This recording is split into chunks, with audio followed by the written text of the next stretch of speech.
Welcome, everyone. We are covering the Chrono Clash II. We've finally moved our way into the finals.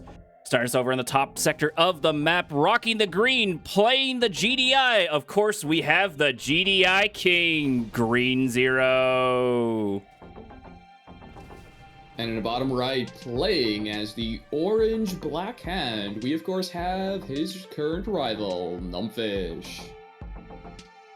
Numbfish into Green Zero. Green Zero's performance has been really solid, but Numbfish hasn't been doing quite well for himself, I feel, overall. First couple of scouts making their way in those garrison buildings, trying to give them control of the center of the map. I would like to see a little bit more control from both players when it comes to the bridges on the left and on the right, trying to capitalize on that blue Tiberium. But a good portion of these games have gone just too intense there to deal with it. Both players gonna go here full throttle into this because everything is on the line. For those of you who do not know, there is $1,000 rewarded to the #1 place and $2,000 worth of prizes overall. If I remember correctly, this event so far going into the semifinals is either a best of 7 or best of 11. The players know a little bit better. This is sort of a little bit impromptu. Cyber was supposed to pop his way in here, but I think he may have not been feeling so good. So right now, Xads and I are taking over for him. First Pitbull making its way down the center of the map into his opponent's base. Going to scout the operations center, which spells a little bit of doom there for his opponent. First flame tank is out. Does Green Zero have enough time to respond to it? Oh, he certainly does, yeah. He needs to start making units, and he is with Pitbulls and with Pred tanks on this map. It's pretty easy to defend flame rushers, especially if you have scouted it with that early Pitbull. But yeah, we'll see. I mean, Numbfish is in a fairly strong position. He can get very good anti-scouting with the flame tank. He de-garrisons the structure there, and Green Zero needs to watch out. Reckoner popping its way out, has a single black hand squad making its way over on the right-hand side. We'll have to keep an eye out for that going forward to see where it goes. MCV's crawling its way over to the natural expansion. First Pred's out, another Pred's moving over on the right. Pitbull correctly moving to exactly where it needs to, going for that choke point on the bridge. Hopefully going to catch that Reckoner. Green Zero's not going to be caught unawares. He has a lot on the line. Everybody has a lot on the line. Reckoner taking his first little bit of damage. Is one Pitbull going to be enough to be able to take it out? Pred moving its way in, should be able to help. Hopefully might be able to take it out there for Numbfish. It does get deployed. Looks like it's going to be able to do some damage for the Harvester, but it's not going to matter, I think. I think it's going to go down just as quickly.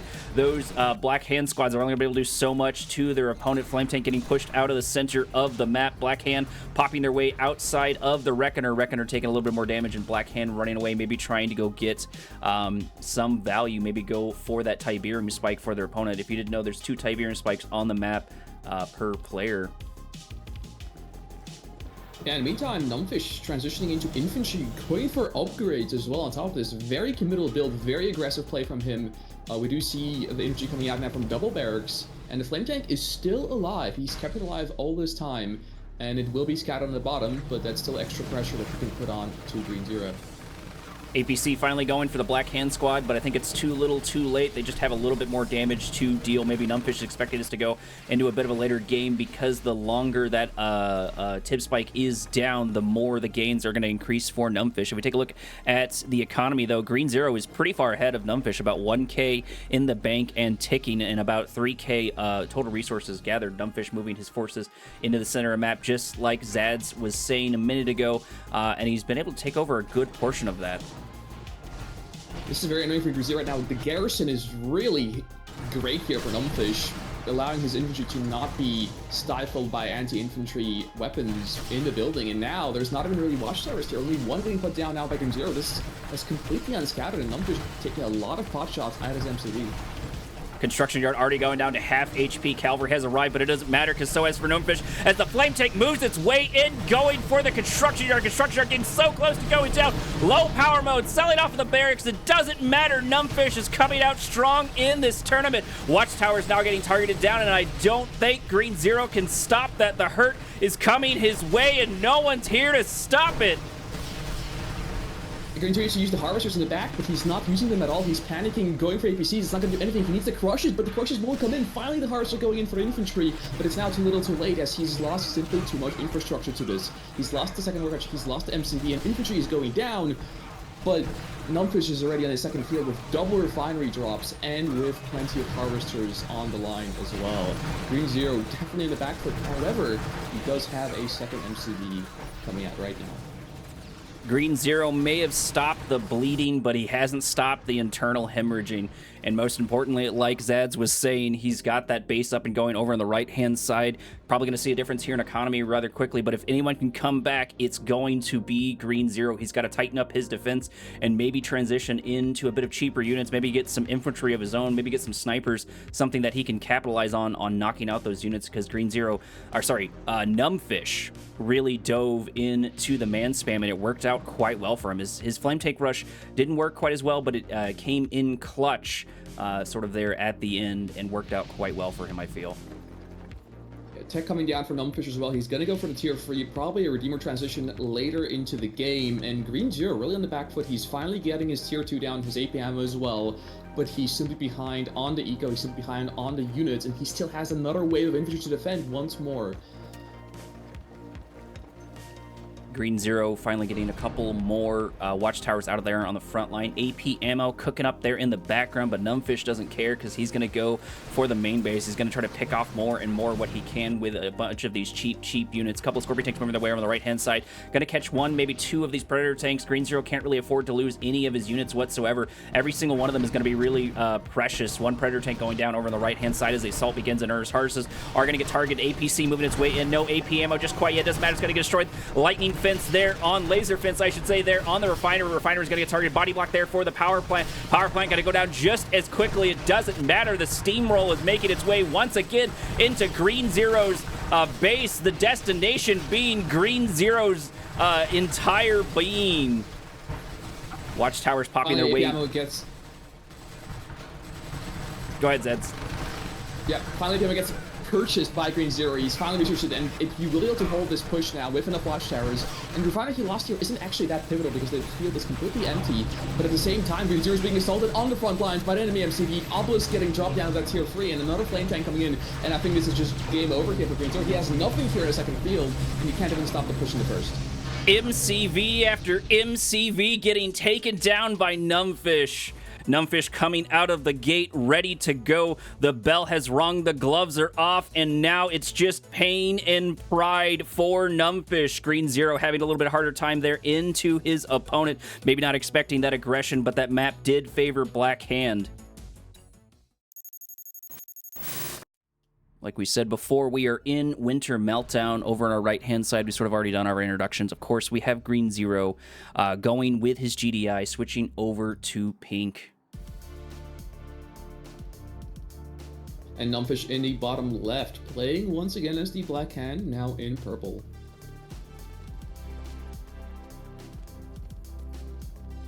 Kind of curious what the thought process there for Green Zero is. I don't think he expected Numbfish really to come out of the gate swinging that hard, but he indeed did, and he was able to surprise me, Xads, and definitely Green Zero on that one. Although I believe, like I said, this is either a best of 7 or a best of 11. This is extremely impromptu, so so we didn't get all the information beforehand, unfortunately.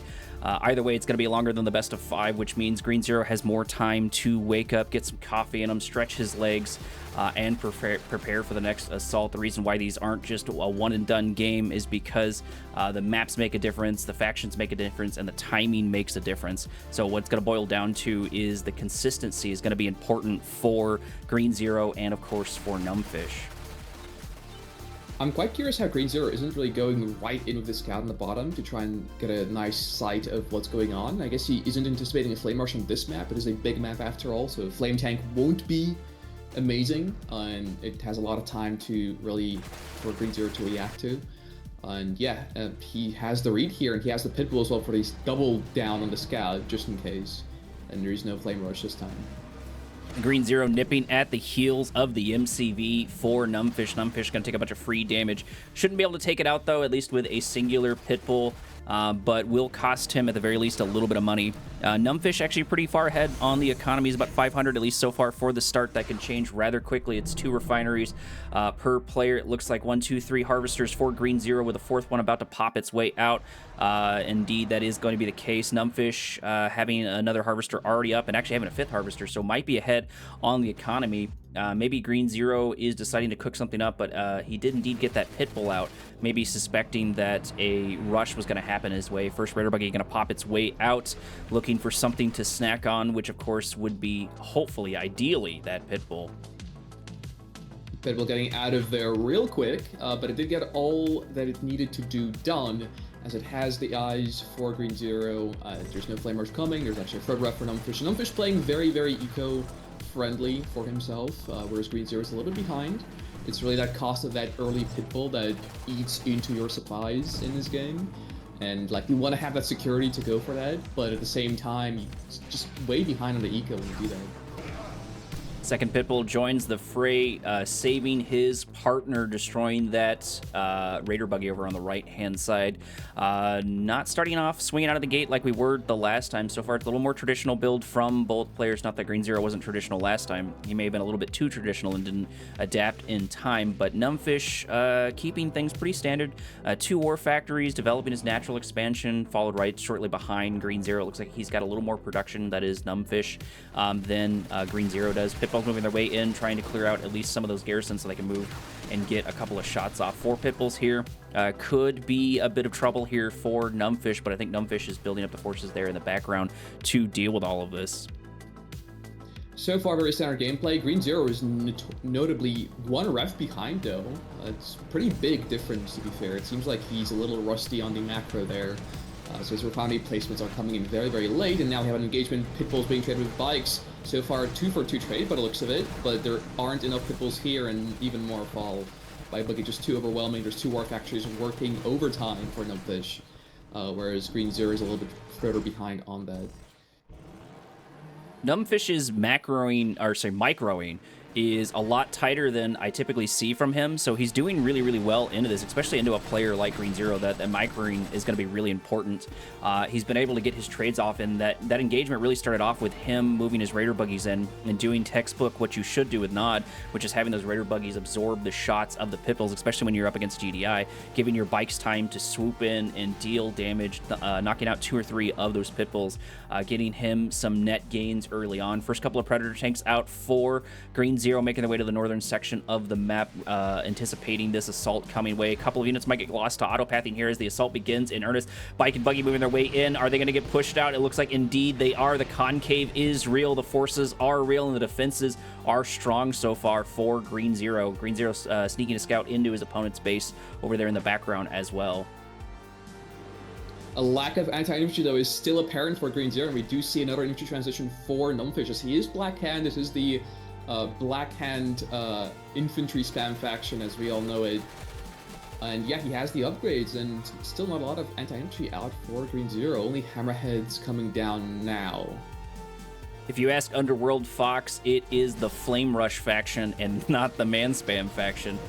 He really, really favors that, and he has quite great control, so I don't really blame him for it. Predator tanks moving there in the north, going to spot the Man Spam, making their way across the map, but they do not want this fight. There's plenty of rocket squads to deal with him. However, Green Zero might be able to change the tempo in his favor, because I don't think he's ready for it. I don't think Numbfish is ready for the Predator tanks to march their way in, but I guess if these units follow in suit, they might do quite well. Numbfish still needs to mount some sort of defense over there in the north. He's also moving over here in the south as well. Pred tanks versus all of these bikes. They're going to catch them exactly where they need to, hitting a good number of those forces down. Numbfish can't afford those losses as Green Zero moves in on the north, starting his assault, making his march. Couple of rocket squads here to greet them, but I don't think it's going to be enough. The crush does happen. No, it looks like it stops right before finally getting it there in the end, only leaving 1 troop. Numbfish might actually be in a bit of trouble as harvesters are in danger. This isn't his main base anymore, but it is his old main base. 1 harvester going down rather quickly. A couple more forces going to join this fray, as well as another full load of Tiberium does get destroyed. Another harvester going down left and right. Green Zero finding the gains that he absolutely needs to. Numbfish finally arriving, but it's too little, too late, as the majority of his harvesters have been taken out. Red tanks wasting more time of Numbfish, making their way over to the southern section of the map. Only 4 left so far. They are going to spot the T3, and they are going to spot the Operations Center. 3 Harvester kills, absolutely massive for Green Zero. Surprisingly enough, Numbfish kind of scrambling, not pulling back his Harvesters, losing 3 of them to just Predator Tanks. That's something I haven't seen yet before, and we see Hammerheads also in the top, cleaning up the infantry. Numbfish was kind of in this seat, in the control seat of this game, but he's kind of let it go a little bit now. And we do see Marv on the way for Green Zero, and we do see the base push in the middle. It looks like both players will meet there. So far, despite all of Numbfish's best efforts, he's been a little bit, this game's transitioned a little bit to his back foot. He started out strong in both the beginning part of this, and he started out strong in the previous match, but it looks like the transitions are here. We've got a couple of Hammerheads. However, I think it looks like Numbfish has a good number of forces there out and ready to go. Predator Tanks moving their way in. MCV going to get targeted. Hammerheads moving their way in as well. Killing actually the commando there for Black Hand. They have to back their way out. There's no SAM turrets here on the front line. These Hammerheads, despite him knowing that they're around, haven't really been dealt with. A little bit of splash damage here and there. One Hammerhead finally going down. SAM turrets finally going down. Hopefully it's going to do enough damage, but they're going to focus on the SAM turrets just as they come out. As soon as those SAM turrets fire, they take more damage from the Hammerheads. Hub getting targeted. Numbfish is in trouble here in the center. He did transition first into the center, but it doesn't matter if he loses it to these few numbers of Hammerheads. More SAM turrets going to pop their way out. Two-handed nods get sold off in the background. More and more Hammerheads joining the fray. Marv joining the fray, ready to harvest up the resources. Already have a couple of things ready to go. No Redeemer just quite yet for his opponent. Looks like Bike and Buggy finally moving their way in, going for the Watchtower, but the Watchtowers are there to absorb that damage. Nothing really here to stop the Marv, as the Marv goes for the SAM turrets, marching his way inside of Numbfish's base. He doesn't care. He's making Numbfish's home his own, trying to go for the crush, getting the splash damage, getting the Shredder turrets, waiting for those reinforcements, and most importantly, harvesting up those resources. Destruction of the two-hand of nods. Numbfish may have lost his ground in the center, and if he's not careful, it will cost him the game. Numbfish definitely on the back foot right now, and GG gets called. Yeah, he simply has no answer to the Marv, and somehow, some way, despite the overall pressure from Numbfish throughout the game, Green Zero comes out on top, evening up the score 1-1. Green Zero finding his footing for sure into Numbfish. Numbfish trying to do everything he possibly could to prevent that from happening, but it didn't matter. Green Zero was on top of things. Green Zero was ready, and he did have the appropriate transition, and most importantly, he maintained his mental into those assaults, because losing your units left and right, losing your MCV, losing 2 MCVs in the last game definitely has to tilt you at least a little bit. But Green Zero, being one of these veteran players, didn't let him get to him and just continued playing and won the game overall. We are now on the map Tiberium Rift. Over on our bottom right-hand side, it looks like we only have a switch in color. Green Zero going red. Maybe I should lock his color into green. That would make a lot more sense, but sticking with his GDI, of course. Yeah, and the top left, we of course have the Purple Traveler. And now switching things up after that initial loss on Winter Meltdown, we do see Numbfish play the Alien faction. He stays the same color, funnily enough, but he does switch the faction. Natural color for the Scrin, and the Scrim some faction really does seem to be purple. I believe that's what they are in the campaign. GDI taking more of the nod color, but also looking great on them as well. First couple of scouts for Green Zero are already out, and he's going to need to do that. I don't think he knows that his opponent is Traveler just quite yet. But those buzzer squads should reveal that. Maybe not necessarily what sub-faction he is, but at the very least it'll let him know what to expect. And I wouldn't be surprised if we get a couple of portals here or something like that ready to go. Maybe get some descents, but maybe he's just going to try to go for a more traditional strategy. What do you think Numbfish is thinking here, Xads? I really don't know. I mean, his Traveler, to be fair, is his main faction to my knowledge, so he should be proficient with it. But there's a lot of things you can really do as Traveler. You can go for wormhole builds, where you go for like a free refinery into a fast tier 4, which is the signal transmitter. You go for a wormhole with the commando, try and capture like the tech center or the MCV, which could be very good. But in case of Green Zero, he really likes leading onto more tier 1 units a lot of the time, like the Predators, the APCs, the Pitbulls. So that sort of strategy usually won't work too well against that. So yeah, for Numbfish, I really don't know. Like, to be honest, Green Zero is probably one of the better players to play against Traveler, and Numbfish has to rely on very good micro with his cultists and potentially even Shock Troopers, because there were a lot of Shock Trooper changes in the patch, and Green Zero wasn't really super up to date on everything. So he could be unaware how good Shock Troopers right now are, and Numbfish could definitely abuse that. During the beginning parts of the Chrono Clash, we actually saw a good number of Shock Troopers marching their way through their opponent's base, almost uncontested. They just seemed almost untouchable with the way they were making their way in. So I definitely have seen that impact on my side, and it hasn't just been 1 or 2 games. I want to say it's about like 5 or 6. Granted, I've covered a lot. Either way, but that was still interesting to see. First couple of Seeker Tanks out. It looks like it's going to be Seeker Tanks and a few Gunwalkers going to make their way over into the scouts of Green Zero. Green Zero doing a good job of placing those foxholes exactly where he needs to in anticipation for the Seeker Tank. So he's going to see it's coming. He's going to have time to prepare. Yeah, this is the bread and butter of Scrin, the mega traditional staple for the faction. It is the Seeker push. It is the 1 Gunwalker, triple Seeker push. Green Zero should be well more than familiar, but he's Q-moving his Harvesters! Oh no! There goes all of his economy. That's actually devastating. Seeker push should be able to be stopped with just the Pitbulls and the Watchtower, but the Harvester being Q-moved and Green Zero having no economy for so long is completely terrible for him.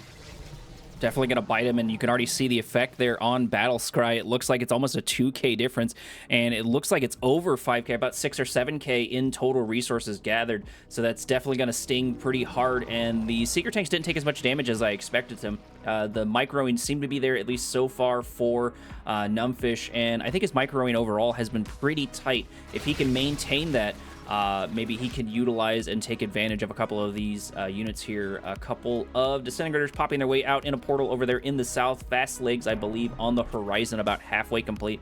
Low power mode stopping that. So maybe he's trying to continue his cheeky tactics. Oh, there we go. We are seeing the Shock Troopers. So this is what we have to watch out here. They're super quick for Traveler. They have a decent amount of health, and they do a ton of damage. So if we can sweep in and use Green Zero being slightly behind because the Harvester key move to his advantage, he could pick off a lot of Harvesters, leaving Green Zero in the dust. Crane coming down from Numbfish. He's been watching a lot of MasterLeaf videos, that's for sure. Pitbulls making their way into the south, looking to change tempo in their favor, wanting to get a little bit of advantage, but they might run directly into Shock Troopers. Shock Troopers do get scouted there. Green Zero backing out, noping out of there just as quickly. That's going to give him time to prepare, and most importantly, if he can continue to float around the north, he can force those Shock Troopers to make their way back, buying Green Zero more time to get those forces. First couple of bills moving their way in, going for the Gunwalker. Poor little good boy Gunwalker going to get taken down before his time. Couple of units, Disintegrators moving their way on the south, but it's not going to matter because the real main event's going to be these Pitbulls as they go for the Harvester, getting some much-needed revenge. He needs to capitalize on that economy, but here are the Shock Troopers, but Green Zero's going to try to everything he can to ignore it. There's the Blink Forward, going to go for even more of them. These Pitbulls are in danger. Another Blink Forward right there. More and more Pitbulls going to get taken down. Green Zero doing not quite as well as it could. Numbfish absolutely on top of this assault. Green Zero trying to change the tempo in his favor. At the very least, Green Zero has bought himself some time for those Shock Troopers making their way across the map. Yeah, looks like we're not going to see any wormhole strategies from Numbfish. He's not building the tier 4. He's just going for Eco and Shock Troopers. And right now, Green Zero is spamming APCs, which is the right thing to do. APM on the way as well. Seekers in the right, trying to get a Harvester. I don't think they will, though. Harvester's going to go down to stuck in the refinery. Oh, no. Harvester going down to less than half HP. Only 3 Seeker Tanks managed to do that, and Green Zero having to mount a response over there. A couple of APCs are going to catch these units as they move their way forward, and it looks like that's going to be enough to push out the units over there, but Green Zero losing that Harvester is going to be unfortunate there. Real important thing will be if he can lock down these Shock Troopers. That's definitely a tilter there for Green Zero. He moves his Harvester at the start of the game just because of the Seeker push, and now he loses the Harv basically for free for no reason. Shock Troopers coming in, now one Harvester instantly gets annihilated. A lot of damage coming on to the Shock Troopers, but 2 Harvesters going down, a third will follow, and it's the entire field gone for Green Zero. Yes, it's at the cost of nearly all the Shock Troopers from Numbfish, but it's an entire field worth of economy. He does replenish it though really quickly. 5 Harvs coming back online for Green Zero. He might lose one of those, but maybe not even that. Numbfish going for more Harvesters over in the south. Couple of Shock Troopers are left, just might barely be able to get it. They did try to blink their way down. AP ammo came out exactly when it need to, but it wasn't enough to stop those Shock Troopers. Those Shock Troopers just being so powerful, and Numbfish capitalizing on what gains he needs to, trying to hit the economy for Green Zero over and over and over, and most importantly, maintain that pressure. You cannot leave Green Zero alone. Otherwise, he's going to start to turn things around, and he's going to start to wreck you. If anyone can come back, it's going to be Green Zero, but it's going to be uphill for sure. A couple of Mecha Petes here in the south, trying to keep the tempo in Numbfish's favor.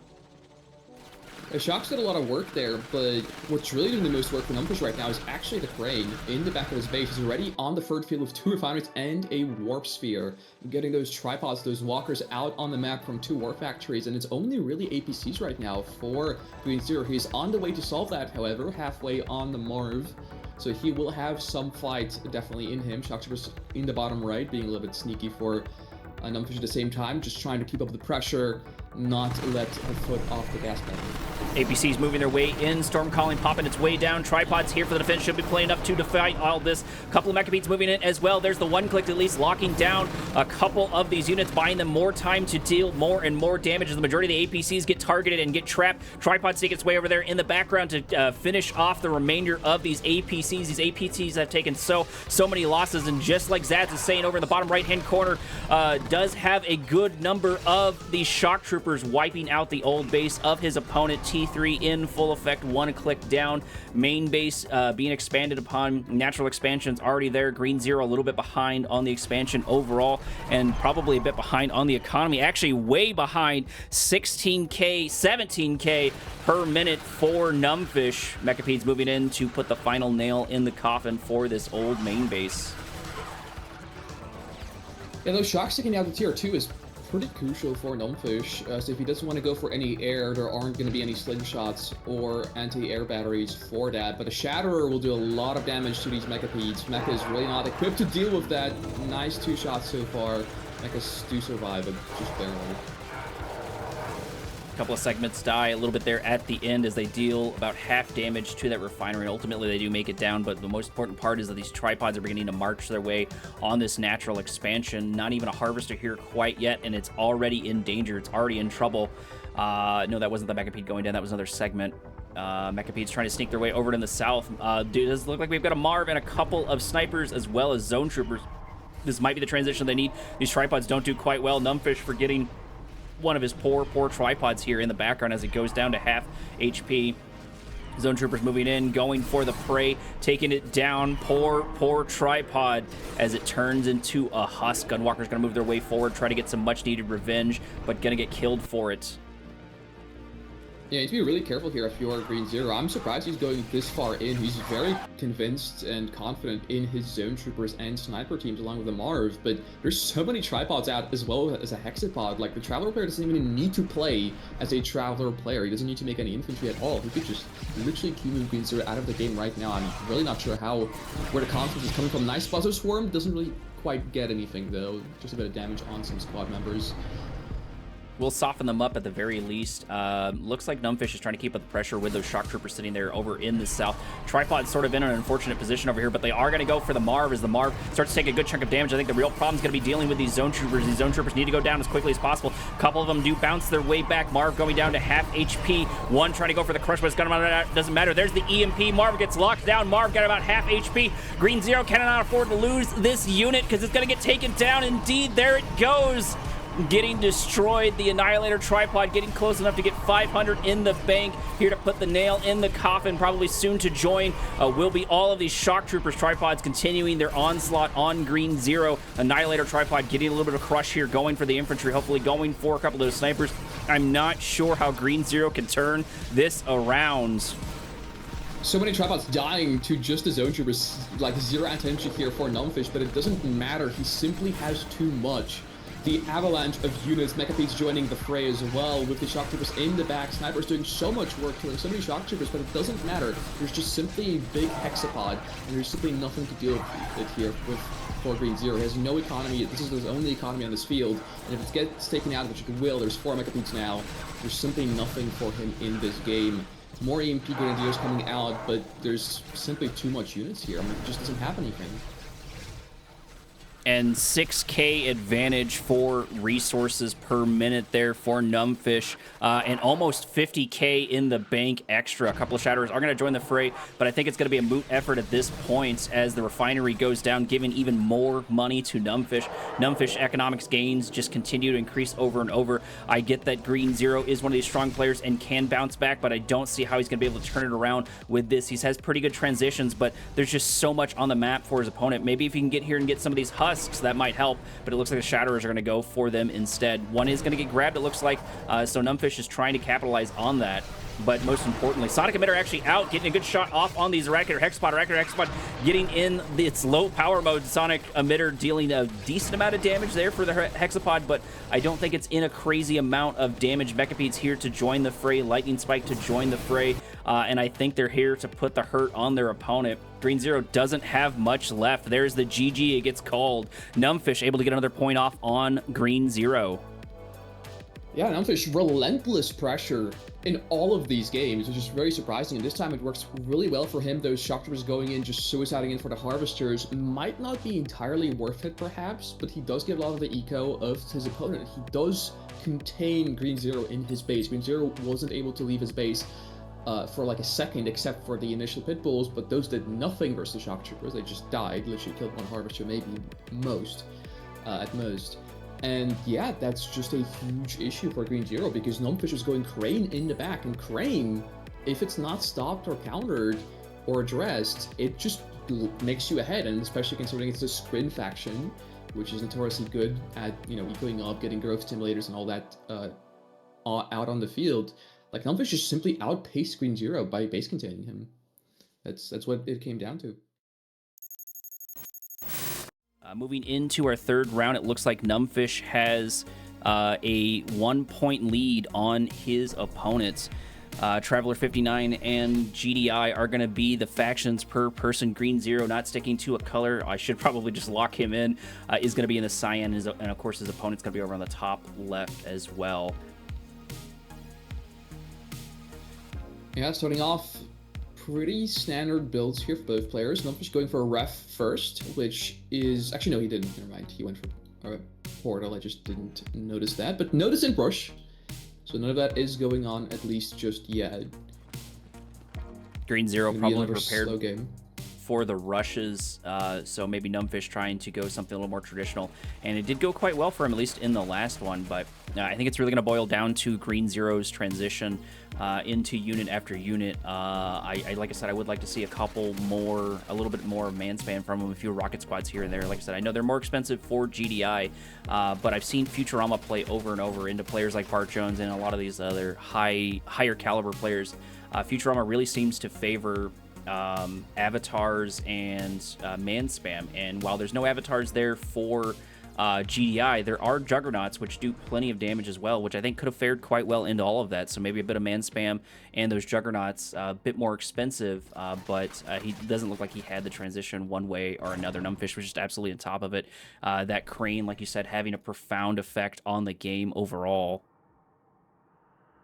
Yep, I believe with Green Zero, he just needs to up his unit game, to be honest. Like, he's making a lot of pitbulls into Scrin factions, which isn't super ideal, in my opinion. You only really want to make 5 tops. Make any more than that, it's a bit of a troll, because pitbulls just aren't that good at dealing with anything that Scrin has, except for the Harvesters. It's purely a Harvester killing tool and nothing else. Perhaps at the very early stage of the game, you could try and contest Blue Tiberium with that, just because it's a fast unit, but outside of that, you literally can't make them. It's just not a viable unit against Scrin whatsoever. Speaking of Blue Tiberium, by the way, Numbfish is going to be the first one going in for that. That Harvester is creeping its way into the sports field. Gonna grab that, like you said, here rather quickly. Drone ship does land over on the natural expansion, followed shortly behind. Green Zero doing the exact same thing, queuing up probably their refineries. Maybe not so for Green Zero. Looks like that's building quite quickly. No? Okay, it could still be a refinery for him. Getting that Blue Tiberium could be quite well. It looks like the strengths for Numbfish so far in the Chrono Clash have been a bit of microing. He's not the best micro player, but he's pretty good, and so far he's shown that. And definitely his economy. and then maintaining pressure. Those things seem to work quite well into Green Zero, and I think, like I said, once again, it boils down to Green Zero's mistakes if he can transition in time. Seeker Tanks moving their way in, taking a couple of pot shots off on the Pitbulls. There is the Watchtower ready to go to push out these units to absorb some of their shots as Pitbulls do try to capitalize on that, but more reinforcements join Numbfish in the center. A nice kill on the Seeker Tank with the Pitbulls, but it's still just Pitbulls, and it's a 1-for-1 trade now. Even more Pitbulls reinforcing, and once again, a 2-for-2 trade. So even though the trades are somewhat going Green Zero's favor, the difference is like only 100 between the Seeker and the Pitbull. So it's really not that big. And so far, it's a 3-for-3 trade, despite Green Zero having a massive number of language here and Defender's advantage on top of that. So he does come out on top, kills one extra Seeker, then Numbfish killed Pitbulls, but ultimately not a huge deal for Numbfish, especially considering he got the blue Tiberium from the middle of the map. And we do see the descents coming out from Numbfish as well. Pitbulls making their way into the center of the map. Green Zero making his first little foray over to his opponent's base. He hasn't been able to get much scouting off this time around, which is kind of surprising for Green Zero, because Green Zero a lot of times likes to sneak in those foxholes and place it up for scouting, but he just hasn't been able to get it off on Numbfish. A couple of descents out here. Pitbulls want nothing to do with that, activating their reverse move, going for the garrison units instead. It looks like we're getting our first little set of Shock Troopers. Those Shock Troopers should do well with those Pitbulls if they can catch up to them. It's really going to boil down to speed and micro for Green Zero. Yeah, but it's really just one good teleport from Numbfish, and the Pitbull's lives is over. There's one rifle squad here, which will be a bit of a stick in the wheels for Numbfish, but ultimately, yeah, it will go down. And Pitbulls get running into Seeker Tanks as well. They're just not gonna get it. I mean, that's the thing with Pitbulls. Like, they just don't really work against green factions. You need to go for Pred APC. Speaking of which, of things that can work against Green factions, we do see a fast Firehawk build, the double airfield Firehawk. This is the old meta against any sort of Scrin player as any sort of GDI player. Unfortunately, it's not in the meta right now because of certain nerfs to Stratifighter, but Green Zero doesn't know that. And the thing is, Numbfish might not anticipate that. The only problem here that I can see is if the Shock Troopers go in and snipe the Firehawks are very vulnerable without ceramic armor. And of course, you need to be Zocom to get that upgrade, which Green Zero isn't. So if Shocks just get one good TP and those Hawks are dead. Firehawks out. Firehawks making their way over on the left-hand side of the map, looking for something to snack on. Gonna go for... Looks like they're going to get a couple of structures here and there, so that's great for them. They're going to get, most importantly, also a really good scout off on there. I missed what structure they were able to get, but it looked important. Great in tier 2 full tech reset for Numbfish. He literally got his tier 3 cancelled right when it was ready. It was actually massive for Green Zero. This was the only way he would be able to make this work, is if he got that cancel out, and he did get it in time. Numbfish having to rebuild from the ground up, having to build the crane once again. I'm not even sure if he's going to go for that, but yeah, this is massive for Green Zero. He only has to deal with these Shock Troopers now. He's simply just ahead. One little play there made all of the difference, selling off of the air factory there in the background. Harvesters might get caught here by the Shock Troopers. It's going to be unfortunate for them, as one of them does go down, and they're actually going to focus on the other two as well, but the crush does happen, at least for some of them, or it tries, but it's not going to happen with these Shock Troopers. Shock Troopers continuing to go for the economy, trying to get what gains they can. Green Zero making his way over, I believe, on the left-hand side. Not sure where those Firehawks were able to make it off to, but at least two of them did get taken down. Shock Troopers moving their way forward. Once again, going for these Harvesters left and right. They need to make what gains they can get. Lightning Spike there on the front line, but it's not focusing on the Harvester. One Harvester going to go down. Another one going to get targeted. Might go down as well. Green Zero made so many gains, but it looks like he's taking a lot of losses here as the Lightning Spike finally goes down. Marv engineering facility ready to go. Numbfish moving into the center of the map. And Numbfish finally getting his second refiner down his second field after the first one was killed by the Firehawks. So he's back in action, but really just on the back foot. He's just trying to go into Shock Troopers and trying to get as much things as he can done with them.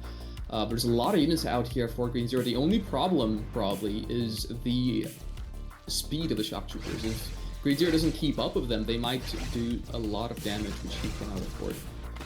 Those fast legs having great value for them. More Shock Troopers moving here on the backhand side. Maybe going to go for that airfield. Definitely going to kill that unit instead. No, actually, they're going to go for the T3. He's going for some much needed revenge. You took out my T3. I'm going to go for yours as well. And indeed, he is going to go for it. It looks like it's going to go down. APCs are too little, too late. The cavalry did not arrive in time to save that. Shock Troopers just becoming the MVP of this map. It looks like in the beginning it was the Firehawks, but it's quickly switched to the Shock Troopers.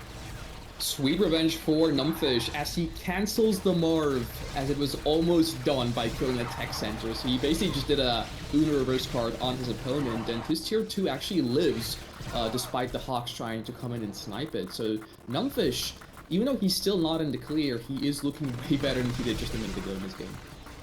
Seeker Tank's going to get caught by all of the APCs there in the center, cutting off their numbers, cutting off their formation. Another one going to get grabbed just as quickly. These are the little bit of gains that he needs, that Green Zero needs, but it could be a paltry victory. Shock Troopers moving their way in. Those should do quite well into the APC. One going to go down as the focus fire has begun. APC is going to get targeted. Blink backwards over there. APC's having a hard time keeping up. A couple of Harvesters going to get targeted there for his opponent. Shock Troopers moving their way over to the northern section of the map. Seeker Tanks moving their way over on the right-hand side of the map, dealing more and more damage to the old main base of their opponent. Shock Troopers also moving their way over on the northern section, looking for something to snack on, and it doesn't look like Green Zero is ready for this attack.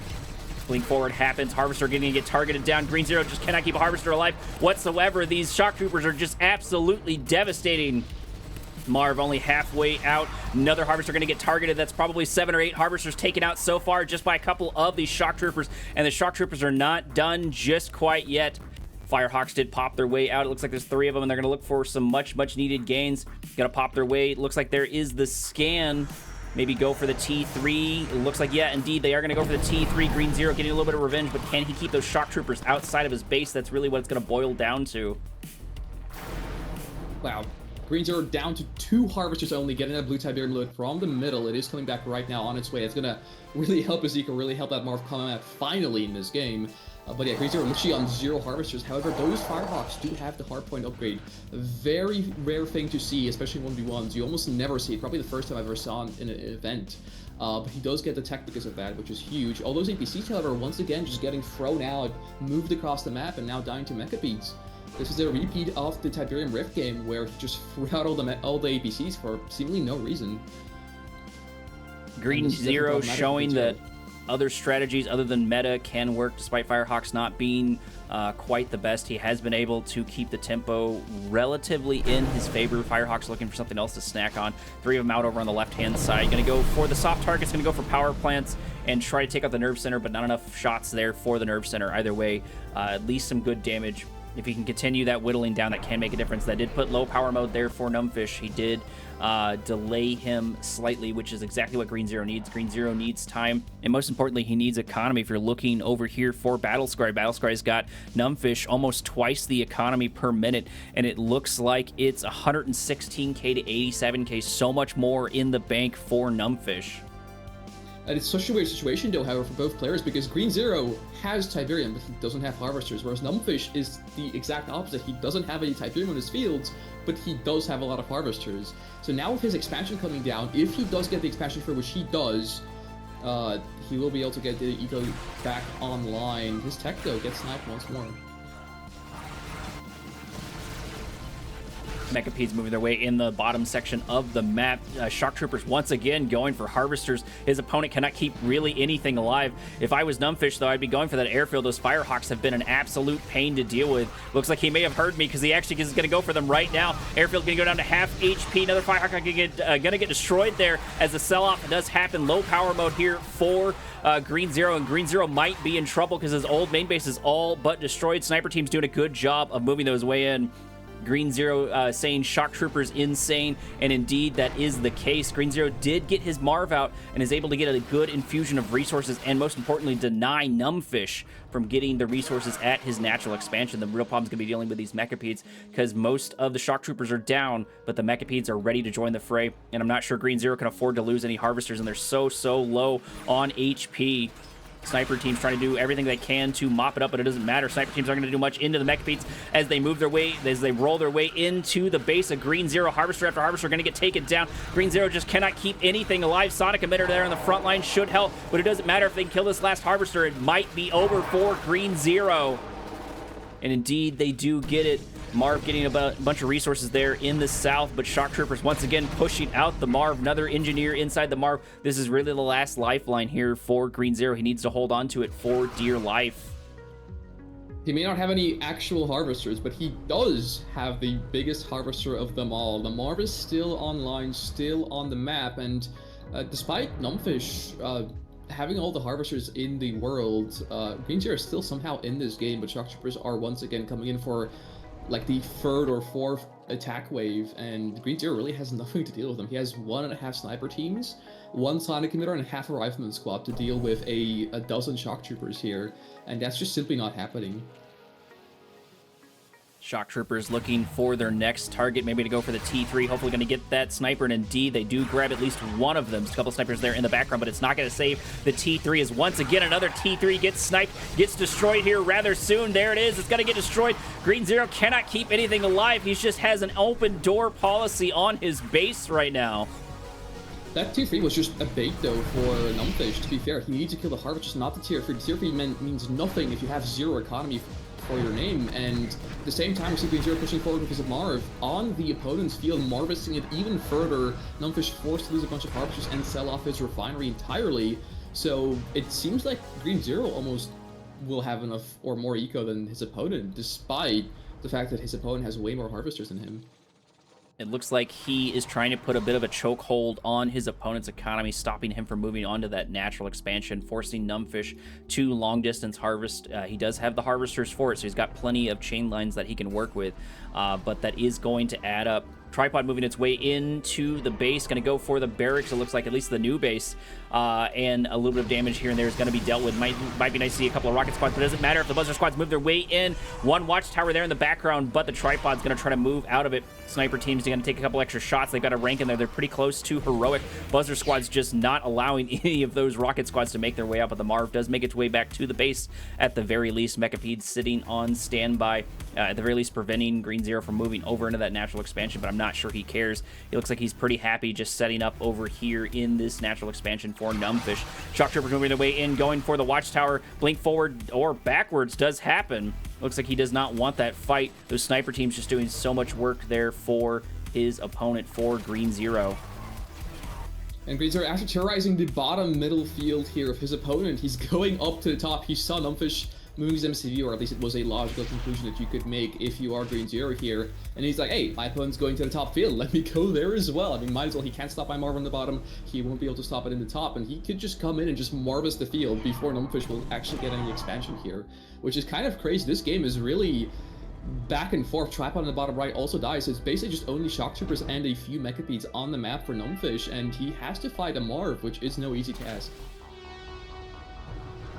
Green Zero going full mobile. He's gone and said that if he cannot control his own base, if he cannot control his own defense, he's just going to keep moving his base and continue to harvest up those resources, which indeed he is. A couple of watchtowers here to help the Marv. Marv doing exactly what it needs to, getting that much-needed infusion there for Green Zero. Green Zero finally closing the gap at least a little bit. There's the one click there for the Marv. Green Zero cannot afford to lose this. Shock Troopers dealing a bit of damage as at least a few tripods join the fray. Rocket squads could make the difference. However, the problem's going to be dealing with these Shock Troopers. Shock Troopers is so powerful, dealing so much damage into the Marv. Marv getting so close, and no response from the Mechapedes just quite yet. Here they come, finally to put the final nail in the coffin. Green Zero's in trouble. He's lost the Marv. The Marv is down, and I don't think there's too many refineries left. I don't think there's too many resources left here for his opponent. The defense is pretty strong, though, despite losing that Marv. Looks like Green Zero's paid attention and is producing a good chunk of these much needed infantry units. Barracks having quite a pretty good effect there. Shock Troopers moving their way on the right-hand side. Green Zero a little bit better defended than he has been in the past. So he's trying desperately to keep those units out, trying desperately to get some sort of infusion of resources, but he's got to get something else out. He doesn't have the T3 to get that Marv up and going, unfortunately. Engineer getting sniped over in the bottom right. I don't think he really needs to. Numbfish kind of completely start for eco. He's locked to his base, locked to the first 2 Tiberian fields. He's gotten a bit of blue, he's gotten a bit of long distance harvesting from the top field, but now Green Zero has established himself up there and is going to take a lot to dislodge him. And with all this infantry on the map and like almost 0 gunwalkers, I believe actually, yeah, only 1 gunwalker out on the map for Numbfish, this is going to be a difficult ask of him to do anything with it. Green Zero losing his big harvester, but substituting it for smaller ones. He's now back online. It looks like there's going to be a bit of danger here for Numbfish as Rocket Squads move their way in on the drone platform, killing at least one of the tripods. Something they're building in the background, but I'm not sure it matters. Buzzer Squad going down just as quickly. Drone platform getting targeted. I don't think Numbfish can afford this. Green Zero may have been able to find a way to turn this around as the drone ship does get taken down. Something built in the background, maybe an Eradicator Hexapod. It would definitely be useful as the Gunwalkers move their way in, mopping up the infantry.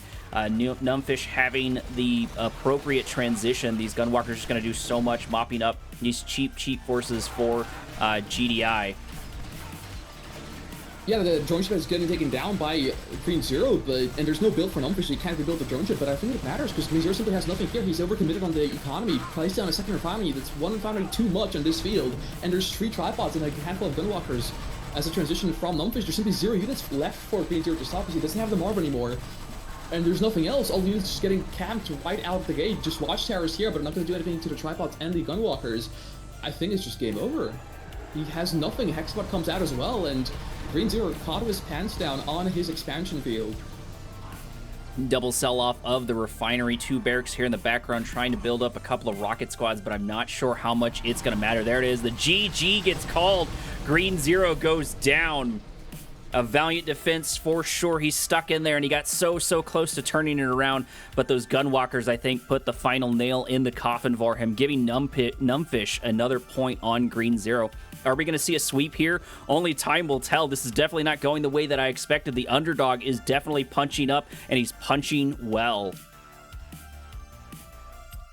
Yeah, that last game was crazy.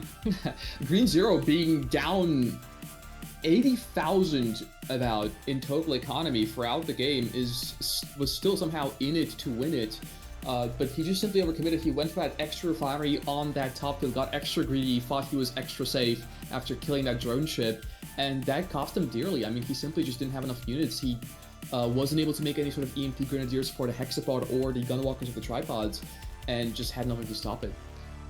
Just lost to push, just completely folded. Which is kind of crazy. And Undergrounds, though, to be fair, is a good pick from Green Zero. This is another staple that he has played for eons on end in Kane's Wrath, especially as GDI. He loves his Orca build on this map, where you expand with your MCV to the second field, but instead of dropping a refinery, you drop down a tier 2 and an airfield in the back instead.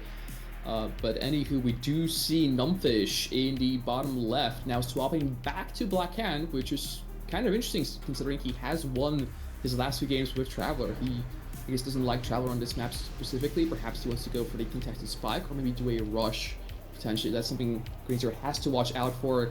And Green Zero, of course, himself is still on his main GDI.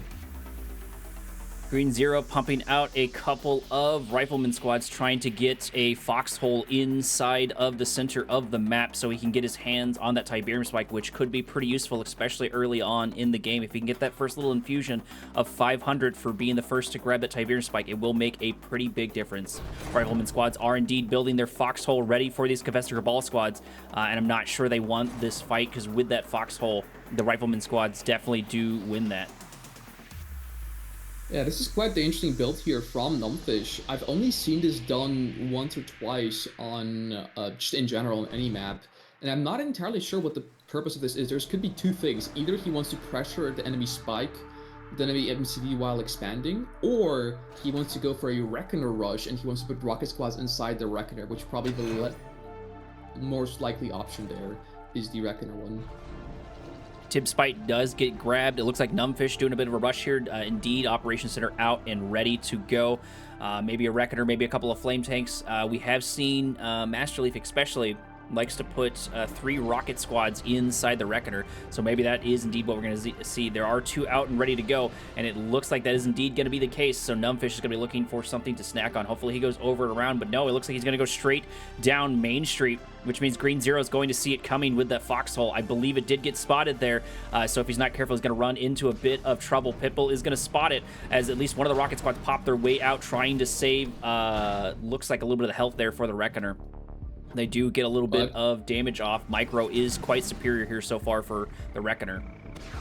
Sniper Pitbull getting a nice shot off on the rocket squads, bringing it down to red health, but thankfully not killing any of the members, and now the Pitbulls get chased back. I mean, the rocket squad Micro is pretty on point for Numbfish, but this is still not really what he wanted with this rush. for sure. He does have the Black Hand Squad and will be able to get the spike, but that's really all she wrote here right now for the rush. There seems to be no follow-up from Numbfish. These units right here is all he got. The 2 rocket squads, the full Cabal, the single bike, that's a little bit random, the Black Hand Squad, and of course the Reckoner if he goes and brings back for the repairs. So not too much here for him.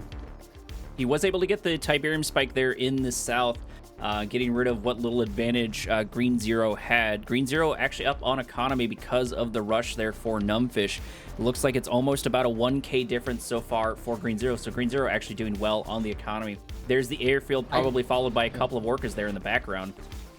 Yep, I called the build right at the start. He loves doing the build on this map. To be honest, it's very predictable if you know how Green Zero plays. But yeah, the tier 2 sell-off into Orcas on the airfield. Very good on this map, to be fair, because of the area in the bottom. The water, you simply cannot, go over unless you're aircraft.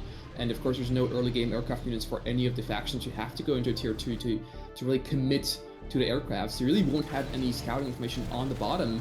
And the Orcas could really use a big advantage from that. Then again, the Reckoner with the rocket squad is coming in hot, but it deploys early, doesn't see the airfield, it only is damaging the MCV, which is a definitely good thing for Green Zero. Some minor damage is going to be dealt with, and it looks like he did try to go for the Tiberium spike with those Black Hand squads, but they weren't going to make it. Orcas are out and ready to go. There's 4 of them here, and I think he's going to see it coming, but will Numbfish be able to respond in time? Will he be able to save his Harvester? Because so far he's only got a couple of Scorpion tanks, and of course Scorpion tanks cannot shoot up, so they're going to have a hard time dealing with it. Hopefully he's going to pop down a Hand of Nod and get a couple of rocket squads out, but it looks like that is not going to be the case. Raider buggies are going to be the call. Yeah, but he's not right, but 1 Harvester will also fall, and I think he might save 1 Harvester because he will kill 1 Orca, but still 2 Harvesters is quite a lot of damage, which is really nice for Green Zero. Yeah, 1 Harvester does live, so instead of the 3 that he should have gotten, he only gets 2 and loses 1 Orca for it, but it's still really a good play for Green Zero, and he set the enemy quite far back. The only problem right now for him is the Reckoner. It might just get that Harvester? No, not quite. Harvester hiding behind that building, doing a little bit of line of sighting there, trying to stay alive. At the very least, that does mean that it can no longer harvest these resources, so maybe Numbfish is trying to catch up in the economy, and indeed, it looks like that is the case. He's only about 600 per minute behind so far. Plenty of Raider buggies here to deal with this. Hopefully, those will be enough to deal with the Orcas. Orcas moving their way in, taking a couple of shots off at the Reckoner, and finally able to take it down. And Numbfish should have actually superior eco despite losing Harvesters. He's rebuilt them quite quickly, and on the second field, he has 2 Harvesters, whereas Green Zero only has 1, and it's still under repairs. So Numbfish a little bit ahead, but at the same time, Green Zero seems to just have a bit more units to his name as well. So it's a bit of a double-edged sword of being ahead here, but not really having a lot of units to your name. Orcas coming in for a second round, and the buggies are here to stop them. Buggy's doing a good job of mirroring those Orcas. Keeping those Orcas out of their base is going to be really important, but can they maintain it?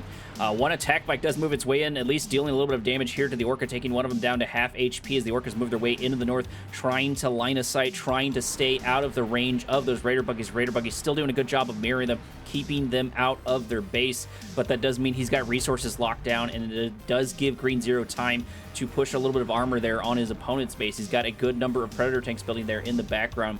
I don't think we have a T3 just quite yet. No T3 or anything like that. No T2, so maybe he's investing quite heavily into these Orcas.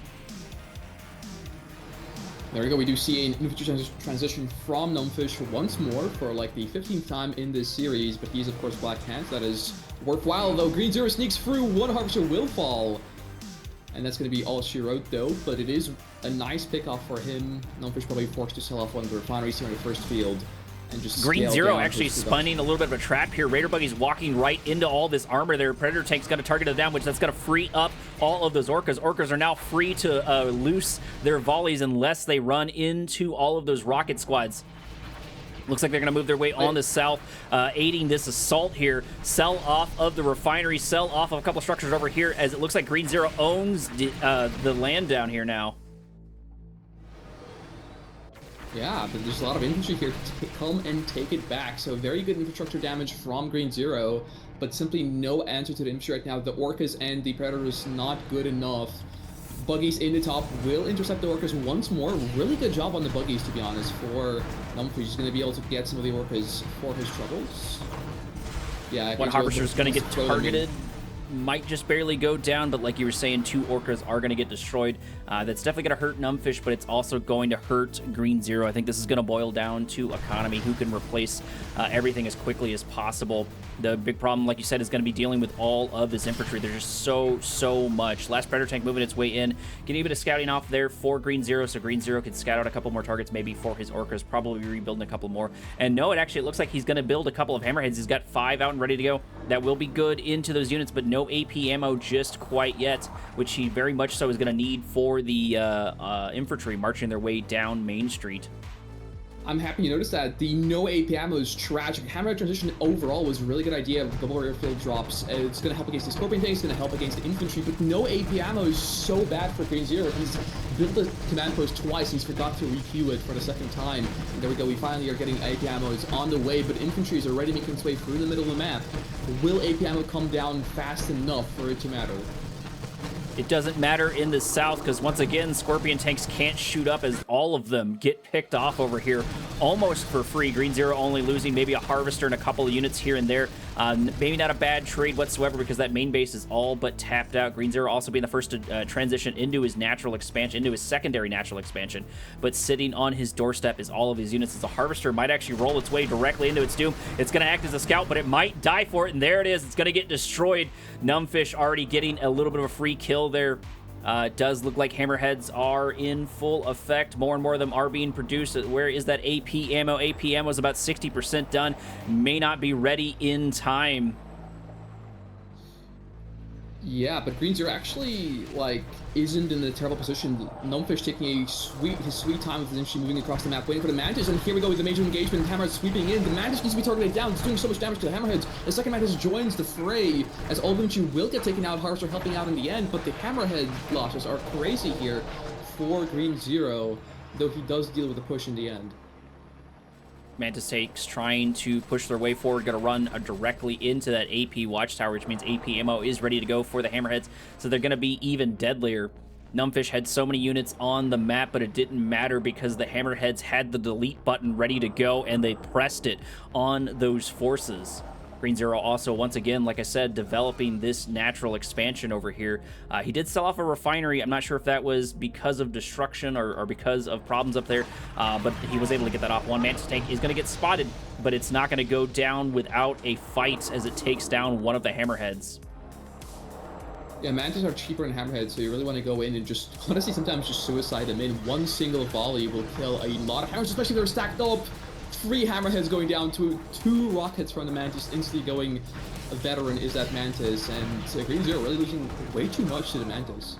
Absolutely devastating. He cannot afford to lose those Hammerheads. Those are his primary advantage. Their mobility, everything they have, but you know, once again, they can continue just to produce those Mantis tanks over and over. A couple of SAM turrets here for the defense for this natural base, so his opponent, Numbfish, can slowly begin to develop this. It doesn't look like he's got a refinery out. It is cooking there in the bank, so that will be nice to go, and it might actually save him because the Mantis tanks weren't here just quite yet. So if they had been harvesting, the Hammerheads probably would have moved their way in, getting a couple of kills here and there. Rocket Squad's moving their way in, but they might get mopped up here by the Hammerhead. Looks like they're not wanting to fight as the Mantis tanks try to get a little bit more splash damage. One Hammerhead getting so close. 2 Hammerheads getting so close to getting taken out. Yeah, and Green Zero not really being able to do that much on the left-hand side. Some bikes in the bottom will take down his refinery, but it's not ultimately going to account for too much because it is an empty field refinery, so really no much use for it for Green Zero. I didn't realize, but Green Zero also has an Ox transport in the middle of the map with an engineer over the EMP center. I guess he just forgot about that in the heat of the moment. Here's the thing, though. Green Zero has full economy in the top right field, and I believe he does have... No, just a tier 2. No tech center for him just yet. So Numbfish is ahead on tech, but Green Zero, while they had an Eco Orca Strike, will take out a Harvester on Numbfish's third. That is kind of crazy. Absolutely devastating for Numbfish, and if you're watching the economy, Green Zero has 11k to 6k. He was able to park those Predator tanks. He did lose them, but he was able to park those Predator tanks inside the field, preventing Numbfish from harvesting. Numbfish finally getting a couple of forces there. Mantis tanks going to go down. Hammerheads moving their way in, going for Rocket Squad after Rocket Squad, and now that they're dead, everything is free there on Numbfish. It's a buffet, and they are moving their way in, going for all they can eat. Sam Turret's there in the background, but I'm not sure it's going to matter as they have to move more and more, and another Harvester gets targeted. Power plant there on the front line. No more Sam Turrets just quite yet. No Mantis tanks here on the defense as another Harvester gets taken down. Green Zero increasing his economic gains to preventing his opponent from being able to harvest whatsoever. He's getting some much needed revenge on his opponent, but this is going to be uphill even if he wins this game. He's got to win, I believe, every game after this in order to take it from Numbfish. But it's good to see Green Zero setting the pace now. Like all those other games where Numbfish especially was playing Traveler, he's kind of been keeping up the pressure single-handedly, and yeah, GG gets called. Green Zero wins the game. Numbfish throwing in the towel, realizing he has no dice in this game. He's just too far behind on the economy, simply doesn't have any units out on the map, and those Hammerheads ultimately winning the game for Green Zero, and a good showing, and you know, we would like to see something like this in a series, in the playoffs of this 2K Chrono Clash event. What do you think, Korak? What are the chances that we see a lot of Shock Troopers once again? I think that's probably a good deal, because it doesn't look like Green Zero has had the answer to them just quite yet. So it really wouldn't surprise me. And if you're going to take advantage of a meta or a patch or a buff, it's definitely going to be during a tournament. It's really no hard feelings. You can't be upset for someone using a stronger unit, I feel. It does look like the first portal is out, producing its little bit of engineers over in the bottom left-hand corner. Probably should go into my wider screen there. Numbfish playing Traveler once again. Looks like it is going to be a couple of descents, at least some for now. What are they going to be able to grab? Hopefully Green Zero's got a couple of scouts and ready to go. Usually he's got foxholes in good locations. But Numbfish might be wanting to subvert expectation. He just needs to win one more game to take the whole thing. Yeah, I believe this is the third time Numbfish has played Traveler, and only the first time he's actually going to go for the Synthware. So he's been rushing with Black Can quite frequently, but with Traveler, he's really kept that as a last resort sort of option, perhaps trying to dim down Green Zero's sort of threat meter with not going for rushes initially. And then now, when the stakes are higher and he's starting to lose games, he pulls that trump card out of his sleeve, and he now has the Synth Rush coming in, and Green Zero simply does not see this. I think he might have scouted it though. No, he didn't. He did completely out of his vision. He did catch it, just a little bit of it, but I'm not sure if he was paying attention. It was just barely there in the vision, but it looks like there's no response. There's a watchtower in the background. There it is. It does pop its way out, but they should be able to take it out rather quickly as the Synths move their way in, selling off of the War Factory, giving more money for a couple of things here in their Rifleman squads, dealing a little bit of damage, knocking down a couple of Descents, but now the Descents are free to deal damage where they need to. Harvester's going to target them, going to go in for the crush, but Rifleman squads are ultimately going to push out these units, at least for the current moment. The Synths still so far uncontested. Watchtower building over there in the background as they go for the Harvester. Harvester going down to half HP. Watchtower popping its way out. Green Zero doing a fantastic job, not only microing his units, but also going in for the crush that wouldn't have worked against the lesser man. And Green Zero says, I am not that lesser man. Yeah, those GDI AP ammo, or nearly AP ammo Harvesters coming in clutch for Green Zero, doing so much damage to the Disintegrator squads. Had those been any other Harvester, he probably loses at least one, which would be really devastating. Numbfish now a little bit ahead, at least by a Harvester. He's a little behind on the buildings, but he's a bit ahead on the Harvesters. That's probably a little better in this case scenario. Numbfish is definitely going to have to step it up into Green Zero if those tactics are going to work, although at least he didn't go full send into that, although it may have worked out better for him if he was able to get 2 portals out and maybe get 10 Descents with a couple of Buzzer squads there for the scouting to mop up a couple of those units. I don't know if he moved Buzzer squads into it. I didn't catch it, but if he had Buzzer squads there, they would have made a pretty big difference into those Rifleman squads to mop up the forces. Maybe he forgot those, or maybe that's not a common strategy, but I have seen it a couple of times specifically in the Chrono Clash. Yeah, just a quick disclaimer, because we were under an impression, we made an educated guess that this might have been a best of 11 series. It was not. It is actually a best of 7, which means the 3-2 score is actually a match point for Numbfish. Green Zero cannot afford to lose a single game going forward, or even just the last game that he played. He had to have won to not get knocked out of the entire event. So just a quick disclaimer there, because we might have gotten the series a little bit wrong, or the length of it. In our defense, though, this was sort of impromptu.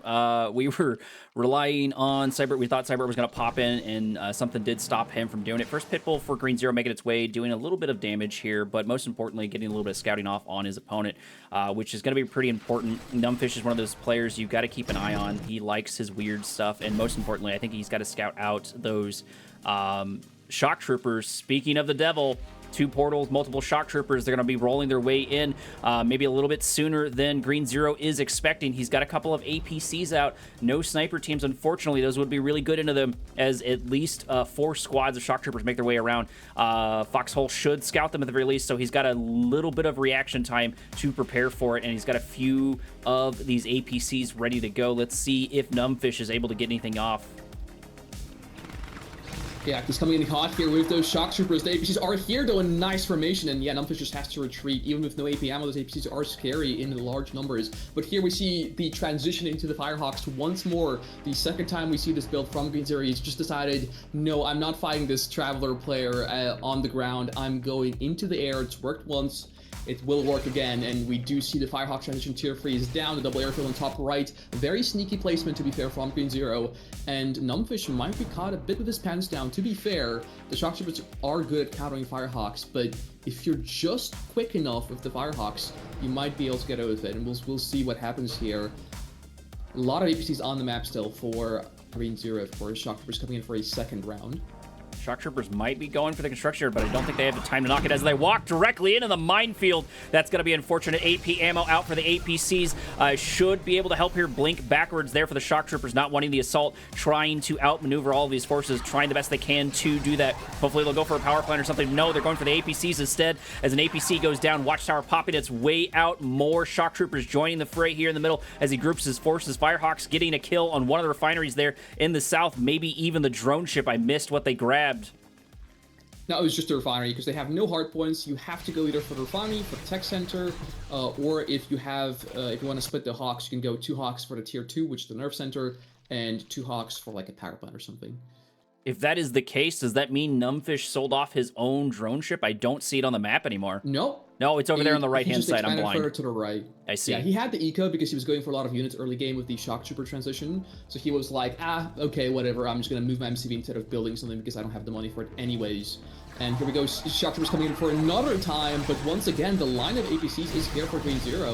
And it's really been a thorn in the side of Numbfish. He's trying to go in, but he's honestly kind of scared at the same time. Firehawks going in for another bombing at the same time in the bottom left. Not sure where they're going. I think they already bombed something. Yeah, they bombed the other refinery for Numbfish. So he's actually just on a single refinery economy. This is very dangerous for him.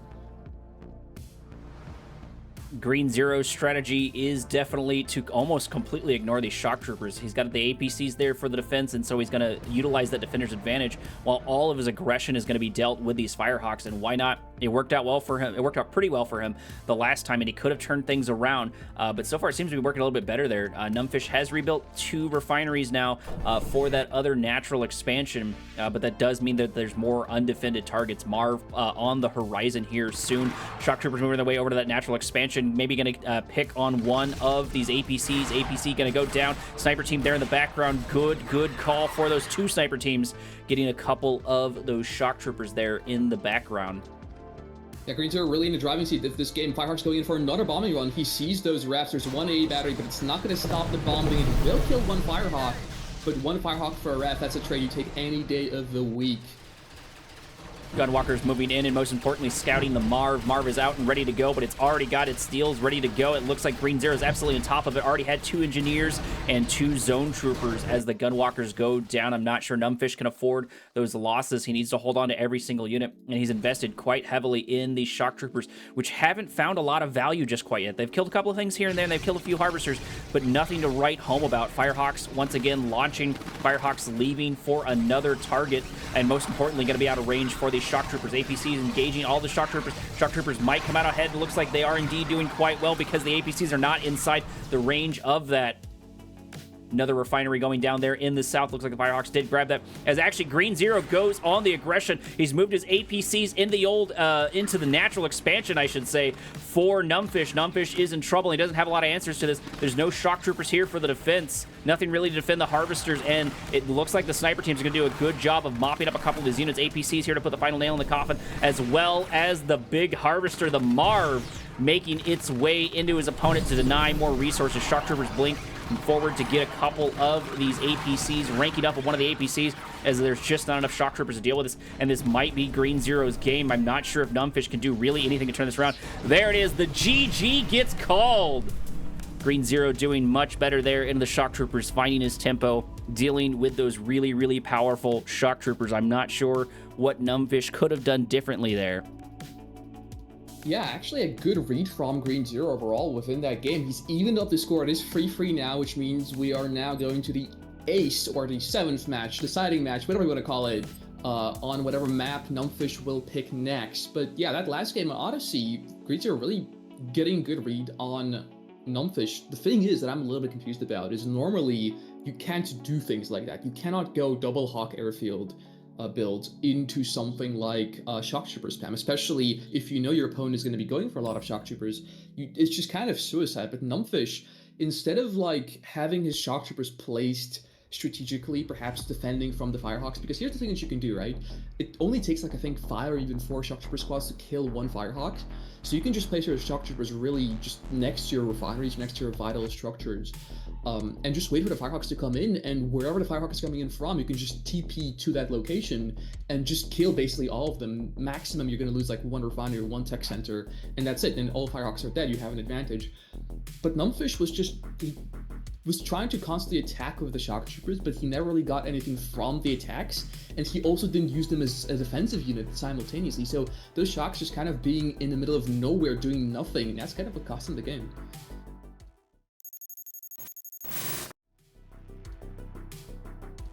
Looks like our next map is going to be Tiki Turmoil. Traveler 59 and GDI. No, actually Nod for Numbfish. Why do you think he's going Nod here instead of hanging on? Maybe his shock troopers aren't having the effect that he wants? Yeah, most likely. He probably just doesn't have a clear answer to the Firehawks, which is a little weird. I guess he's just not super practiced against those sort of builds. And to be fair, Numbfish, both these players, in fact, haven't played this game too much. They're kind of coming back into it for this event. So they're kind of out of practice, perhaps not entirely sure on how to deal with certain things, like Green Zero not sure how to deal with shock troopers, Numbfish not too sure how to deal with the Hawks. So he's just switching it up to a different faction. Not entirely sure why Nod is the pick here for Numbfish, but I guess he's going to try and do some sort of laser score build or something like that. Maybe he's trying to throw Green Zero off by picking Nod instead of Black Cannon, still going for a Flame Rush behind it. Not sure, I guess we'll see. Hand of Nod is out. Scouts progressing their way across the map. Engineer moving into both Tiberium spikes here rather quickly. Do you think Green Zero is going to go into Firehawks once again? I mean, that's his opponent really hasn't seemed to have an answer to that. I know we switched factions, and SAM turrets can do quite nicely in it, but how many SAM turrets do you need, and what kind of placement do you need in order to stop them from bombing your T3 over and over like that happened? The problem is not the SAM turrets in this case when it comes to Firehawks versus Nod or GDI factions. The problem is the laser fence. The problem with that is that 4 Firehawks are barely enough to kill 1 tech center, which is really what you want to be aiming down, or even a refinery. Same thing applies, right? You barely have enough damage with 4 Firehawks. A laser fence, which is an ability you can use for a bit of money that can strengthen the defense of your buildings, will make those Firehawks not able to kill the tech center or the refinery in one volley, if you will, in one run. Right, which basically makes it completely unviable to go Firehawks at all. You have to go for hard points, or you have to go for 2 airfield Firehawks, like 6 Firehawks, make 6 of them or something. And at that point, you're just investing way too much, and you're getting way too little for it. Even just a tech center snipe will just not be enough, because your opponent can easily transition into more infantry himself, and then just do like a quick push.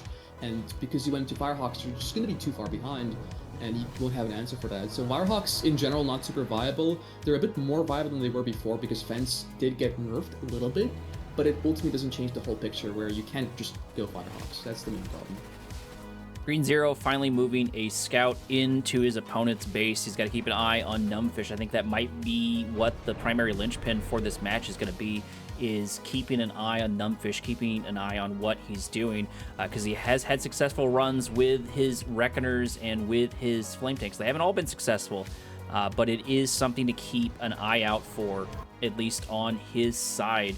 And so far, Green Zero's done a pretty decent job of keeping a couple of scouts out, keeping a couple of foxholes, at least when preparing for that. Raider Buggy also scouting out Green Zero as well, but shouldn't be anything weird from GDI just quite yet.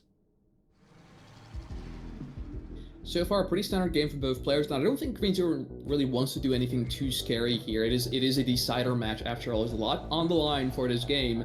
And against Nod, I would imagine Green Zero is way more comfortable than against something like, you know, Traveler or Black Hand. It's kind of like a more natural faction to play against if you're GDI. You can just make a lot of pits, make a lot of APCs, perhaps go Orcas, like the natural Green Zero playstyle. He's really just at home in this matchup, so he has no incentive to do anything remotely risky. First Pitbull out for Green Zero, making his way down.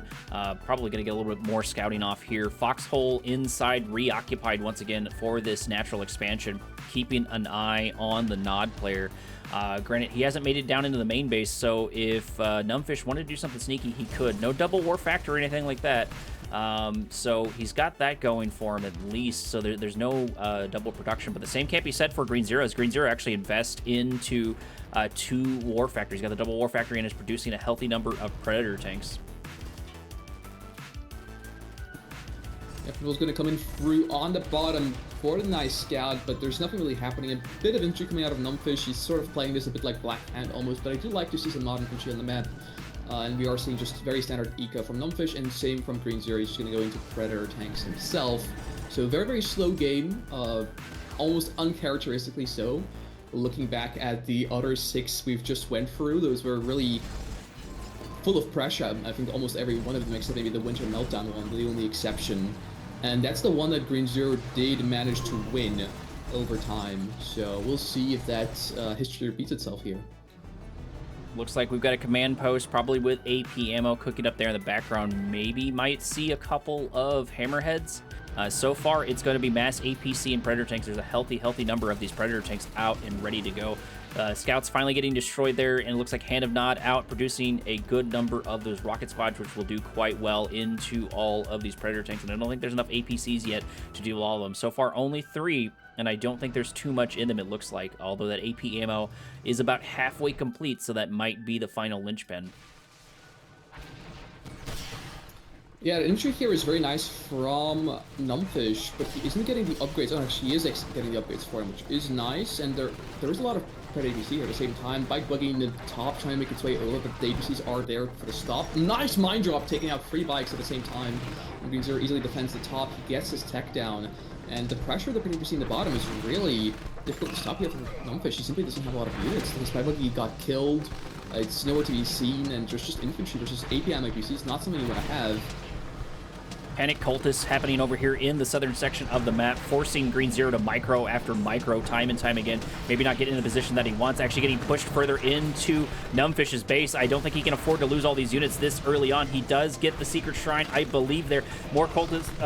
Does look like they do finally get at least one of the Predator tanks. That should help out, but more and more Harvesters going down, more and more infrastructure. Green Zero is trying to take everything he can with him on his way out, because these units are not going to make it out. There's absolutely no way I think that any of these units are going to make it out. Numbfish absolutely on top of it. Rocket squads everywhere he could possibly go, going for the APCs, going for the Predator tanks, and going for this early game lifeline for Green Zero. But Green Zero has built up plenty here in the background. He's got a Marv ready to go. He's got more sniper teams. He's got plenty of APCs. Mine Drop still sort of sitting there waiting for something to walk onto it. T3 popped its way out. Laser Fence immediately on it. Operation Center right there next to it as well. So maybe he's expecting Firehawks, or at least is prepared for it. Yeah, Marv is on the way here for Green Zero, and here's the problem for Numbfish. He's just a little too far behind. He had to rebuild the War Factory because he lost one in the bottom. He's going for Stealth Tanks right now, which will help him greatly. But then again, his only real damaging units right now are infantry. He has literally no other units, no Redeemer, no Obelisk going to be coming down here for him anytime soon. And there's so many APCs, sniper teams, and a Marv for Green Zero that this is going to be problematic for Numbfish to do anything in games, and this push could really hurt. Watchtowers there in the background with the sniper teams cutting off the advancement for those units, giving Green Zero more time to build up his infrastructure over here. He's got another watchtower down. He's got a couple of barracks. Maybe we might see a couple more snipers, or at the very least, giving a bit of more units here for the Marv would be quite nice. Rocket squads, a couple other things. APCs doing a decent amount of damage. There's the Obelisk of Light there on the defense, but most importantly, Green Zero has rolled into his opponent's natural expansion with the Marv, and he's got a Juggernaut there in the background. First Juggernaut we've seen so far from Green Zero in this match.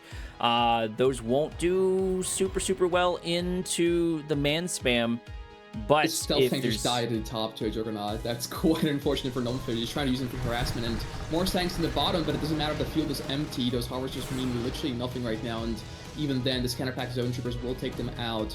And right now, this is super scary. Redeemer finally out for Numbfish, so he has at least some substance to his army.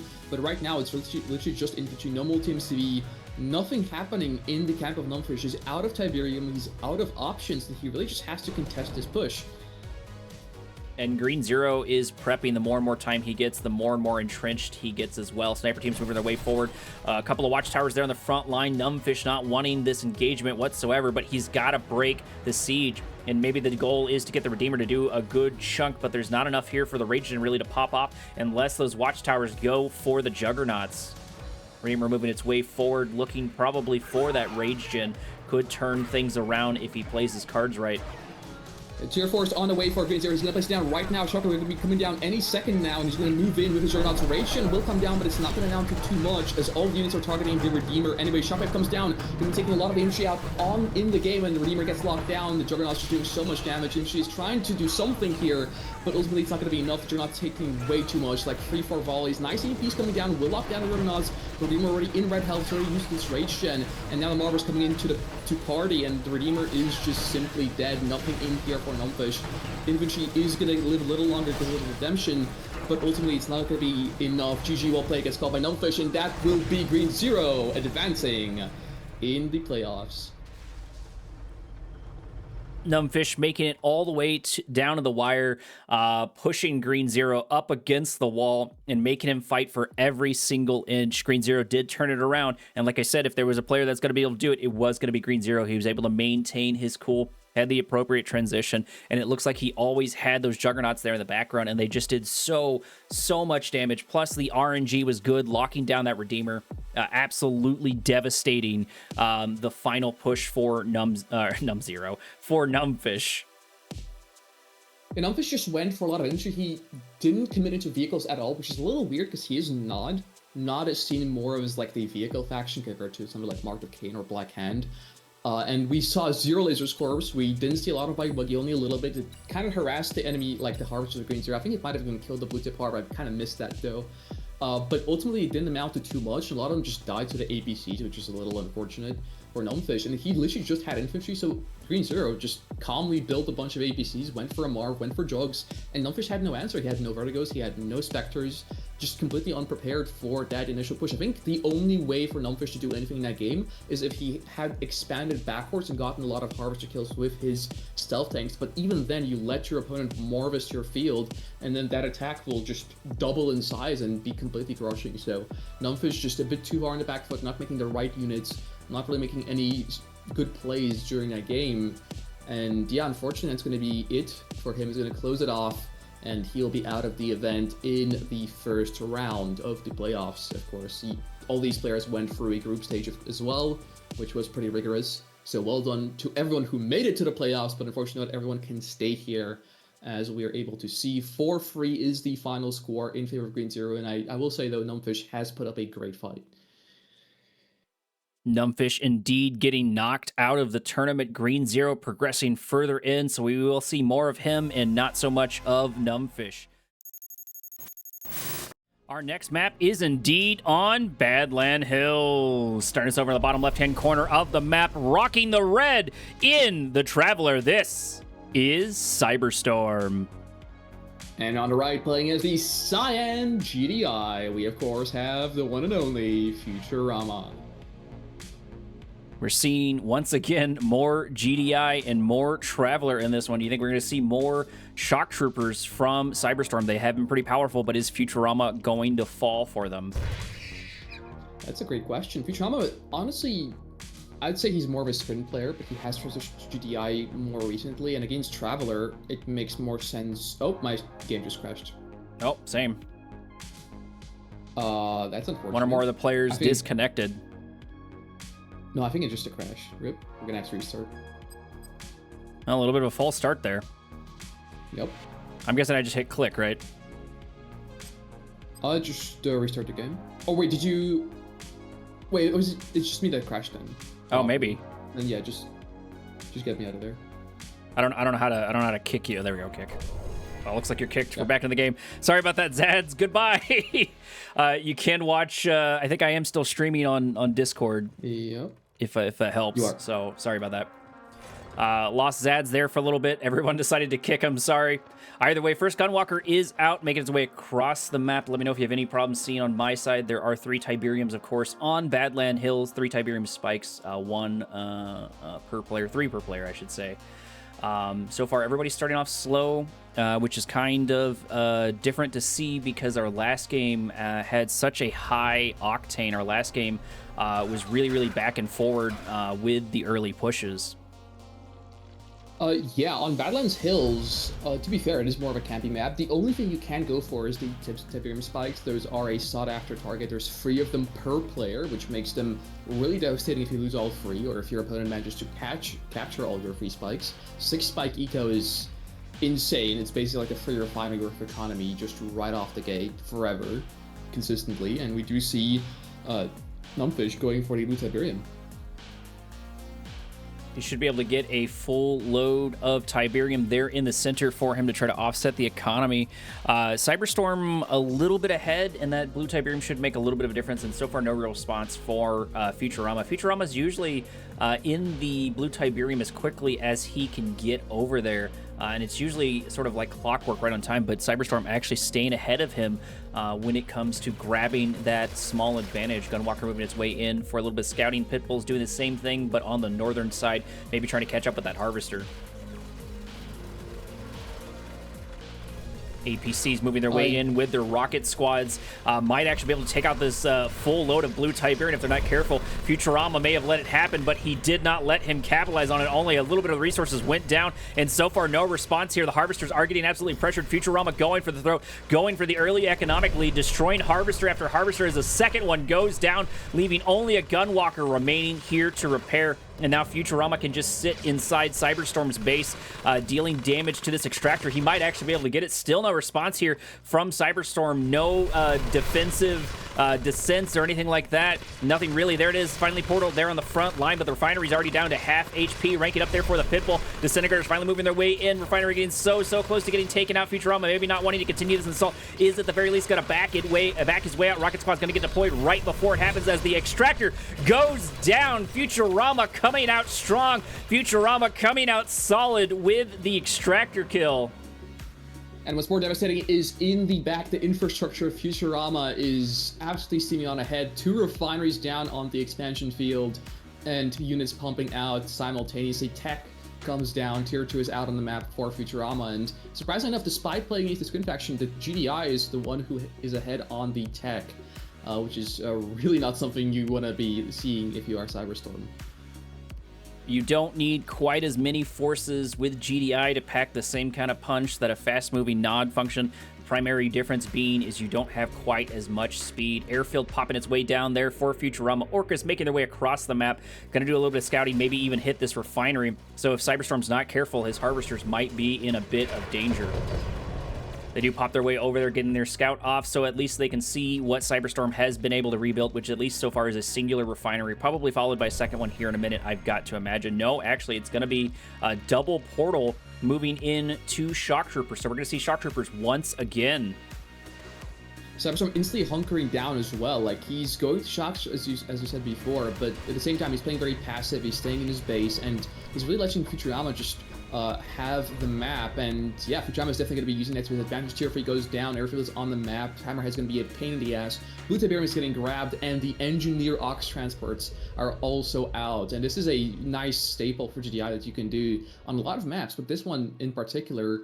And if there's no defensive units here for CyberStorm, you can only really defend one spike tops with a Buzzer Swarm, and the rest will get captured, and he'll have to recapture them back, which will be no bueno situation for him. Does look like the Ox Carts are going to get scouted here by the Gunwalkers and by the Shock Troopers over on this side. CyberStorm doing a pretty good job of locking down that defense, so at the very least that's good for him. Not sure what happened to all of those Air Forces. I think they may have got taken out there in that skirmish. Futurama already moving into the center of the map. AP ammo in full effect here for these Watchtowers as well as the APCs. However, these Shock Troopers can sneak their way through all of this and start going for the backline. Futurama a little bit prepared over here with a couple of Watchtowers, a couple of scouts here. The Buzzer Squad still stuck inside that garrison as the Shock Troopers move their way forward. There's the blink. The odds stacked against them. Watchtowers everywhere. There's a defensive tower shooting them. Rifle squads, even Predator tanks chiming in to damage those Shock Troopers. They will be taking the defensive tower, but at the same time, they're not really killing the Harvesters right now. They're just doing you know, getting scraps off the table, and Juggernauts are out on the map with the Marv on the way, and Futurama just so far ahead, and he's really keeping on the advantage. CyberStorm only able to really make Shock Troopers in this game, and he really has to get something done with them right now. Gunwalkers continuing the assault, followed by closely behind by all of these Shock Troopers. APCs to help on the defense, and those Watchtowers are just doing so much more work. Blink forward there for the Shock Trooper. Shock Trooper's going to go for that Harvester. More Watchtowers here on the defense. Futurama much tighter. He's not letting this Shock Trooper assault happen to him the same way it did for Green Zero. Gunwalkers are all that remains for this assault as the Shock Troopers, tails tucked between their legs, are running back for home base. This is quite the metropolis for Futurama, with all the towering watchtowers looming over the Shock Troopers. Like, they're able to pick up a few Harvesters here and there, but not able to do critical damage. And the longer this game goes on, the more scary the push is going to get for CyberStorm. He really needs to do something, because this Marv is coming out, and he's not stopping it. 2 Engineers already ready, probably followed by a secondary Zone Trooper here in a minute if it's not already on the map. There it is. Zone Troopers in. Engineers there in the back, APCs, and the control for Futurama only increases as time goes on. The Watchtower is going to scout those troops moving their way in, buying Futurama precious needed time to move his Marvin and hopefully back up his Juggernauts, because these Juggernauts could be in danger. Those would be one of the primary targets that I would go for, and indeed it looks like CyberStorm's going to go for it. One Juggernaut going down, more Watchtowers going to pop their way out as these numbers begin to thin. Futurama grabbing another defensive tower here in the north. No, actually I was mistaken. That was the garrison unit there in the background. Yeah, and CyberStorm was able to pick off one Juggernaut, and he does have a Hexabot on the way, but it's only just started, and there's a whole push, whole attack mounting here for Futurama. He just needs to literally move all of his units across the map, and I'm pretty sure there's nothing CyberStorm can do. He literally just has a handful of Shock Troopers. EMP control center has been grabbed by both sides. It should work quite well into, at the very least, Futurama. I don't think there's much they can get unless they get the Eradicator Hexapod there for Futurama. At the very least, he does have it cooking there in the background. And the longer this game goes on, the better it will be for Futurama as he just continues to increase his economic gains. He's almost got about a little over 10K total resources harvest on his opponent, on CyberStorm. Yeah, at the moment, the thing with Futurama is he's actually playing super passive. He's not trying to push in, which, to be fair, you're playing Ace Traveler. You know, it's really scary to push in all the time. Like, they could make a few cultists and really capture a few Juggernauts and turn the game around pretty quickly. So he's just taking his sweet time with this. Now, this might run him into some trouble with the Hexapod. He does need to be able to deal with this somehow. The Prodigy's out on the map, so Hexalame is on the table. You know, CyberStorm can start teleporting Hexapod back constantly. So you need really some EMP nades or some really overwhelming damage here from Futurama to be able to deal with that. Eradicator Hexapod able to snipe one of those watchtowers, giving it just a little bit of resources, helping his economy, just giving that tiny little bit of push. Barrack's going to get targeted as the Hammerheads move their way in. APC's moving their way in. Shock Troopers not wanting this fight just quite yet. They still have the blink ready and able to go. Juggernauts here in the background ready to start taking shots off on this Eradicator Hexapod.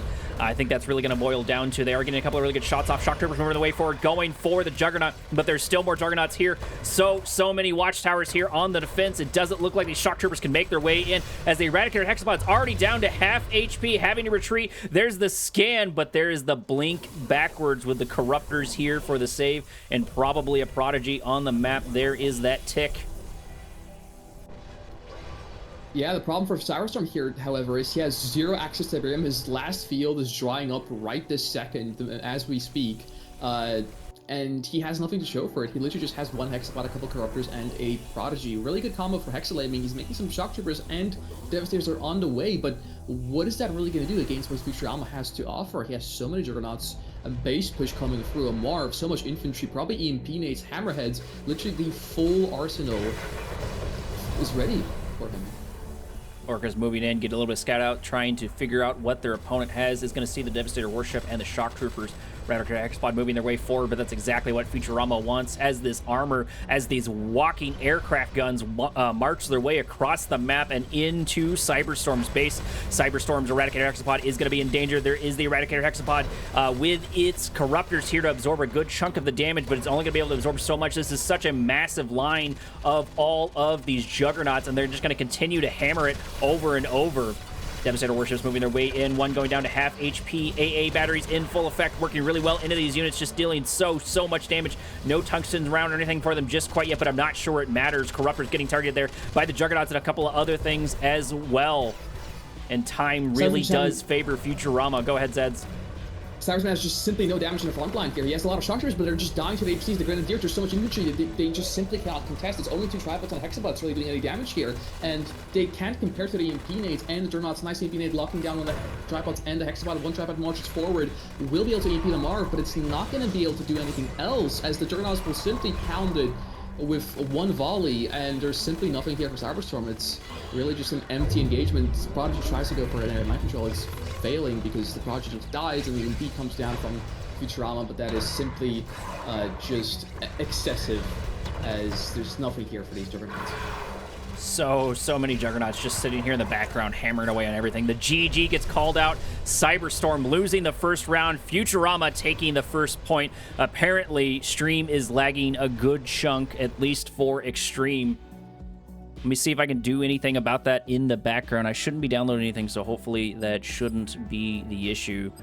12-minute game there, a little bit quicker, and it looks like Futurama was able to stay atop on the economy and on the structures for sure. Controlling that center of the map really had a profound impact, and you can definitely see it as it grows exponentially throughout the map.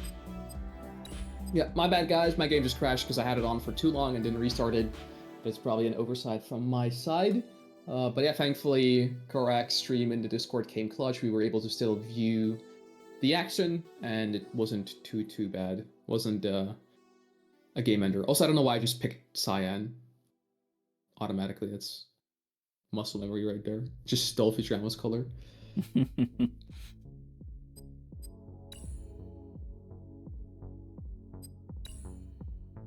Lobby is up, by the way.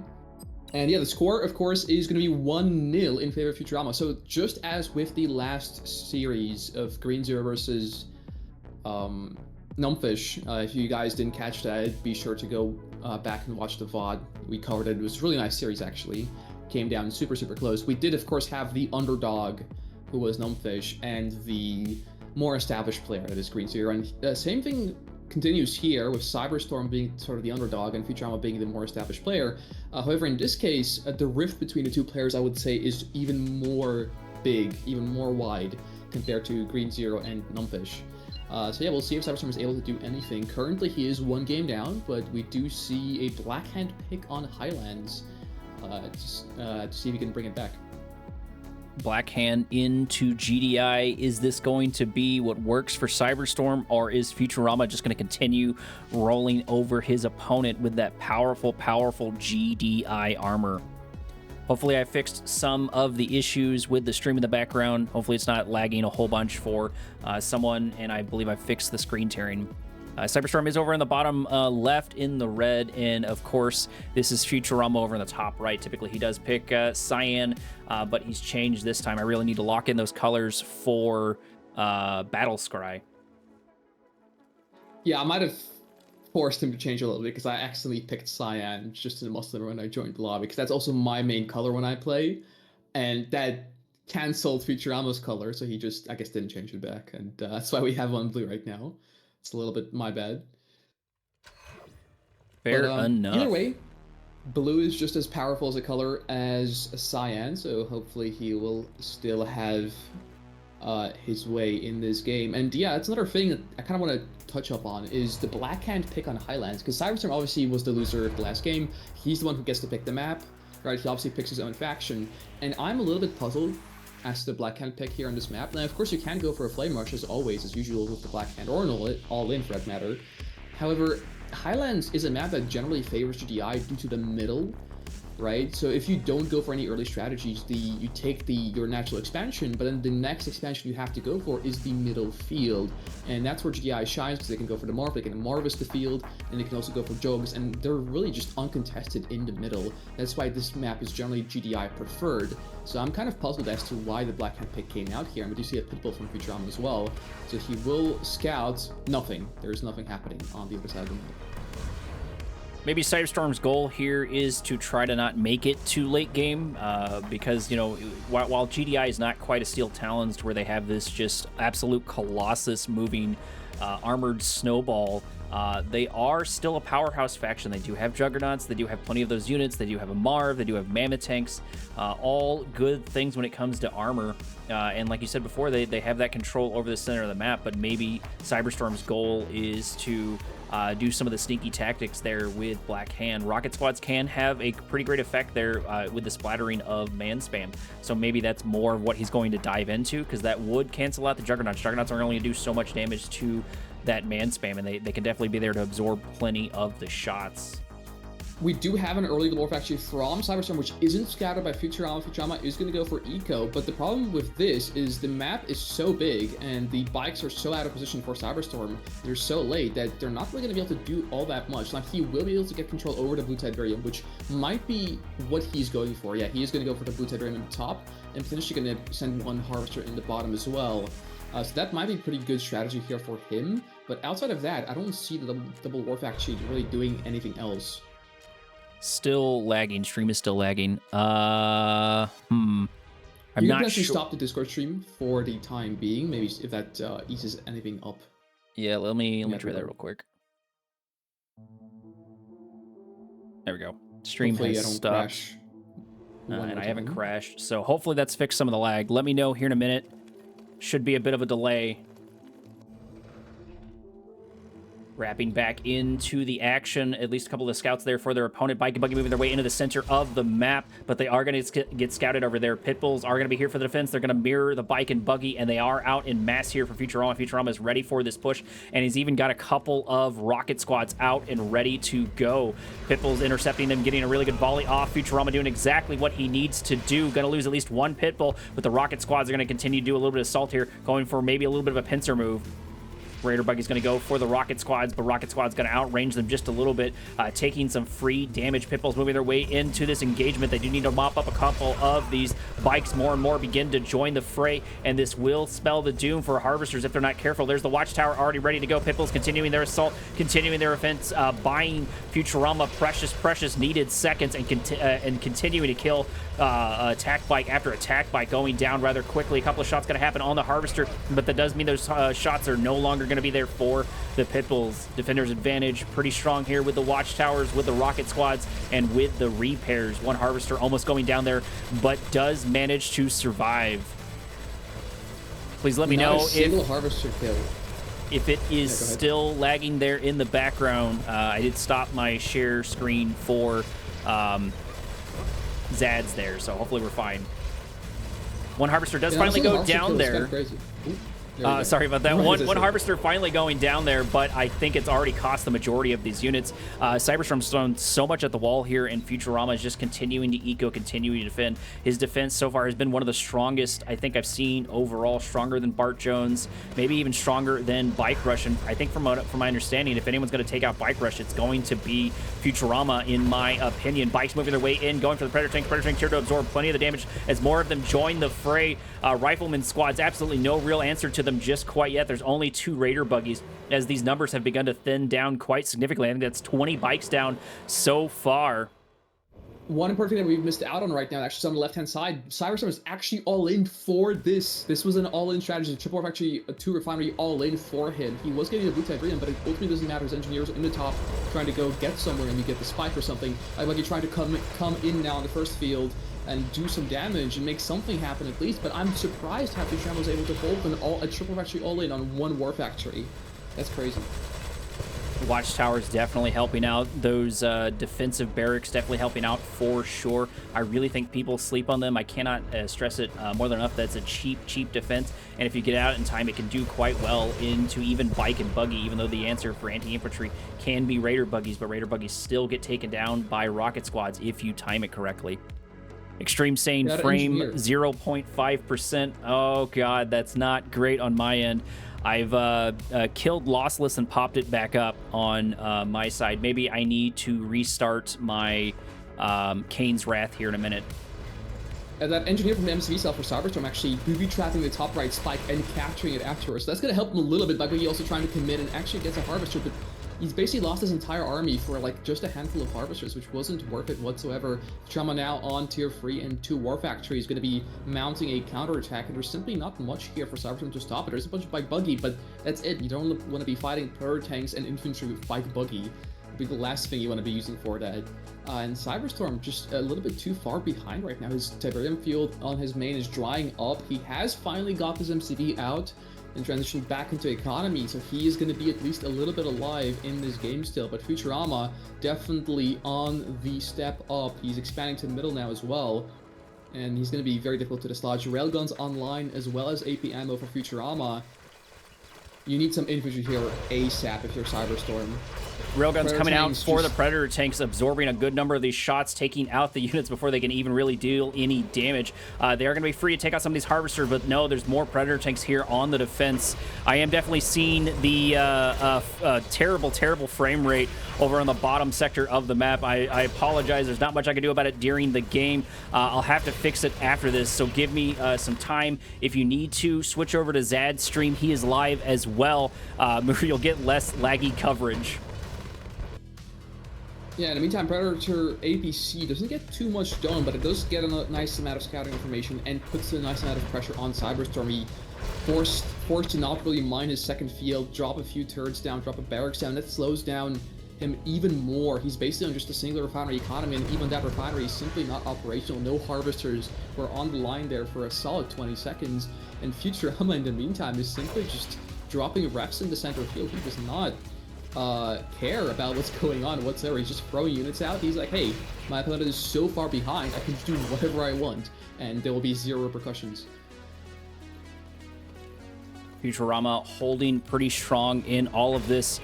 Funnily enough, I think as soon as people leave, my stream tightens up just a little bit, at least from my side.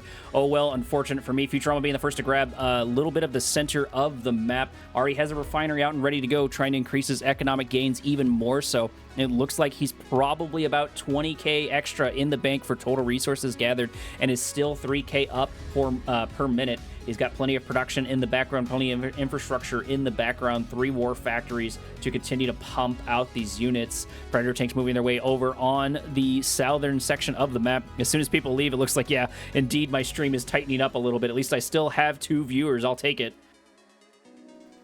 Yeah, Futurama using his groups of units of Predator tanks, he's kind of like flame tanks almost. He's kind of reversing the Black Hand player with his own units. The Railgun Preds, although slow, are pretty devastating in numbers, and CyberStorm is completely out of position. His infantry is on the bottom trying to stop the bottom attack, but there's another group of units, and he's once again forced away from his top field, completely devastating his own economy with his own doing. Finally, another refinery goes down. Finally, a 4th refinery comes down for CyberStorm, whereas Futurama already is on 7. Actually, wait, yeah, it's 7 refineries for him.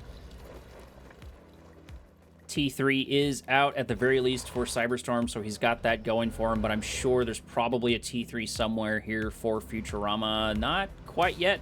Maybe if he's going to build, it's going to be over here. 3 refineries, like you were saying. I definitely did miss that. And so much armor. Futurama happy to just sort of sit here in the center of the map. He's got exactly what he wants. Why risk it? Why risk his chance in the tournament? Even though CyberStorm is probably a bit of the underdog in this fight, he can still pull one over on Futurama. Futurama does not play his cards right, and so far he's playing safe. Assault beginning in earnest as all of these Black Hand squads finally move their way in, but they're going to get picked off by the APCs. It's free pick day as kill after kill happens, and Futurama just has so much armor. He's got 3 main assaults over here, one moving in the north, one moving in the south, and one right down Main Street. The units in the north are going to go for those Scorpion tanks, and the GG gets called. CyberStorm is down another point. If he's not careful, he's getting close to match point. He's got to find some sort of solution. He's got to find an angle to take on Futurama, because what he's doing right now so far is not working.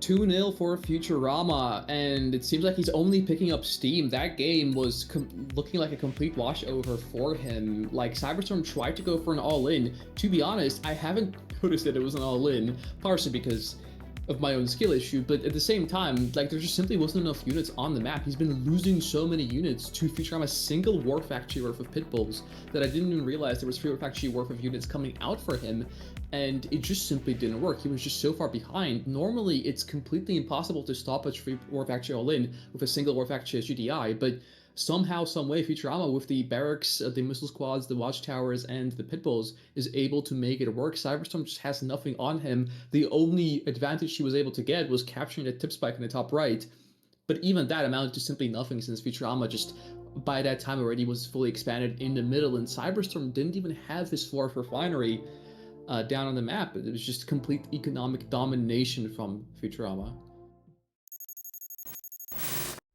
And there we go, we do have a Traveler 59 pick from Futurama. Finally, he's playing on the Twin Factions in the top as the Cyan Traveler, of course. And in the south, still in the red, still rocking the black hand. This is CyberStorm.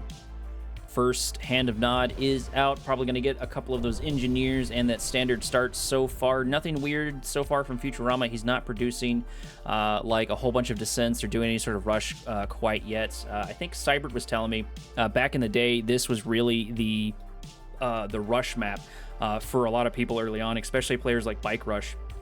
I think this is sort of where Bike Rush cut his teeth, at least according to Cybert. Yeah, that's the thing, because the rush distance is super close, since both players spawn directly opposite of each other through the middle, and it is almost as close, probably even closer than something like Torment Arena, which is like the most OG map in that regard. And that's why you can do all sorts of things, like Black Hand Infantry all-ins, or even Traveler Infantry all-ins. So far, we haven't seen any of that, though, in these games, and it seems like it's a bit more chill. And in case of Futurama, I definitely do understand why he would prefer to not go for, like, a risky strategy. Like, he's winning these games based off of macro anyway, so there's no real reason for him to do any sort of risky things. And he's overall just more of, like, a macro player himself. Likes to drop down those refs and just chill on them. And I think from watching CyberStorm's games in the past, not necessarily the Chrono Clash, but just sort of in general, he does seem to be a little bit more of a micro, a little bit more of a rushy player overall. Buzzer Squad's moving their way into CyberStorm's base. I'm not sure if they were able to catch that operations center. Looks like they may have just barely been able to see it, but it's hard to tell. You might know that something is up and ready to go. Probably going to get a couple of flame tanks or something, but it is still in low power mode for the moment. What are we going to get cooking out here? 1 flame tank for sure. Yeah, Futurama did have vision of it, but I don't think he saw it. Then again, the thing with Futurama is he's going to go for the Blue Tiberium on his 4th Harvester, and he's going to go for units afterwards. So whether he saw it or not doesn't matter all that much, because he has units to counter it. He just needs to make sure he doesn't miss it entirely. And it's going to be a flame all-in from CyberStorm. He's committing really hard to this one, just like the last one. Selling off of the MCV, which means if this assault doesn't work, he's going to be in danger. Only a couple of attack bikes here. Does look like Secret Tank is going to get a couple of really good shots off on the Flame Tank, as Flame Tank gets close to half HP, and one Secret Tank gets close to getting destroyed, but more and more join the fray. I think Futurama knows that something's up. He's seen that Flame Tank. I don't think he knows that it's an all-in, but he knows that they're going to be on the horizon. plenty of attack bikes here. It looks like this is going to be enough volleys here to sneak around and hopefully get one of these harvesters. Not able to find a hole just quite yet. Professor Cabal squad's moving their way in to pad out these stats a little more. So no more flame tanks that I've seen so far. I don't think one of them has snuck around just quite yet, but give him some time. I'm sure we might see one here in a minute. There's only one. Futurama does scout that it's an all-in, so he's fully aware of what's going on right now. He's probably going to cancel his ref. He doesn't, surprisingly enough. He keeps the ref, so he's just wanting to go back into more economy. But he does have to use to defend this, so I guess it does make sense. But Strive goes down to try and quell some of this infantry from his opponent. And the bike, buggy, and single flame tank simply cannot break through the Seeker line. Two Buzzer Hives absorbing plenty of these shots, trying to pressure those Cabal Capacitor squads. Black Hand over here in the background to help increase the pressure. Bike and Buggy increasing in number. Flame Tank moving forward, going to run right into that Buzzer squad, but maybe that's exactly what he wants to do as the Buzzer Hive does go down. Attack Bikes move their way in. They do have plenty of volleys here to start hitting these Seeker Tanks. Two Seeker Tanks down, I think, so far. If they're not careful, Futurama could be in danger, but he has that Defender's advantage in full effect. He's got time to get a couple of things out as more Seeker Tanks join the fray because Futurama has set up his natural expansion and is reaping the benefits from it so far. I was mistaken. Futurama did actually end up going to cancel his ref, but he does have a stasis and fast legs out on the map in return. Not entirely sure what he's going for the Sins. I would say Cultist would make a bit more sense, but at the same time, he's fully in control of the situation. The Flame Tank is still alive, but there isn't a lot of Bike Buggy left, and he's mostly weathered the storm and can go back into more economy if he so desires. Black Hand dying before they can get really anything off whatsoever. Unfortunate for them. Flame Tank making its way all the way back to home base, getting a little bit of repair here. CyberStorm moving in, looking for another target. Once again, is Futurama going to be found wanting it? No, he is not. Seeker Tanks are here. Seeker Tanks are ready to go, and they defend the Harvester. Harvester not even going down to half HP. Buzzer Hives to absorb plenty of these shots. Going to take a couple of shots here and there from those. The Seeker Tanks do manage to pick off at least one of the bikes. I don't think CyberStorm can really afford the trade, while on the other side, Futurama definitely can. It's 8.6 to 4.8, and if CyberStorm doesn't find some sort of advantage here soon, he's going to lose the round. Nice pickoffs from CyberStorm. He gets one Seeker, but then he just trades one back right for it. And it's just too many units here. CyberStorm just simply can't engage it. He has to because he has no other options, but it's just simply too much, too overwhelming. Bikes in front going to get taken down by the Seeker Tanks, and with the Sins coming in from the right flank as well, CyberStorm just has to disengage. And he's just been trading not super good trades either, and at the same time, Futurama with the established economy and the Seeker Tanks being able to stop this Flame Tank now, he's just simply in the lead, in the helm of this game, and CyberStorm not really able to do anything. Only 4 bikes remain as the economy continues to dwindle for CyberStorm. Futurama once again sitting pretty, trying to play this off, selling off a refinery there in the background, I believe, to give himself a little bit more in the defense. More Seeker Tanks are going to pop their way out here in a moment to absorb these shots and to delay it even further. Every single one down in the bottom and taking out the entire economy of CyberStorm. There's no defense there for him, and he does quit out of the game. 3-2 in favor of Futurama. Match point is on the table. Hopefully we're not witnessing a complete sweep of CyberStorm. That would be unfortunate, but he won't be the first one to come back and win it all. He's got a snowball, and he needs to snowball hard and fast. Give me a moment as I update the score. Futurama taking a 3-0 lead so far. We are on match point if CyberStorm is not careful. Kind of curious to see if he's going to go for something a little more risky. So far, his rushes haven't really worked, but going in the late game may not be an option either, because it seems like sort of everywhere you go, Futurama has a play for you. And like you were saying before, he was able to defend with just a singular war factory. It's an all-in. CyberStorm is building a Seeker Shrine right this moment as we speak, and we do have 2 barracks out on the map. He's going to be going for an all-in, going to be capturing the spikes, most likely just getting the upgrades for his infantry. No, he does go for a refinery, so it's not going to be a full all-in, but it's definitely going to be a very committed strategy out of him. Not that it's too uncommon on this specific map, but against Sprint, it might be very, very difficult to pull off. Those Buzzer Hives are just such a great answer to infantry. Plenty of rocket squads out, selling off of at least one of the Hand of Nod. Secret Shine about down to half for its upgrade, so that's cooking there in the background for sure. Another Hand of Nod popping its way up. It looks like they're at the ends It looks like it's not going to be a refinery. I thought it was going to be a refinery for sure, but that is the upgrade there for the units. At the very least, selling off of the secret shrine, maybe a refinery in the background, or maybe more units. No, actually selling off. So he's just going pure two-hand of nods. CyberStorm or Futurama is going to spot it with that buzzer squad. He's going to know what's up and going. So hopefully he can get a couple of buzzer hives out and ready to go. No portal just quite yet. At least one buzzer hive here as CyberStorm marches his way across the map, looking to take out his opponent, looking to take down the champ, to go for where it hurts. Right as CyberStorm changes his mind and switches out from the refinery back into another barracks and commits to the full all-in, and gets scouted into engineer from the MC, even gets killed by the buzzer. That is very unfortunate. We do see buzzer hive spam here from Futurama, which is very scary to deal with if you're a CyberStorm. 5 buzzer hives with building blocks. Oh man. And a couple of gunwalkers building up there in the background for Futurama. Futurama's doing all of the things correct. Reactor there to absorb some of the shots and buy Futurama just a little bit more time to get a few more units out. Probably another gunwalker producing there in the background. He's got time to waste. These units can walk away from the buzzer hives, but only by so much. Yeah, and the longer this goes on, the more eco Futurama has over CyberStorm, so the worse it gets for him. So CyberStorm really has to commit. He cannot wait too long, but at the same time, he just simply can't. The power plant just goes down, the build block is there, and he just cannot commit. He doesn't have enough infantry, doesn't have enough upgrades to stop the mass buzzer hive spam with gunwalkers in the back. Futurama doubling down on the buzzer hive, continuing with this body blocking from Deal, and it looks like CyberStorm's beginning to run out of steam, and there's still 4 buzzer hives left. Buzzers continuing to move their way in over and over. Does look like they do finally get one of the hives down, but it doesn't matter because once again, Futurama is in a position to absorb, to trade, to do plenty of things, and he's got plenty of gunwalkers here on the defense. A couple of shots being wasted on the Harvester, and there it is. The GG gets called, and that's going to be a 4-0 sweep for Futurama. Unfortunate for CyberStorm. Sorry, buddy, but you were knocked out of the tournament. That was definitely not just brute force. That was chest with fist.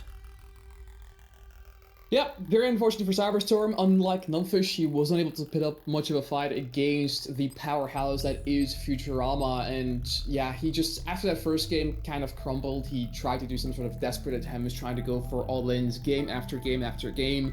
And game after game, it just simply didn't yield any sort of movement from Futurama. Futurama was just kind of coasting through this series with CyberStorm. That first game initially maybe causing some problems, but even then, it was simply just a sheer domination of skill from Futurama. He's definitely the more practiced player out of the two and the favorite to win. But yeah, it is unfortunate to see CyberStorm go in such a way. 4-0 sweep for Futurama, and he will advance into playoff brackets.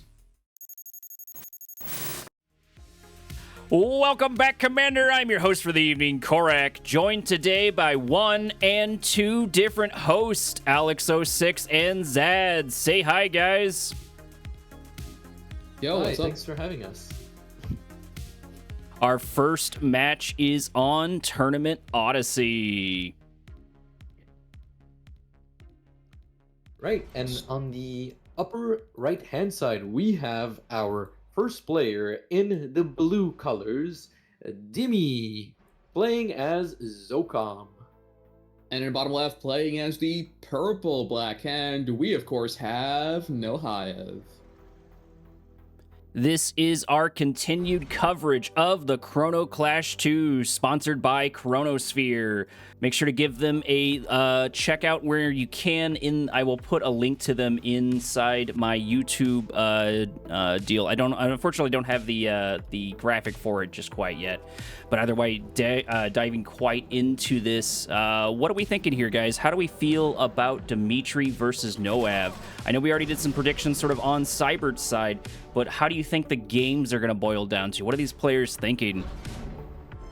Well, Nohaev, it is very simple with him. He loves to spam his Nod factions, and since he got majority of his practice with players like Lumos and Eclipse, he will be leaning heavy into things like Bike Buggy, Scorpion Tanks, and just a lot of War Factories spam and Tier 1 unit spam.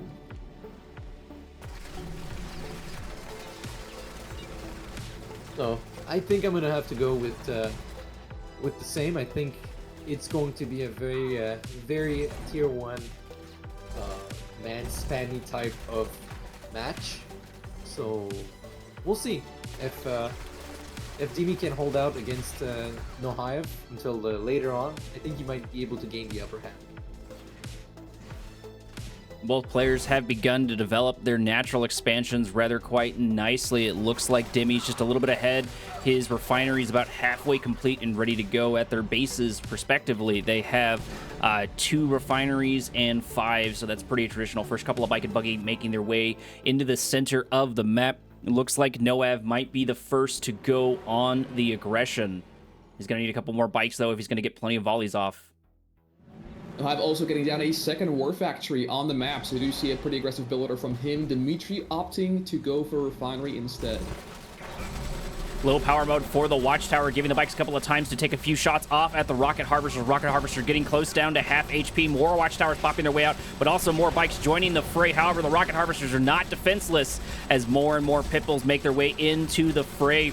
Raider Buggy's doing exactly what they need to, which are absorbing the shots from these Watchtowers. Watchtowers are not focusing on the bikes like they need to be. As the Harvester goes down, that assault ends up being a bit successful there for Noav, and it looks like it's not over. More and more forces begin to join the fray, focusing on those Pitbulls. One Pitbull might go down. There it is. Gonna get destroyed. Noav gonna keep up the pressure. Gonna go for Pitbull. It looks like Dimi's formations are not as tight as they could be. He could do a little bit better on that front, but that defender's advantage is still gonna be pretty strong for him. Low power mode once again for those Watchtowers. Every time they pop up, it looks like they continue to hit low power mode left and right, going for the Tiberium field, going for the Harvester. Harvester going down. It's got a full load of Tiberium. If it's not careful, there it is. Take it out. Destroyed. Noav coming out strong, keeping the pressure and not letting up whatsoever. Moving more forces in, moving more bikes in, but finally getting pushed out by the Pitbulls. That was an insane amount of damage. Economically, right now, Dimi is probably panicking a little bit. I would say he's probably going to try and build a second refinery on that field. Maybe a few harvesters, I would say. That's what I would be doing right now. Noaev, simultaneously, he does have a lot of refineries himself, but not a lot of harvesters on them. That second field is dearly lacking in harvester units. But nonetheless, Dimitri himself is also not doing super hot on that front either.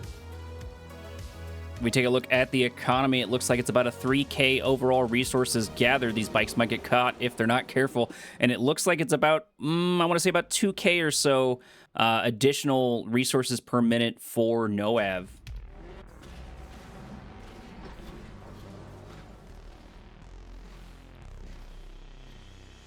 Scorpion tanks building up in the center of the map, ready to go. Looks like Dimi's trying to get the tempo back in his favor. He's looking for something he can snack on, and he might actually find it. MCV is going to roll right in these Pitbulls, and I don't think he can deploy it right there. Going to take a couple of really good shots. Going down to half HP. This could definitely make a difference here. Taking out this construction yard would have a profound effect on the game. The repair does pop out. Tanks finally making their way in, but there's still plenty of volleys left. I think they need about 2 more to get it off. There's the hand. If not, you may as well commit. Try and get for this as quickly as you can, but Pitbull after Pitbull goes down. Somehow, Noav was able to hold on to his MCV. Engineer popping its way out. Orca's trying to move their way in, dealing that last little bit of damage, but Noav's absolutely on top of it. His A game is in full effect. Scorpion's moving in for him now as well. The counterattack is brewing as he does have Dozer upgrade for them researched, and now we have the Scorpions engaging the predator tanks of Dimitri. Gonna be trading so far, not enough units for Noaev to fully commit in. 1-for-2 trade here, so pretty good for Dimi overall, and Noaev is mostly forced back. Predator tanks versus all of the Scorpion tanks. The defender's advantage once again in full effect here for Dimi, and it's been keeping him alive. The primary issue is going to be keeping his harvesters alive, which so far he's done a little bit better job, and the Scorpions are in full retreat. Once again, he said we do have those, no, actually, yeah, we do have the Dozer upgrade, which means they have slightly more armor. A couple of hammerheads moving in as well to do a bit of damage here and there. Flame tank in the back for... Yeah, it killed the refinery there in the back of Dimitri's base. So Dimitri effectively on only 1 refinery economy at this point in the game, which is tragic. Dimitri's definitely going to have to tighten things up. Noav is attacking from every front, and he doesn't seem to be letting up. Right, Not a lot of infantry, surprisingly so, from HoxaeB, actually. A lot of vehicles. Those hammerheads are definitely going to need to back up for a bit. There's a lot of turrets here, and infantry are coming in as well, so Dimi's going to have to be really careful about how he plays his hand here. Finally, we see the thing that Black Hand is really well known for as a faction. Infantry, as you said, is coming out onto the field, and we should see some upgrades online here anytime soon once HoxaeB is able to get that secret shrine down and researching. Economy is shaping up quite nicely for HoxaeB. He's about 1 to 2k ahead consistently the entire time, and 8k in total resources gathered. Most importantly, he has much more armor, much more military on the field than Dimitri, at least cost-wise.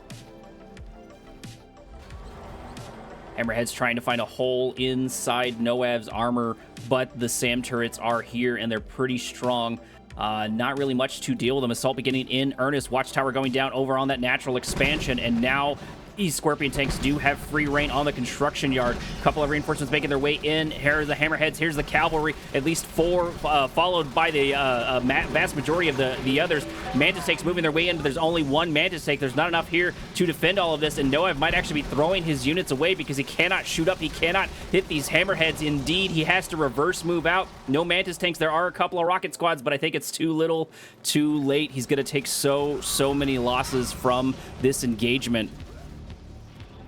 And HoxaeB here, despite having the economical advantage, he's losing way too many units. I don't know if he's going to be able to stay in this game if he doesn't do something quick and target those air units. Oh, and he does. He builds that SAM turret. But 1 SAM turret will not be enough to stop this amount of Hammerheads. That's probably $30,000 flying right in the sky here for Dimitri as he's going in once more for those juicy Scorpion tanks. One after the other they fall, but another SAM turret will chase those Hammerheads away. First upgrade for the SAM turret, giving them a 4th on the node, which means the rest of the turrets will have those as well. He's got to get a couple more Mantis tanks out in order to deal with this. It looks like he's going to go with a couple of quantity instead. He's going to grab a good chunk of these Raider buggies, which do indeed shoot up. They don't do a massive damage, but they will definitely continue to tick down left and right, and it's better than having no defense. A couple of bikes going to join the fray as well. HoxaeB going full send into these SAM turrets. He doesn't want anything to do with those Hammerheads inside his base. There's the scan out and ready to go. We do see the Predator PC engaging now for Dimitri with the Hammerheads in tandem. The Howitzers taking so much fire, 2 of them going to be going down. Pretty tremendous effort, and it does pay off from Dimitri. Tip-core missiles for HoxaeB actually is going to help him a little bit, but those Hammerheads, there's just too many of them. They have ceramic armor as well, so he's going to have to build up a lot more anti-air if he wants to hold out here. And that tech is showing. A click comes down onto the refinery of Dimitri. He's once again down to effectively 1 refinery economy here in this game for the 2nd time in a row. Dimi's not making a bad accounting for himself, and that's not real surprising here in the playoff. All of these players are so close to every one of those prize, and every single one of them is going to fight to the last minute and not give up. We're seeing a lot of solid. We're not seeing too much tilt. A couple of bike buggies making their way into the natural expansion, hitting the watchtower. A couple of these harvesters could be in danger if they don't play their cards right. Those tip-core rockets are going to do so much damage, but they have to focus on all of these units as they make their way in. As the cavalry arrive, once again, this is doing so much work for Dimitri, and they're just getting taken out left and right. Bike and buggy doesn't mean nothing compared to 30k in the sky. They're just going to chase down what is going to shoot them. A couple of tip core rockets are going to get maybe 1, 2, no, but the splash damage is not quite where it needs to be. The spacing's a little bit better for the Hammerheads as they continue their onslaught on the map. Engagement happening over on the right-hand side. Go ahead. Yeah, the APCs and Predator tanks engaging for Dimitri, but Hammerheads are here once again. They're just super fast. They can engage everywhere, catching out of MCV, and it does go down. There's simply nothing here for the Hammerheads. Vapor Bomb coming down from HoxaeB. It will grab some of the Hammerheads, but not kill them all, and HoxaeB ultimately has to back down from the Predator tanks and APCs, as well as the Hammerhead army of Dimitri. And he's building a Redeemer, I believe. There's that engineering facility right there. He's getting ready to assault. Redeemer is indeed just about going to pop its way out. Probably going to get no Hand of Nod just quite yet, so it's not going to have any upgrades in it. At this point, it may as well be, you may as well put a couple of rocket squads in there with how difficult these hammerheads are to deal with.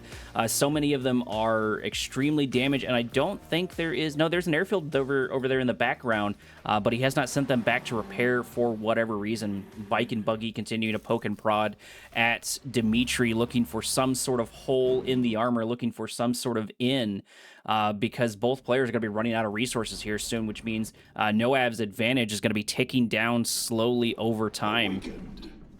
Dimitri going to be meeting the Redeemer of his opponent with his own epic unit. The Marv is on the field, and this is a fearsome entity here. It is the Zocom Marv with Zone Raider hardpoints garrisoned inside of it. This is the most high DPS unit effectively in the entire game. Thank you so much for the follow there. I believe that was Sonic, if I caught that name correctly. My apps aren't working like they should be, but I appreciate you joining, and I appreciate you watching.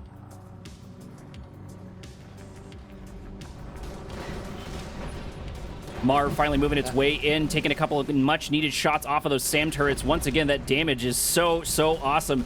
You could definitely see why it is so powerful. The hub getting targeted already down to half HP, and this absolutely no damage dealt to that. And Dimitri's trying to keep his opponent, trying to keep Noav on his back foot, attacking from the right and attacking from the left. He can't ignore really any one of these assaults, and I don't think he has enough turf to do one way or another. Harvester's getting targeted over on the right-hand side. Marv moving in, going for the Purifier. Purifier gonna go down there on the left. One click happening there over on the right-hand side, getting a good chunk of this armor, but it doesn't matter because the assaults continue on that side. The RNG is good for the one clicks on this side. EMPs on the Marv. Both the Redeemer and the Marv are down. Hammerhead's not able to find their purchase. They continue their assault. Rocket squads here in the background. SAM turrets here in the background. Redeemer actually having more health than the Marv. Marv going down to half HP. The assault continuing over on the right-hand side. So while Noav might be winning this one over here on the left, or at least delaying his opponent, he's not winning his natural expansion, his third natural expansion. And indeed, I believe he's thrown in the towel there, giving the first point to Dimitri. Noav coming out strong, coming out of the gate, and doing fantastic. That was very hectic towards the end. I was impressed by that vein detonation at the base. They managed to get Noav managed to get most of those tanks actually, despite it not being quite enough. It was quite impressive. Yeah, Noav kind of just running out of steam towards the end of that game. That was quite unfortunate for him. And yeah, I mean, those hammerheads really causing trouble throughout the entire duration of that match. Welcome to our next round and our next map, Toxicity. Starting off in the top left-hand corner, playing as the Purple Nod, the loser of last game. We, of course, have HoxaeB.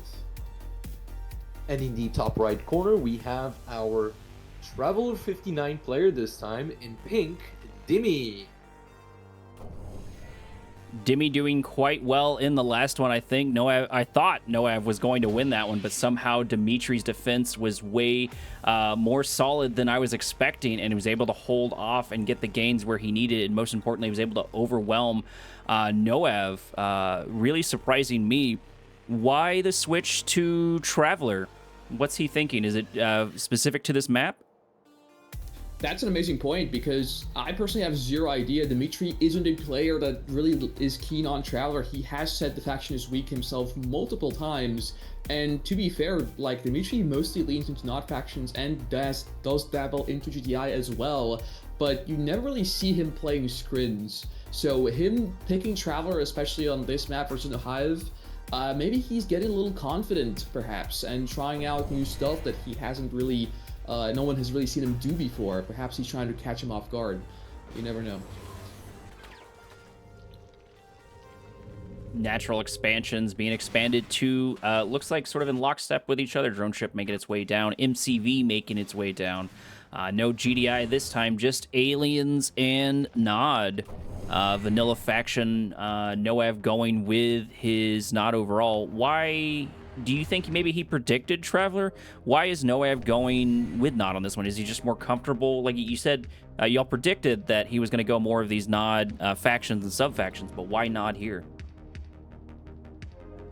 My guess would be that he's trying to actually go for that earlier tank army that he was going for last time.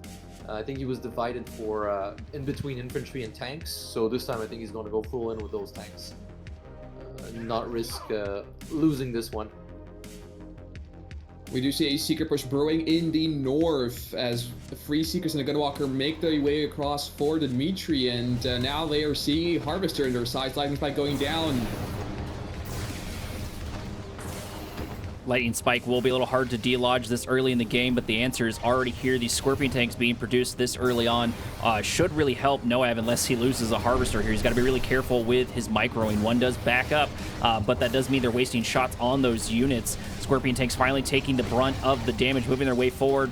Dimitri actually putting a couple of repair drones there in the background. Harvester's finally getting targeted. One Scorpion tank going to go down. A couple needing much needed repairs. Few more reinforcements did join. At least one more unit did join the fray. Focus fire in full effect. Harvester going down to half HP. Focus being switched over to that Scorpion tank. One Scorpion tank going to go down just quickly.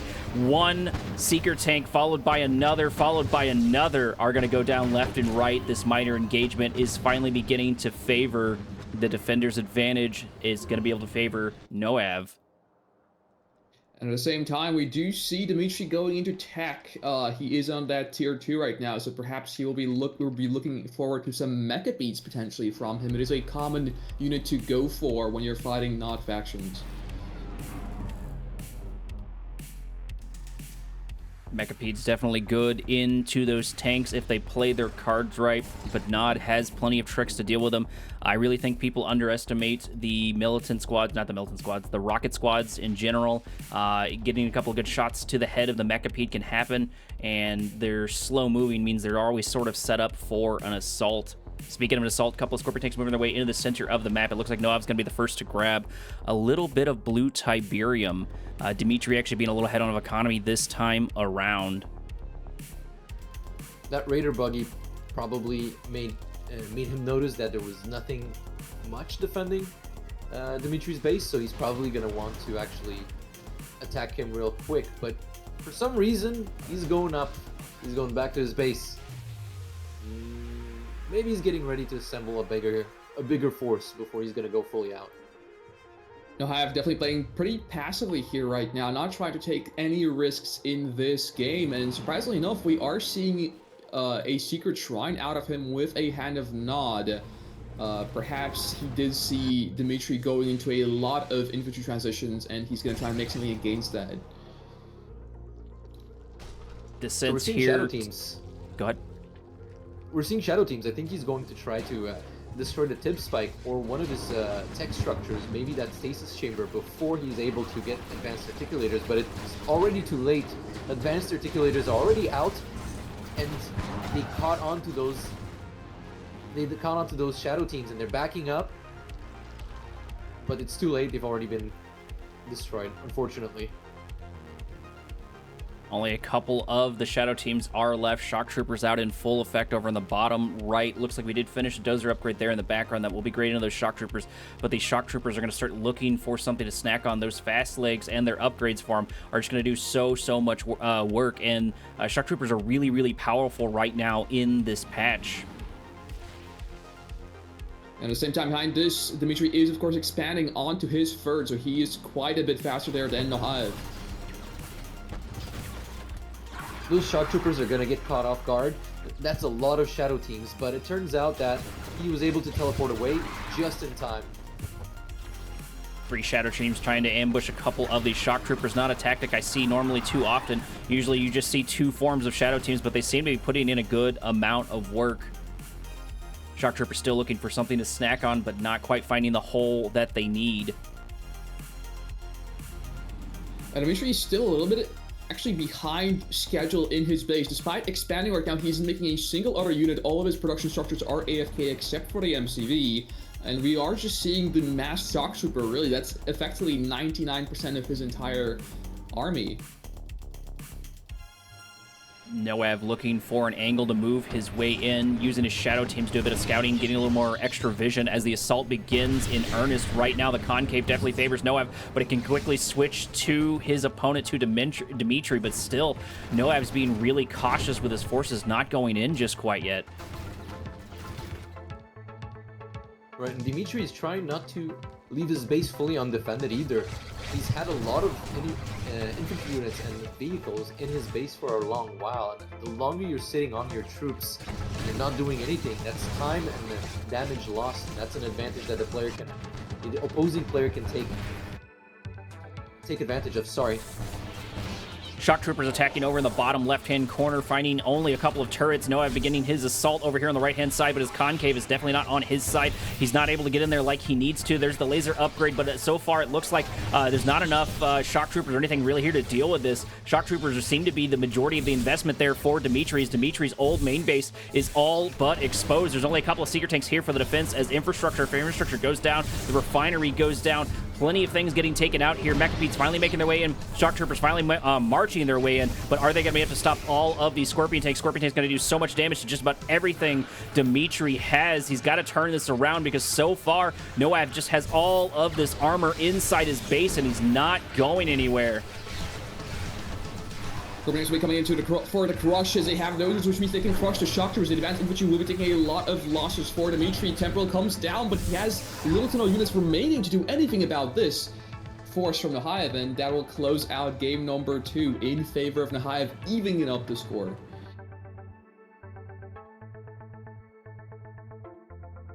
That was a very good use of these Scorpion lasers. I suspected that regular Nod was a choice probably to go for the laser upgrade, and it seems that that was the case. That really paid off in the end, and Dimitri there was waiting a little too long. No mecha Ps until too late in the game. He was only able to get one out, and that was pretty much it. At that point, he was already gone. I found that a little bit curious here from both players. I mean, use of shadow teams, as we've earlier mentioned during the game, is a little bit unique to countering Shock Troopers, but at the same time, Dimitri really didn't put much effort into making any other units other than the Shock Troopers themselves. So if you pair an albeit rare to use but fairly strong anti-infantry counter against just mass infantry and nothing else, no gunwalkers, not really, just only a handful of seekers, this is pretty much the result you're going to be expecting. It's a little bit just a question, so to say, in my mind, what Dimi was exactly going for with those Shock Troopers. Crush 'em. We are going to roll into our next round, round number 3, which our score is definitely tied up so far. Give us a moment as we set things up in the background. We have moved into round number 3 on the map, Tournament Highlands. Both players here climbing the mountain. I believe it is Dimitri's map pick. And we do see him playing as the Red Traveler. Once again, sticking with these skin factions, which is a little curious for me, but I guess we'll see what he's able to cook up this time around. Nahaev, meanwhile, sticking up with his classic purple Nod faction. He's playing as regular Nod, and yeah. So if the last game was anything to go by, I think we'll be seeing him try something similar to what he's been playing. These transitions often turn into a game of rock, paper, scissors. We saw Shock Troopers into Noav last time, and it seems like he had the appropriate solution to it. He had those shadow teams, which aren't super crazy effective, but they are unorthodox. They did subvert the expectations, and they do a decent amount of damage to infantry overall, so they're good for that front. But I think mostly the difference was the dozer upgrade for the crush and those laser capacitors. Since that was the rock from last game, what is the paper for this game, guys? For Dimitri. Yeah, I believe in this case, for Dimitri, I mean, he really should lean into more infantry, but supplemented with some vehicles as well. We all know that Traveler is a very infantry-heavy faction, but even when you're an infantry-heavy faction, you kind of have to rely on at least some units. I want to see a bit more Gunwalkers and Seekers in this game for Dimitri, at least in the early game, and later in the game, perhaps you could see some Devastators or potentially even Tripods. Raider Bugger going in for the Scout. That is something I've been always a little bit curious about. So I'm coming from the last RTS I really played was Supreme Commander Forged Alliance Forever. And that's a game where scouting's really important. Why don't we see as much scouting in Kane's Wrath? Is it just not second nature? Is it just not in the meta? Well, why would the players not scout as much in this one? I believe it is just primarily down to the fact that they know the opponent's playstyle. There aren't too many players on the scene, and they have played each other quite a lot, so they sort of have a good idea of what's going on. But of course, some scouting is always kind of mandatory, and sometimes players maybe just out of practice, just out of the loop a little bit, and they just kind of forget to build a scouting unit because they just usually play chill games and aren't super used to events. We ever see a Seeker being picked off by the Bike Buggy from the Hive. I do see the double actually play from him as well. Harvester getting close to getting taken down there. Just has just a little bit of HP left as another Seeker tank goes down. It looks like it's double War Factory there in the background for Noav as Noav begins his assault in earnest once again, going for Seeker tank, destroying Seeker tank. These Seeker tanks pop out and they get destroyed just as quickly. Now Noav's going for the easy kill. He's going for the reactor, maybe wasting a couple of his shots as a few more units make their way in. Another Seeker tank going to get taken down rather quickly. Noav maybe not going for the Harvesters like he should be. I'm not sure why he's not been able to sneak his way in there. Another Harvester going down. Dimitri might already be in trouble if he's not careful, as the third one does get targeted, and the third one goes down, filled with green Tiberium, getting destroyed, and the assault's not over as the assault looks for more blood in the north. It smells it in the water. There's only a photon cannon here for the defense. Upgrade there for the attack by Harvesters. In danger. Dimitri in danger. Not enough forces here for the defense. No descents, no double portal. Nothing really here to deal with these as this has gone full send, and Dimitri already throwing in the towel. Noav once again coming out strong,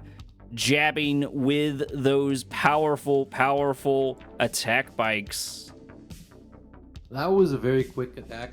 And that was a very quick end of the game, actually. Surprisingly, 4-5 Harvesters lost so early. It was devastating. There's no way Dimitri could have kept up with that. He had nothing left to build with. No resources, and he was trying to manage too many things at the same time. So yeah, so let's see if Dimitri can take the next one. Maybe he can rise up to the occasion.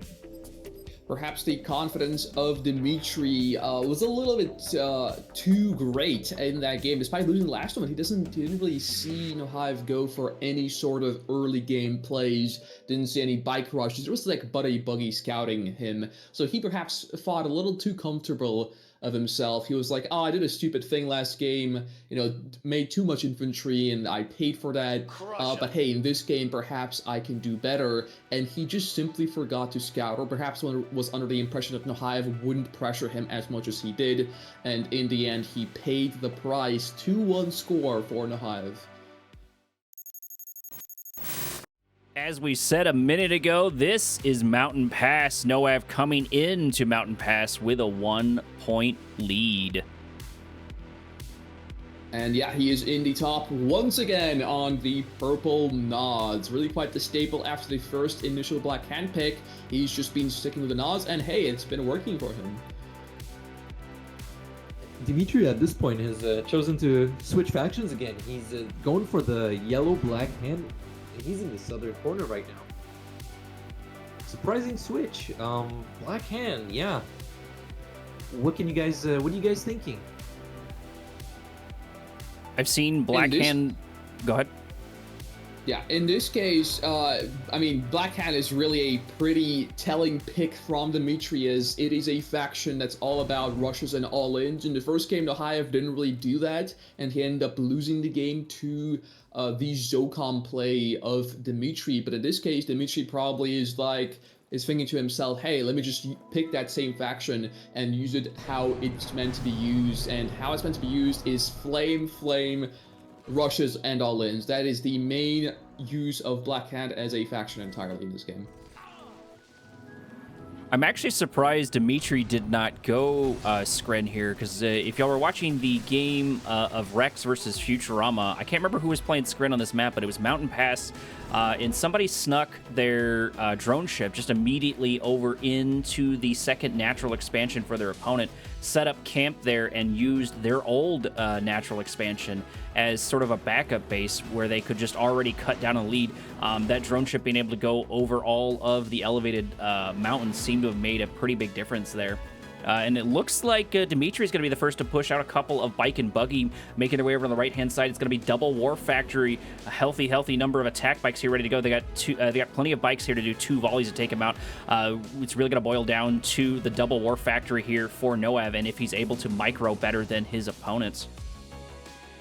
Quite the Mexican standoff here for both players. No one really wanting to engage, no one really wanting to risk losing too many units here on the engagement. But the difference here between both players is that, well, one of them is Black Hand, but here it doesn't matter too much since there was no Flame Rush. But the main difference is that MCV of HoxaeB. He kept it around, so he isn't technically fully all-in despite going for 2 War Factories. Dimitri's still not able to... Go ahead. Looks like it's going to be a lot of bikes in this match. Some tanks as well coming in from both players. But no one's truly engaging right now. Everyone's a little bit scared to engage, but here comes the engagement. Scorpions moving their way in. Attack bike versus attack bike, destroying them there in the background. A couple of garrison troops are going to get a few shots here and there, which should help tip it in the scale, but the defender's advantage, once again, is always really powerful, and it looks like the micro is pretty solid for both sides. None of the Scorpion tanks have gone down just quite yet, and I say that Noav tries to make me a liar, destroying one right there at the end. We do see Dimitri maneuvering his bike buggy over to the right, perhaps trying to do a split attack, and split attack it is poking in with those Scorpion tanks and trying to come in for the Harv on the right, but he doesn't quite get it. He has to pull back a little short of that Harvester's death. And this is actually an all-in for Dimitri. I didn't see he sold off his MCV there in the background. I don't think he's getting the kind of gains that he needs from an all-in, and it's going to be a ticking time clock for him. He's only got the 2 Harvesters, which means Noav's going to eventually just eclipse him.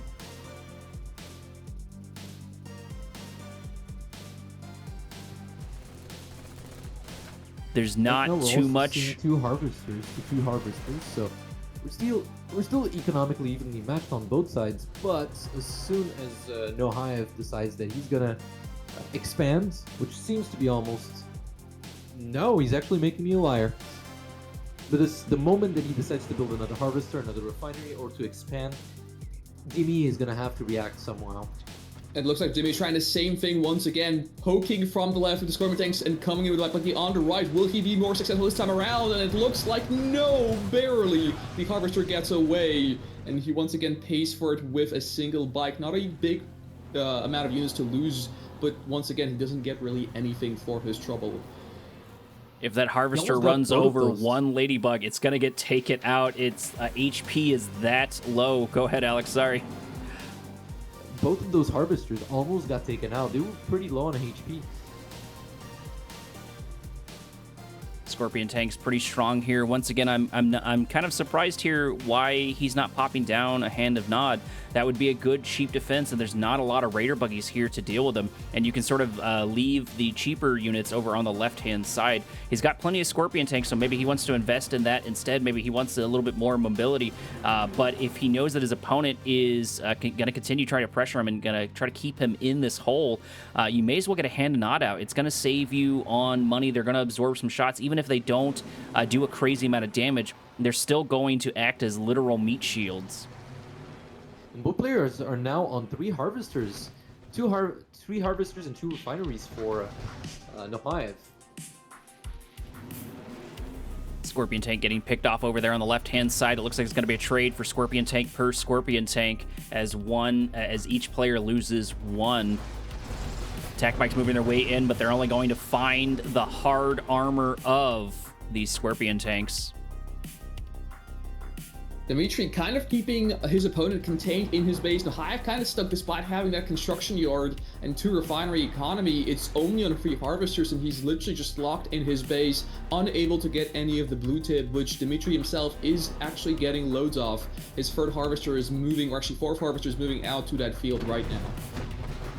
Scorpion Tanks rolling their way in, gonna find their match, which is definitely gonna be the Scorpion Tanks on this end. They're gonna get a little repair here for the War Factory. War Factory should help in this. Defender's advantage should be pretty strong, but this is a lot of numbers to deal with. Dimitri finally losing a couple of units here and there. Noah buying himself a little more time each time. Every time he wins one of these engagements, he's just a little better off, but these attack bikes continue to make their way in, continue to make pot shots on unit after unit, and I think, actually, Noah came out under that time around in that engagement.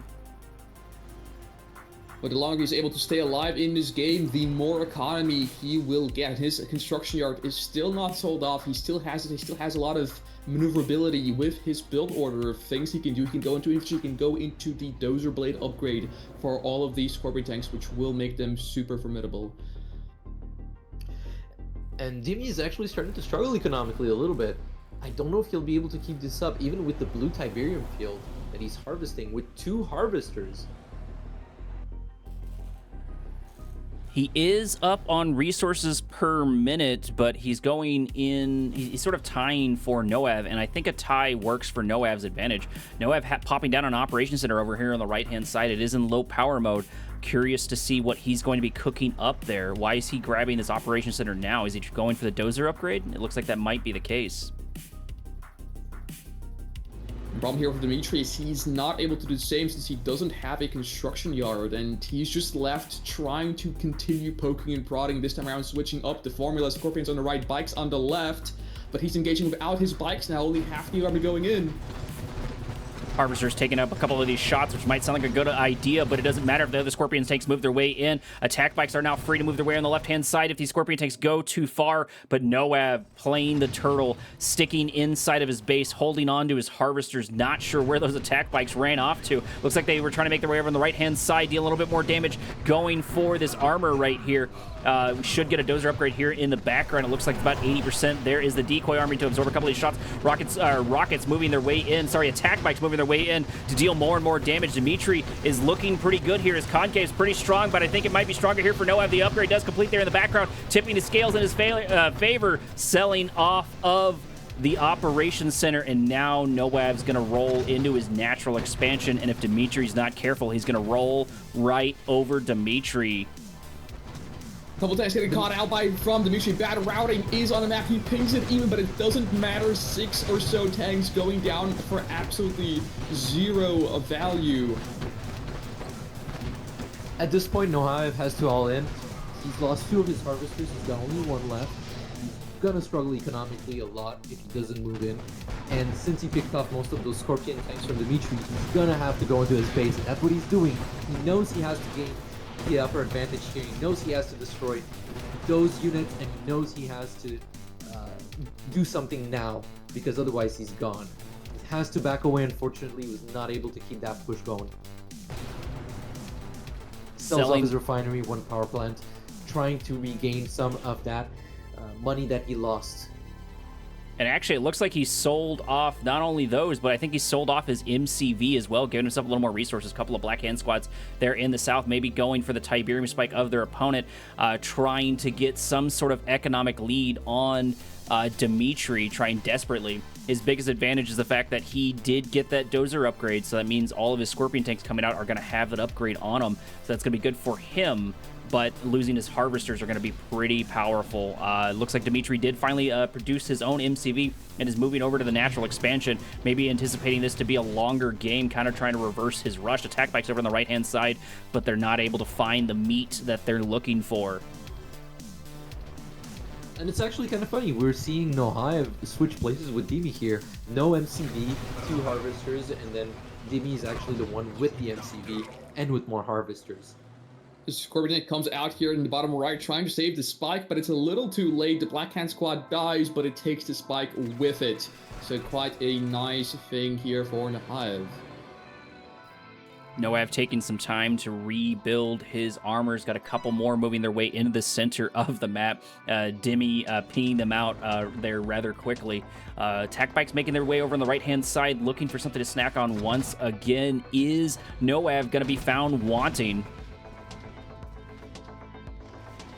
Yeah, it's coming in hot here with all these Scorpion tanks. They do have the dozer upgrade now, targeting the MCV of Dimitri, and Dimitri is kind of still in the back, not really unsure of this engagement. Finally goes down for Dimitri here on his expansion field, but does he have the number advantage here? The dozer advantage isn't there for him. A couple tanks being traded around for both sides as we see a true standoff here between both of these armies. Bikes in the back coming in hot, but they're not really able to go fully and commit to the engagement, and Dimitri just having to fall back as he's being pushed back by these dozers, and now backed up to his war factory. He's unable to quite make it through. Dozer upgrades simply too strong here. All his tanks getting picked off by his opponent, and the Hive will come out on top. Oh, that was such a close call too. At first, he managed to hold off. He managed to push NoHive back, but NoHive being on the back burner, he was, I'm not taking this risk, I'm going to attack now, and he managed to win. He caught Dimi with his pants down and destroyed that MCV. He was not able to do anything about it. We are rolling directly into round number 5 on the map, Badland Hills. And in the south left side here, going for 2 barracks to try and get all these free spikes that you get on this map, we of course have the purple nod, NoHive. And in the slightly upper left, right hand corner, pardon me, we have Dimi going to GDI this time. Powerhouse faction versus Powerhouse faction. We don't often get to see Vanilla Nod in tournaments in general, or sorry, not Vanilla Nod, both vanilla factions going at it. So it's nice to see it here. I don't know how both these factions fared with the most recent round of patches. I don't think MasterLeaf changed them too much. I think one of the biggest changes is those upgrades to the Shock Troopers. Yeah, I mean, the Shock Trooper upgrade is a bit of an older change recently regarding both these factions, Nod and GDI. I mean, one of the main changes was probably the hard points. So the garrisons for any of the epic units, the Redeemer is now able to get a slightly better rocket garrison. I believe it is a 35% buff for that. So it does a pretty considerable amount of damage against ground and air vehicles. Whereas GDI, of course, gets AP ammo rifle garrisons in the Marv, which are pretty formidable, all things considered. And that's a big thank you to MasterLeaf for maintaining all of these patches. He's been pretty consistent. He's blown a bunch of time, and he's been doing all of these patches to his own patch, all of these different revisions as issues arrive while he's playing tournaments and dealing with a bunch of IRL stuff as well. So big thank you to MasterLeaf. Thank you for allowing us to continue to play Command & Conquer. And another big thank you once again to Chronosphere for dropping 2K on this event for our prize pool. Both players are now on the expansion and building their refinery. It appears to be that NoHive isn't opting for a second war factory. Probably one of the first games he's going to be leaning more on the economic playstyle. It seems like taking a bit of a back foot or a back seat now in this series. Doesn't look like anyone's been able to sneak a scout on that high ground there for the garrison troops, so they can get a little bit of vision. Noav is going to be the first, I think, to get a good scout off on his opponent. I do see a cyan dot inside of Noav's base, but I don't know if that's an issue with the minimap or what that is. It's hard to tell. Yeah, it appears that Dimi doesn't have a lot of sight over his opponent as to what he's doing, which could be troublesome, but at the same time he does have quite a lot of units himself, and he's probably feeling confident with this number of pit bulls out on the map so early in the game. And those pit bulls are going to be looking for targets right now, seeing that there's a beautiful little Scorpion tank coming their way. They're going to back up. They're going to be like, no, we're not doing that. Rocket troops as well on the other side. Probably not a good idea. But most importantly, he is able, Dimitri that is able to take a little bit of control over the center of the map. He's moved garrison squads in for both defensive towers, so maybe he's worried about that. No one's grabbed an EMP control center just quite yet. Those are a little bit harder to defend, but not impossible because of the distance. It's definitely contested territory. Rocket Squad's taking a couple good shots off on the Pitbulls. Pitbulls having to reverse move their way out. It looks like they might be able to make it out just in time, not taking enough damage to go down, so that's good for him. Scorpion tanks here in full effect. Double War Factory for Dimitri there in the background, and it looks like it's going to be a full T3 upgrade here for Noav. And at the same time, I will say that I am pleased to see Dimitri finally switching back to AGDI factions. I mean, he's a little probably more familiar with and just better at playing. Not entirely sure what those Traveler picks were from him, and they didn't go so well in his favor as we saw in these past games. But here we're finally back almost full circle here with Dimitri on GDI once more. Despite Dimitri taking over the center of the map, he hasn't really capitalized on it. I take it back.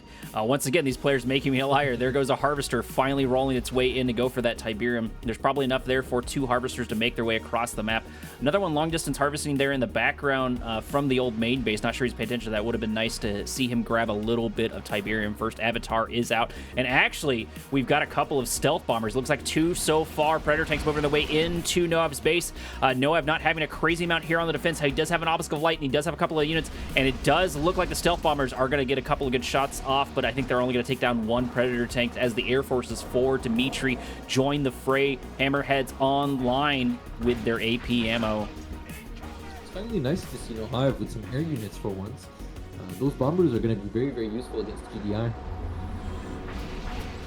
There's the scan, and it's only going to reveal a couple of Obelisk and a few of the avatars. Nothing to shoot up just quite yet. That's going to be really unfortunate. It means these Harvesters are going to get targeted. One's going to do a massive one-click, actually popping there over the background, destroying at least 3 of the armor of their opponent. Scorpion tanks, once again, not able to shoot up. Harvesters are still in danger. There are the Venoms, but I think they're too little too late. The damage has already been dealt, and not a whole bunch has been dealt to Dimitri. I say that right as a Predator tank dies. And like last game, we do see Hive a little bit being base contained. We see Pits in the bottom. We see the Preds and Hammerheads in the top, getting some value for Dimitri, while he himself is just stonking in the background. And yeah, that's the main difference between this game and last game, when Ohio was base contained. Here in this case, Dimitri is with an MCV, and he is further along the way with his structures. The tier 3 is out. The refineries are here. Nice click coming down from Ohio. Dimitri does dodge it with the Harvesters, but overall it seems like Dimitri is just kind of ahead in this game. And Nohaev actually trying to destroy one of Dimi's refineries, but Dimitri was able to sell it off just in the nick of time and just move this Harvester out of the way as well. So that was a good stand on his side. Hammerheads, APCs, Venoms finally moving their way in. Going to take a couple of good shots off on the Hammerheads, actually dealing a good number of damage to them. More of them dying than I expected. Only APCs here for the defense. It looks like the air power might be in the Venoms' side for the current moment. A good chunk of them do go down, but they do exactly what they needed to. Only 5 Hammerheads remaining. Predator tanks moving their way into the center of the map. Might be an unwise decision, but it doesn't look like Noav has the forces just quite yet. There's a laser turret there on the front line. Venoms continue to move their way in, taking a couple more shots off, but the APCs are on top of it because they, of course, can shoot up. There's the laser capacitor upgrade there for the Scorpion tanks, hopefully to pad out the stats of his opponent, but mostly Dimitri can sit pretty here in the center. It doesn't matter how good of defense Noav has. He looks like he's going to try and starve him out. When GDI are able to get like a foot in the door here in this sort of situation, and you have a lot of money in the middle of the map, it really is going to be difficult to try and rat them out of this position. The Marv is also on the way here, and we're probably going to be seeing some Juggernauts built by Dimitri as well, rather than coming online with him too. And overall, it just seems like a very solid position, and Hive just kind of being stuck in his base throughout the entire game. Railgun upgrade popping over there in the background. Go ahead, Alex. Seems to be a common occurrence recently for Nohaev, especially in these matchups. He's having a little bit of trouble coming out of his base and trying to gain the map advantage. it appears that when he's not really committing to a lot of tier 1 units, he isn't able to find a footing of what to do in these games. You do see some pit bulls getting lost, handed over to those avatars. Predator tanks of Railgun now coming in to try and strike them back. 2 Predators will be going down. Hammer is helping out as well. Redeemer will come out for HoxaeB. Those Avatars getting red health, but here come the Venoms and the Vertigo Bomber. The Hammerheads will be going down, but they will be taking the Avatars. The Vertigo will be going down to the Pit Bulls, and it really is just a nice trade for Dimitri. Over in the background, though, Dimitri's just continuing to roll into his opponent's base, destroying another power plant, taking it down to low power, focusing on the T3. It's just 3 Mammoth tanks here with upgrades. The T3 gets sold off right there at the end, only saving a little bit of money. Another power plant going down. Dimitri can afford these trades. He has so much more in the bank than his opponent. It's almost a 20k lead. Mammoth tanks finally got to get targeted here. There is the Rage Gen, forcing a couple of them to shoot each other, but I think the damage is already done. The T3 is gone. And the Marv is harvesting up resources there for NoAv. NoAv needs to break the siege soon, or he's going to be in trouble.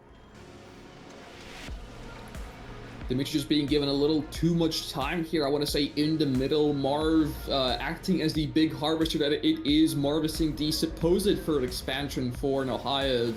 Field is just getting absolutely consumed almost in one bite here as this Marv drives over. Venom's trying to pop in here for HoxaeB, but ultimately too much. And Supersonic coming down from Dimitri will be taking all those Venoms down, which is pretty huge for Dimitri here.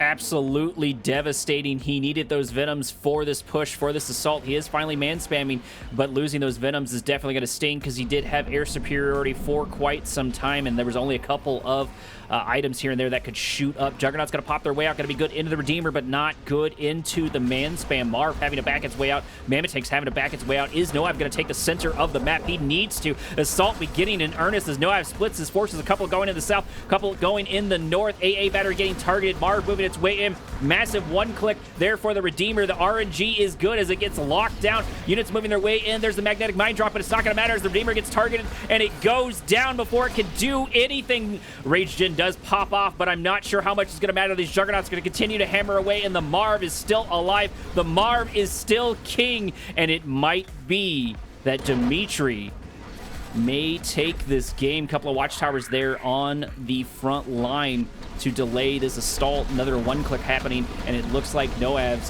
forces are getting a little bit anemic. A valiant effort from HoxaeB, but he's simply running out of steam here as he just didn't have the economy to pump out enough units to be able to force this GDI force. And at this point, we do see Dimitri just pushing in with that Pred APC, pushing in with those Juggernauts and the Marv and Mammoth Tanks on in the north-hand side. MC will be going down for HoxaeB, and now he's just trying to desperately pump infantry, but it's not going to be enough, and he will be throwing in the towel for game number 5. And that means that we do have a 3-2 score, still a 1-game lead for HoxaeB, but Dimitri is trying to even it up a little bit. GDI not going just brute force there. It truly was chest with fist, or in this case, chest with armor. Words are hard. Right, and that was a good play by Dimitri. Finally playing one of his more favorite factions. It was a good choice. Give us one moment, everyone, as we roll into the next round. Are we going to witness a reverse sweep from Dimitri? Let's find out together. See if I can actually stop at 15 seconds.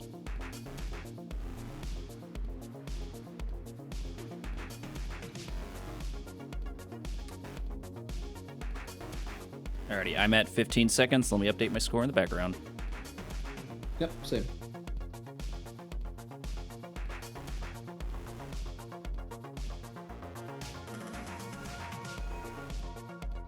I'm at 15 seconds as well. Crush 'em.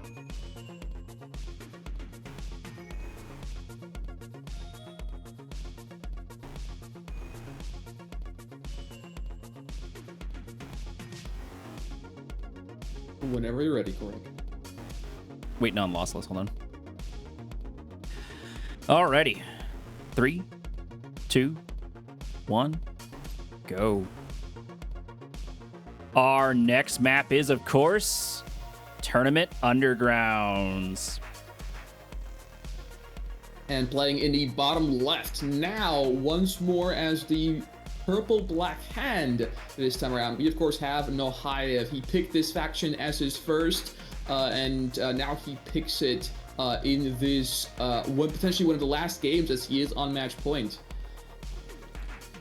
And Dimitri on the bottom right-hand corner, he's picking up Screen faction this time. Another one. He's doing Reaper in the green color.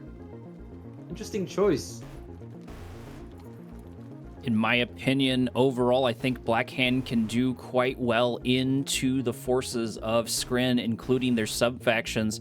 I've seen Futurama do the combination over and over of Man Spam and Avatar for the late game, and it just seems to be absolutely devastating. I feel like in a lot of ways, unless there's mass amounts of gunwalkers, and even if they are, the tripods can take them out. Sorry, not tripods, the avatars can take them out. I think they may have a hard time dealing with all of this. And HoxaeB is actually kind of the wild card, I think, for this tournament. He seems to have come out of nowhere. He's been a prominent 2v2 player for a very long time, and I've seen a lot of his games, and he's been playing more and more 1v1 as time goes on. But still, I haven't seen him in too many 1v1 tournaments overall.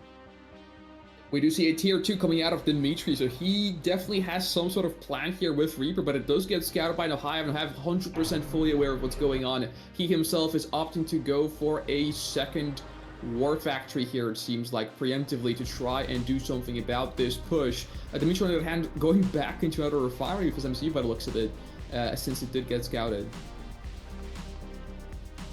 Yeah, Dimi here is actually going for a Devourer tank.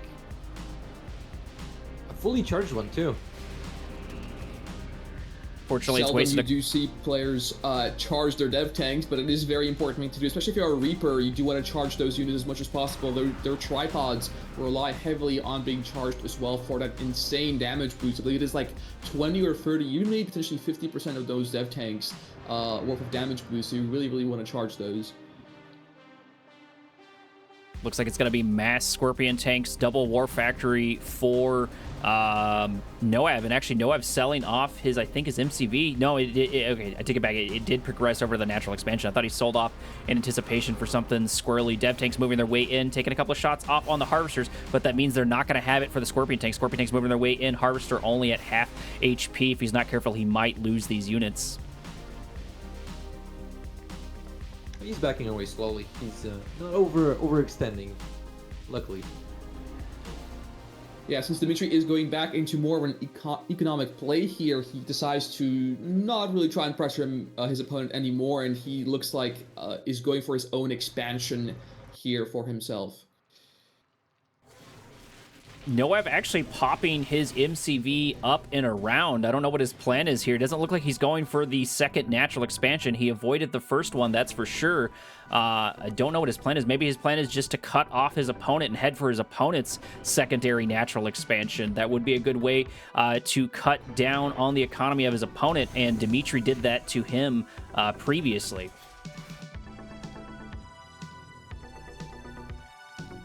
Deploying his MCV right about in the middle next to the tip spike. That's an interesting choice for HoxaeB as well. Yeah, on the bottom we might see an engagement though, as the Scorpion tanks and the HoxaeB are trying to poke in, but dev tanks are here for Dimitri, all fully charged up, all ready to go. Looks like we're getting an operations center and then a sell-off of the MCV in the north. Maybe he's trying to sneak a couple of Black Hand squads around. Either way, something cheeky is cooking up there in the background. Dev tanks rolling across the center of the map, across the southern section of the map, going right down Main Street, looking for something to snack on, but they're going to find plenty of Scorpion tanks here waiting for them.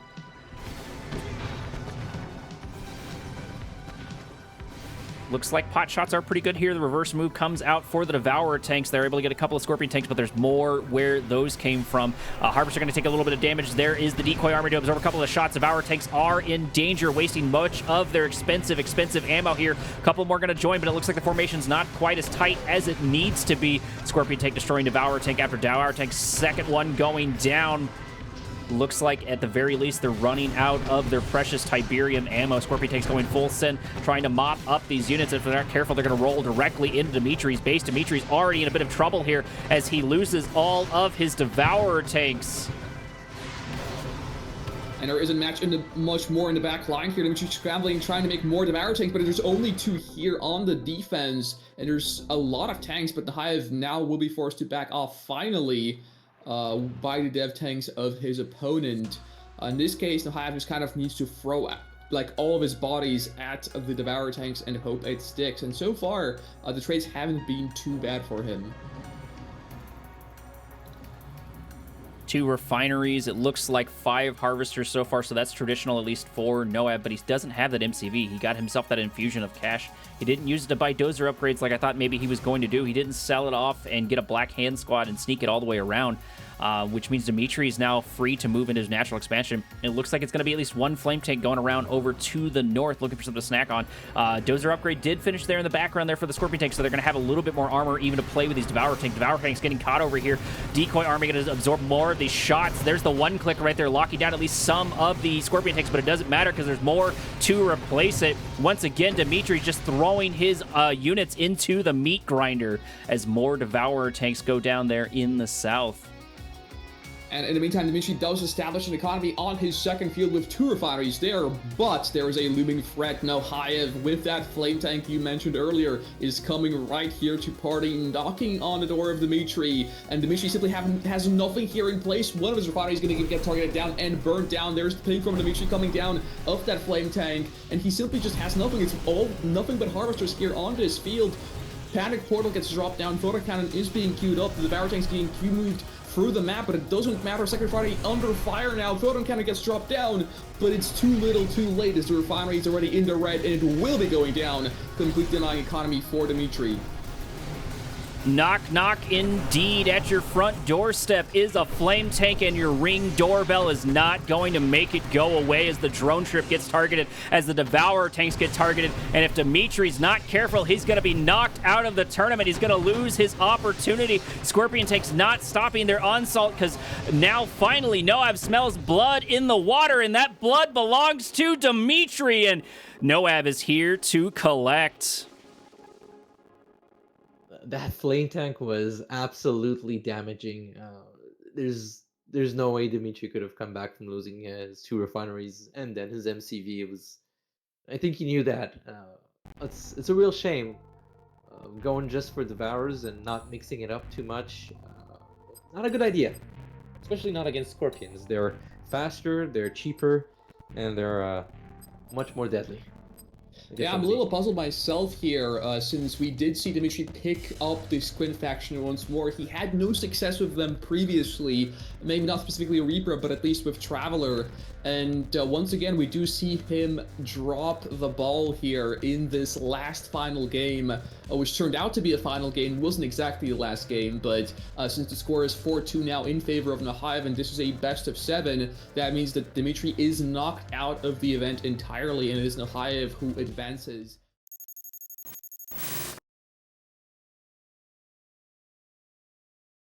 Welcome to Winter Meltdown. We are continuing our coverage of the Chrono Clash. This is going to be our second match for the evening. Gentlemen, introduce our players. In the bottom left, playing as the green GDI, the staple of this player, we of course have the one and only Green Zero. And in the upper right-hand corner, we have our favorite rushing player, BikeRushOwnz, as the red GI. Bike Rush into Green Zero. I'm pretty hyped about this fight. I still think that it makes Green Zero the underdog, which is kind of crazy to say that there's really anyone out there that can make Green Zero the underdog. Typically, he goes blow for people, but I think Bike Rush is the favorite to win, and according to our prediction so far, he's in that case, but that doesn't mean that Green Zero can't get some sort of upset. Go ahead, Alex. Yeah, I was just going to say, funny enough, Bike Rush opting this time for GDI. Yeah, he is called Bike Rush, but it looks like he will not be bike rushing, at least in game number 1. And yeah, well, only time will tell how well it's going to work out for him, not following through with his name there. Bike Rush actually being the one to move his rifleman squads in early and right on time, getting that scouting off. That's one of the things I think as a top player that he does super, super well is getting those scouts off. And most importantly, when he does play GDI, he does a pretty decent job of getting those foxholes exactly where he needs them to, at least for the most part. They primarily there just for the vision, a little bit hard to delodge. And that's actually something we normally see from Green Zero being the GDI king. I think Bike Rush might be trying to go for Green Zero's title. Can he compete with him versus his faction in this mirror match? I think it's going to really boil down to the micro, I feel, for this game. Sorry, macro. We do see some APC rocket brewing for Bike Rush in the top right, as the APCs are on the map and the missile squads are queuing as well. We'll see if he can do anything with this unit composition so early in the game. Missile squads mixed with the APCs, a pretty classic duo. Usually it's going to be 4 APCs with a couple of rifleman squads, but it looks like Bike Rush is going to opt for a Pitbull instead. Going to make his way over to the northern section of the map. Will be interesting. Hopefully Green Zero is prepared for this. Hopefully he does expect this, because this is actually something he does to people and has done in the Chrono Clash already.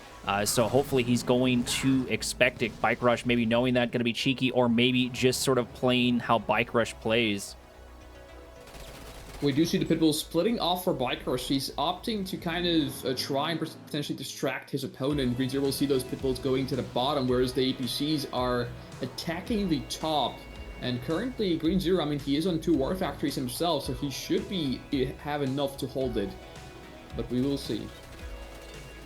APCs finally moving their way in. It looks like every single one of them has a rocket squads, no rifleman squads to deal with any of the infantry. Maybe not worried about them as quite as much. Harvesters getting targeted. Full load of blue Tiberium might go down if they play their cards right, going down about half HP. Mind drop is good, getting that Harvester, taking additional damage, buying him more time. Not a real response here from his opponent. Another mind drop stopping the refinery, so even if this assault ends, they're going to have a hard problem. APCs rolling directly into those mind drops, and it looks like this assault has finally gone the way of the dodo, but not before taking damage.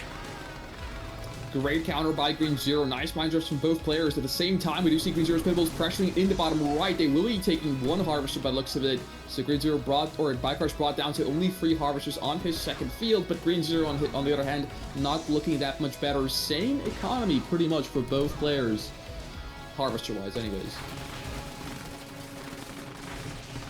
This mirror match will definitely depend on the transition. It'll depend on the micro, but I think the transition is going to be really important for both sets.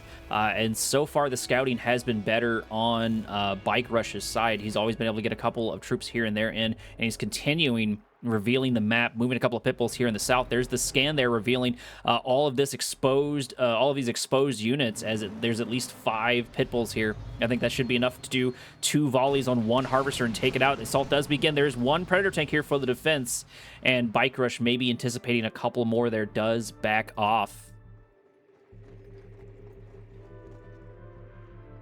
So the game is old in terms of minutes. We're about maybe 20-30 minutes behind the tournament overall. So the game did happen today, but it happened like 20-30 minutes ago.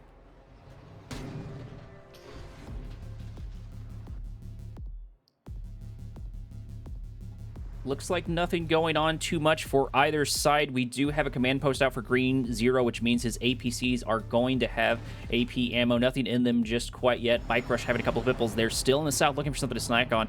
And it looks like we've got a couple of Orcas out and ready to go. Those aren't the one-click unit. Those are actual Orcas, and I think those Harvesters are exposed. There's a couple AA batteries there for the defense, so maybe Green Zero knows something's up. AP ammo still cooking there in the background as the APCs move their way in, going for one of the harvesters. Mind Drop going to hit and at least do some of the damage, but they don't have the AP ammo just quite yet. Sonic Emitter there on the front line, hitting 3 of the APCs. APCs already in danger. AP ammo did pop out almost in time. If it only had been there a couple of seconds sooner, it would have saved some of these more units. More and more Sonic Emitters popping their way out, just absolutely devastating the armor here for Green Zero. Repair popping there on the Sonic Emitter as well.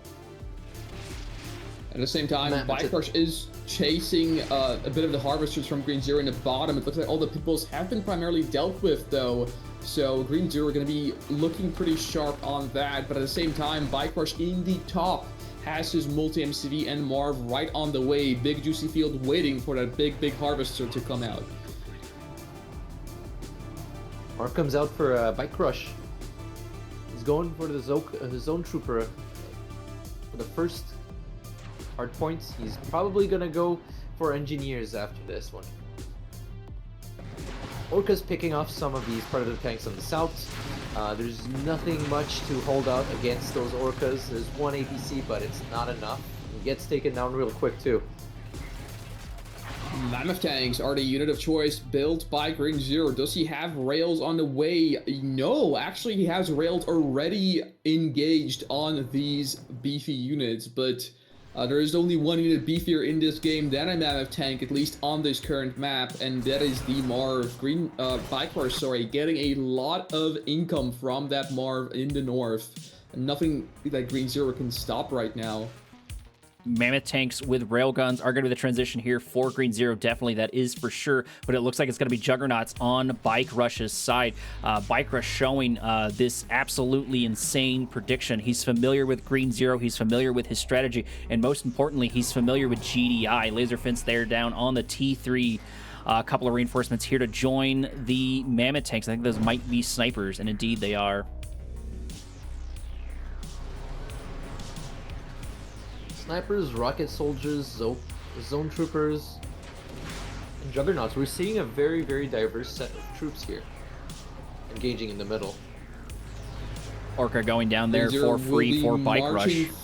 Forward with his tanks and sniper teams. He's feeling confident in this engagement. I mean, the Marv from BikeRush is a bit too far out of position right now, and it's only infantry and juggernauts to try and hold him over. Sniper team is going to be engaging now, and infantry will start falling. But there's so many units here, and there's the A move from BikeRushOwnz. One nav tank will fall. A second one gets targeted by all these units. Zone troopers out from BikeRush. Double Sonic Emitter drop, and it's going to be too much for Green Zero to handle. Even more nav tanks will be falling victim to these defenses, and juggernauts will be taken out as well on the other side, but it doesn't matter. There's simply too much here, and Green Zero will be losing this force.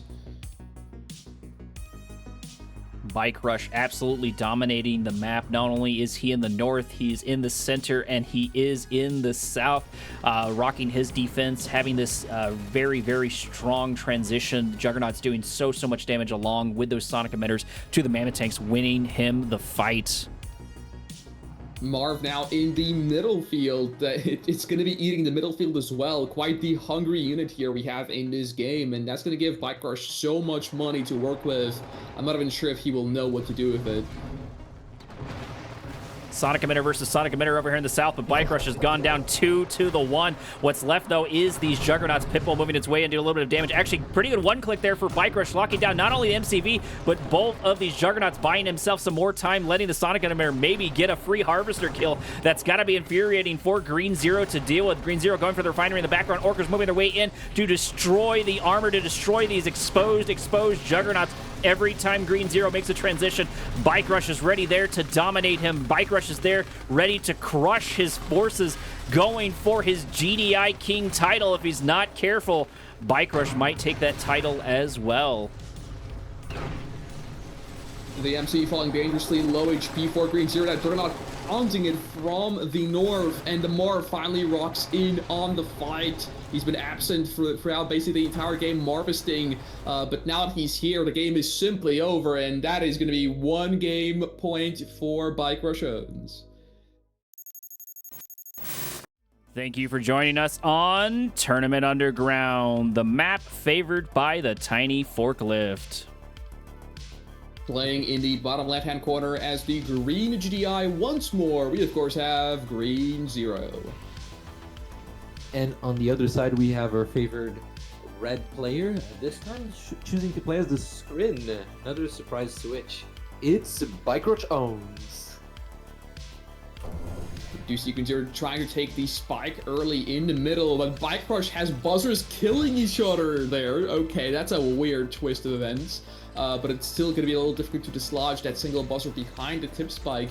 It's a little awkward because you don't have a lot of space to work with here if you are Green Zero, and there's more buzzers trying to come in to snipe that engineer, and they will not succeed. Nice, well played from Green Zero. He clears the buzzer in the bottom as well. He's able to secure the spike, but that is quite the effort that he has to put into doing some of just simple action. If you let Bike Rush get a hold of you with those buzzer squads, he will get them to heroic. I've seen him do it time and time again and wipe out all of the scouts of opponent after opponent. He loves doing that, and I don't blame him. Seeing heroic buzzer squads is always funny from my perspective.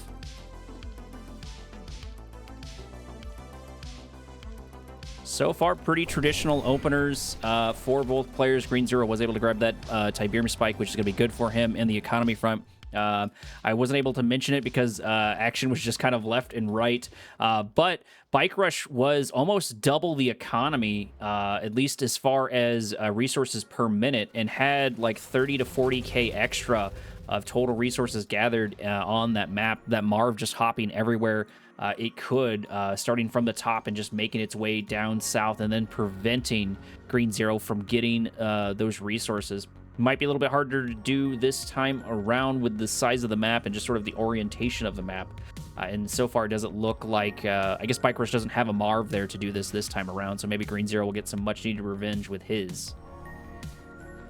We do see Green Zero on the expansion right now, and I wonder what are the chances we're going to see him do the build he did on this map the other day versus Numbfish, where he does go for a tier 2 and an airfield to go for those early orcas, and we'll see if Bike Rush might be ready for that. Natural expansion has been expanded upon by both players. First couple of Pipples moving their way in, taking their few shots off of the Gunwalker. Bike Rush trying to move these units in to get a little bit of a scout off. Seeker Tank is going to stop there to deal a bit of damage to these. It looks like Pitbull. One Pitbull going to go down, probably followed by a second when the focus fire is pretty good despite there only being 2 Seeker Tanks. Seeker Tank's going to kill another Pitbull. At the very least, that's going to be 2 less Pitbulls to attack Bike Rush if it comes down to it. And we do, in fact, see that airfield getting put down by Green Zero. He is just persistent on this map for going with this strategy, which might mean that Bike is already anticipating it. But yeah, we'll see. I mean, what the Orcas are able to do here for our GDI player. He's already got his third Orca going. Is he going to go for 4? I think he's going to go for 4, yes. So far, there's only a couple of Seeker Tanks here in the south, but Green Zero might already have the answer to it. Maybe trying to pick off those Seeker Tanks before the assault begins. If you can get a Harvester beforehand, why not? Or just damage it beforehand. That's going to save a couple of shots. Seeker Tank's going to move their way in. Looks like there's 4 of them so far. He does need to take them down if he's going to use these Orcas, but he's going to waste a couple more shots off on the Harvester. Lightning Spike going to pop its way down. Seeker Tank's going to get targeted. One going to go down. Hopefully a couple of more of those Orcas should be on their way to somewhere, but no, it actually looks like those Orcas are making their way to the north. Green Zero is distracting Bike Rush while he goes to attack him on that natural expansion. So many Seeker Tanks going to get destroyed here. Descents moving their way in, trying to get close to those Pitbulls, but the real engagement is these Orcas. Orcas moving their way over. There is 1 plasma missile battery, but it doesn't matter because one of the Harvesters, almost 2, go down, but Bike Rush is on top of it. Bike Rush with those plasma missile batteries, saving him some time. Gonna try to move in a couple more. At least is 1 remaining Pitbull to go for this Harvester, but I'm not sure it's gonna matter. Bike Rush really expecting to see Orcas prepared accordingly with those 2 plasma missile batteries. That was good, because otherwise it would have been pretty punishing for him to lose more Harvesters. And we do see that tech center coming down from Bike Rush as well. He's wildly ahead on the tech side of the game compared to Fade Zero. I mean, or not Fade Zero, sorry, Green Zero, of course. Got the player a little bit wrong there. And yeah, Green Zero, I mean, he's going for another War Factory, but he will be 1 tech level behind tier 2 versus tier 3 here on the map. And another thing that he's behind in is the Harvester count. The second field Harvester count for Green Zero is abysmal. Only 2 are working their way here to try and get this Tiberium, and it's just simply not enough if you're fighting the best player of the game, that is Bike Rush. APCs are out. AP ammo's cooking up there in the oven. Orcas going around the south looking for something else to snack on. Bike Rush also looking for an avenue of attack, moving his descents all the way around, but APCs might catch them if Bike Rush is unlucky. Orcas have made it about halfway down on the southern section of the map.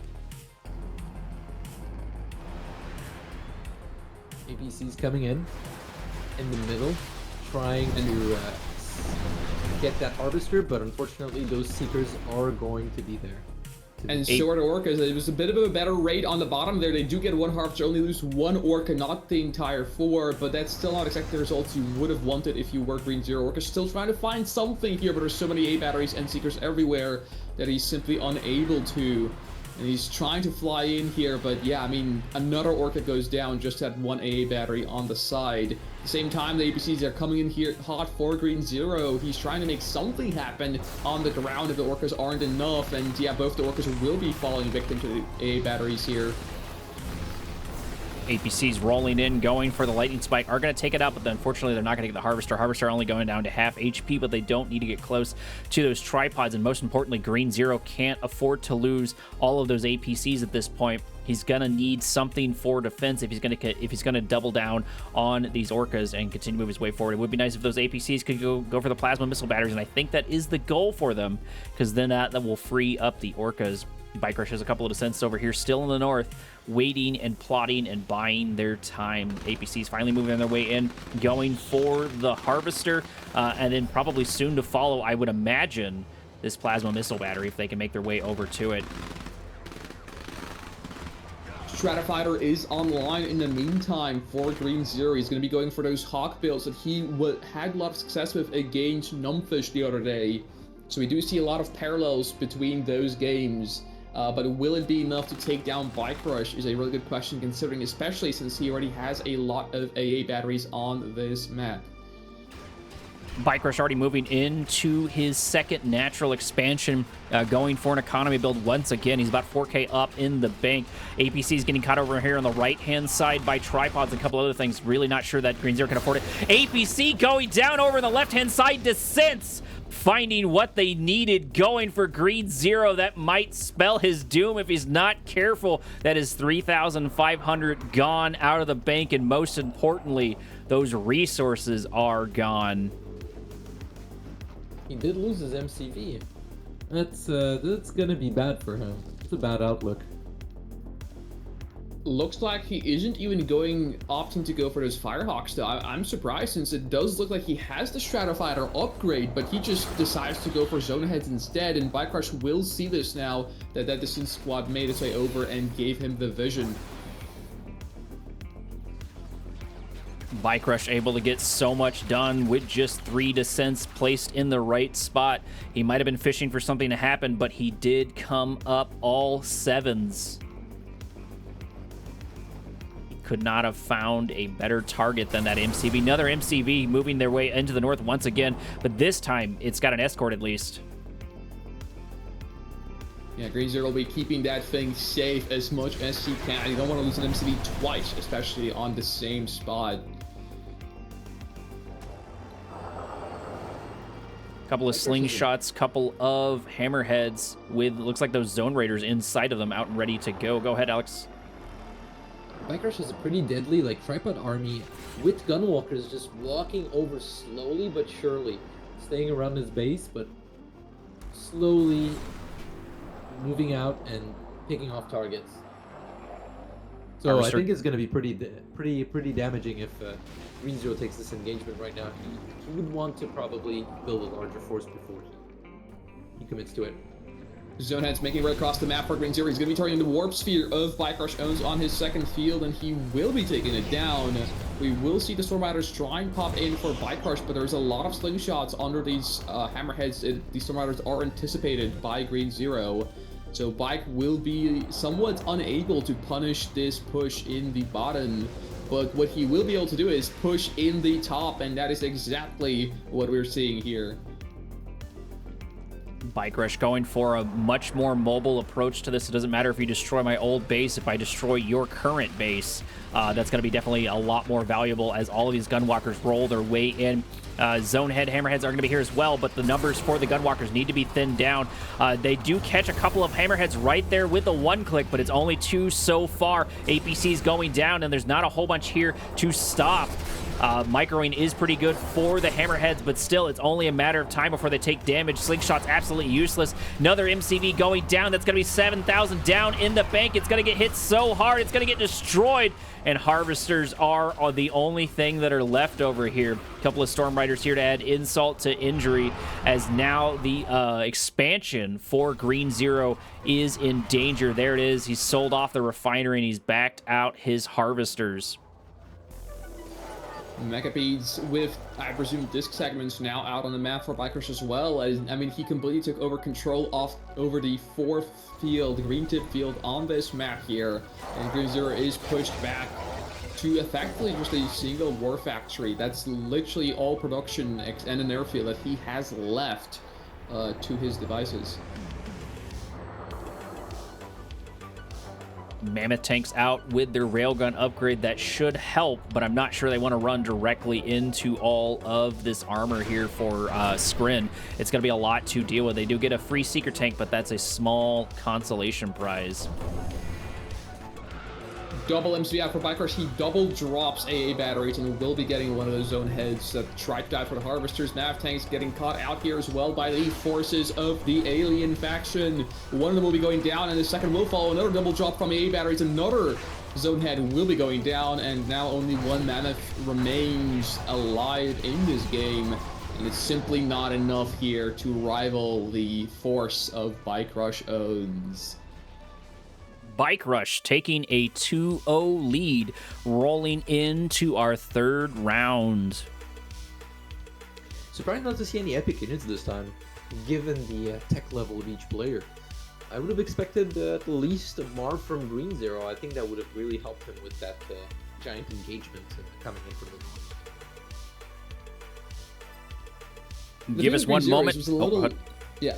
It was a little weird in that game. I mean, he did have a game plan initially going for those Orcas, but the moment that failed and the moment BikeRush had the read on him, it seemed like Green Zero lost the plot a little bit. He lost the plan in his head. It just wasn't quite formed.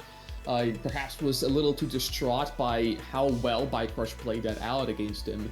And he was going for a Firehawk transition. He got the Stratofighter upgrade. You could see it on the airfield, but he never made a single Firehawk. He just completely threw that strategy under the bus and just used so much time trying to go into that. And then on top of that, BikeRush hits him with that MCV snipe when he's trying to expand to his 3rd, and that effectively seals the deal in that game. I mean, BikeRush was just on top. He was playing super safe. He was executing slight little strategies and maneuvers, and in the end, Green Zero is just simply not able to keep up, not quite having that plan in his head ready for that sort of play. I'm not going to make the same joke twice, but we have moved on to 6 City. In the North, playing as the green GDI player, yet to put a point on the board, but he certainly is putting in the effort. We have Green Zero. And in the bottom corner, we have a BikeRushOwnz as, again, red, and playing as Skrin, as in the last game. I think BikeRush saw that he was able to really keep up the momentum as Skrin, so he decided he's probably gonna try and do what works best, what Green Zero is having the most struggle with as well. What's really interesting about a lot of these matches is we keep seeing close game after close game. And we've seen Green Zero dominate a couple people in the tournament overall. It just shows how practiced of a player BikeRushOwnz is. I believe he was telling Cybert, or told Cybert at some point, that he feels like he's not as practiced as he could be. But What's funny is this is him at his not as practiced as could it be. This is him and not at 100%, which is really interesting to think about of how skilled of a player he is. Green Zero trying to do a pretty good job at anti-scouting his opponent. We do see him having rifle squads just loom over those buzzers, trying to not let Bike see what's going down, which makes me believe that he might be trying to go for a more aggressive play this time around. Unfortunately, we're not Steel Talons, so we're not going to see any flying MRTs. I know that's typically just a MasterLeaf thing, but I don't care. It's goofy, and I like it.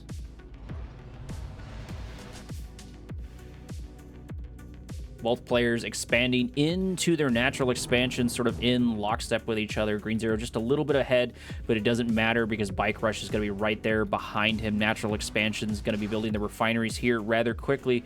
Maybe see a double war factory here from Green Zero, which would be nice because then maybe he can get the aggression out on Skrin a little bit sooner rather than later. Maybe flood the map with a couple of pit bulls or a couple of rocket APCs, which weirdly enough, we haven't seen Green Zero do into Bike Rush yet. He hasn't done any APCs with rockets really at all.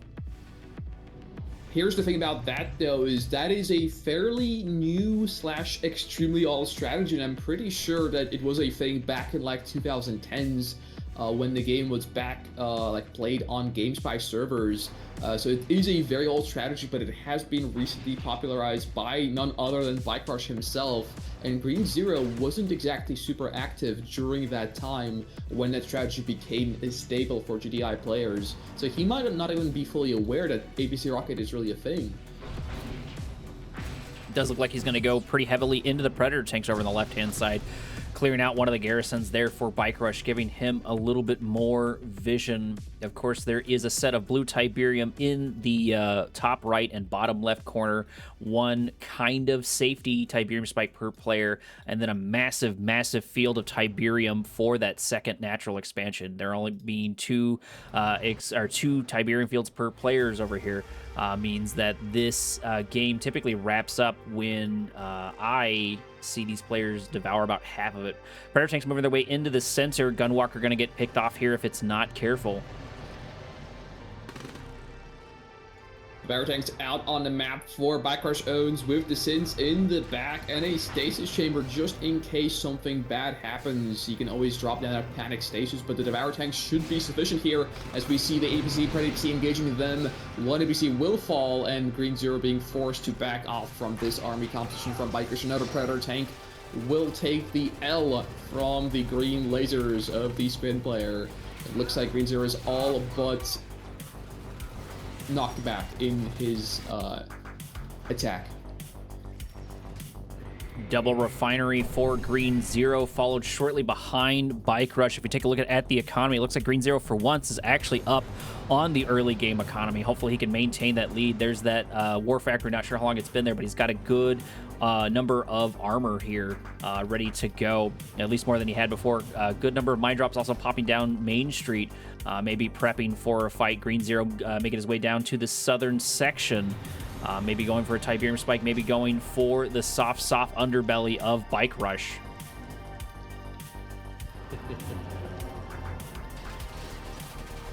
This Predator army just juggling back and forth. We do see an airfield out to play, some hammerheads on the map as well for Green Zero. It looks like perhaps no Firehawks will be coming online just yet though, and he is queuing up that tech center, and whereas Bike Rush already has it down. So Bike perhaps behind the eco, but he is ahead on the tech.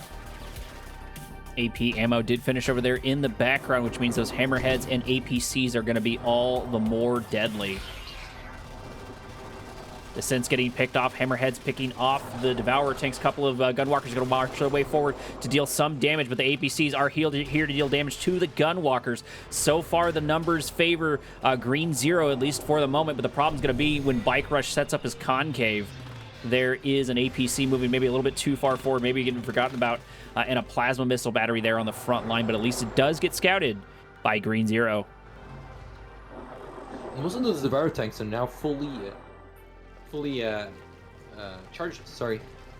And if he's approaching to too hastily, he's going to lose all of his APCs, all of his predators, and he's going to be having a really bad day at that point. BikeRush continuing to pick away at the forces of Green Zero. Green Zero is either going to full commit or he's going to get destroyed here. One Harvester going to get targeted. One Harvester going to go down. So far, BikeRush not having the forces that he needs just quite yet. And the Concave's a little bit better on Green Zero's side. He does need to tighten up his formation, and he can get a couple more really good shots off APCs moving their way in. The problem's going to be dealing with those tripods. Devourer tanks running out of their shots. Only a couple of them are fully charged as the Pred tanks are in full retreat. And more they're getting picked off by the tripods and charged Devourer tanks. They're made it to the bridge, but it's only a handful of units now. No longer an army, just some APCs remaining out of this entire force of Green Zero. He has the Hammerheads here on the uptake, and there's a few Gunwalkers to try and get them, but Green Zero will be at least getting at least some units, some sort of value for this attack. But even then, it is a huge loss of Predator tanks' lives that we've just witnessed. 3 Gunwalkers, 1 Devourer tank, and 2 Seeker tanks were the kill count there for the Hammerheads. Hammerheads going for the easy target, going for the Tiberium Spike, and he may as well try to capitalize on the one advantage he has so far, which is his economy. He's still a bit up on BikeRush. Not as much as BikeRush has been up on him in the past, but there is a change, and it could make the difference in these fights. Railgun is now online for Green Zero, so as soon as all those Predator tanks die, he gets the upgrade. Quite unfortunate for his units, but now it looks like we will be looking at a counterattack from BikeRushOwnz. Hammerhead's sort of engaging that Mechapede, not in what they want. It does look like they do have that disc upgrade. One Annihilator Tripod going down to half HP. Another one getting destroyed there in the south. One click locking down all of those Mammoth tanks, but more to join the fray. Hammerhead, the cavalry, rolling its way in. BikeRush full committing here with the drone ship. Drone ship getting targeted, already down to half HP. If it's not careful, the one click should be ending here in a couple of seconds. Mechapedes rolling their way in. Tripods rolling their way in, and so are. There's the one click, and the RNG is good, at least locking down 2 of the tripods. Stasis Field popping out as well, and it looks like there is the one click gone for BikeRush. Mammoth tanks are going to be king here. They're doing so much damage to all of the armor there. We do have a bit of a panic portal there on the front line. A couple of Ascents could pop their way out, but it gets destroyed before anything can really happen. One group does pop their way out. Stasis on the tripods over there on the right-hand side. Drone ship getting targeted. Mammoth tanks absolutely uncontested. Green Zero might be able to finally get a point on BikeRush. Is this the reverse sweep we've been waiting for? Is he going to be able to pull one off on BikeRush? Only time will tell as more tripods go down. BikeRush has been BikeRush defeated as he taps out of this game. Finally, we do see a point for Green Zero, something we have been excited to see if he can do, even, to be fair. BikeRush is such a formidable opponent, but finally he's able to be brought down on his screen faction by none other than the Green Zero. We're going to be heading off to game, I believe, number 4 in just a second. Thank you for continuing to join us on the Chrono Clash II. We have moved over to the map Toxie City just to make Xads upset. Starting off in the top right-hand corner, playing as the red screen once more. Surprisingly enough, we have BikeRushOwnz. In the top left, we have Green Zero playing as the Green GDI. No surprise there. What works with him. Green Zero, at the very least, sticking with his color. Cybert and I have done a bit of coverage for the Chrono Clash in the group phase together. And Cybert already has Green Zero locked in with a permanent color change because his name is in the title. So Cybert and I were joking that we could cast the same game, and because I haven't locked down the color, it's a different game because the color's different. That's how that works, right? Something like that. We can say that. Descents going for, it looks like an easy target, going for the Tiberium Spike. Plenty of, looks like Buzzer Squads here for the Scout, looking for the Scouts of Green Zero, making their way over to that Tiberium Spike, going for that easy kill.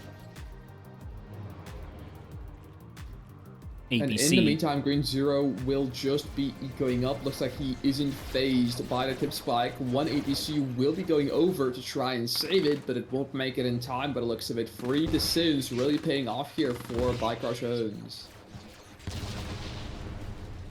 Tip spike does go down. Maybe BikeRush is expecting this to go into a later game, because the longer the game goes on, the more he's going to gain from that +1 Tiberium spike on Green Zero.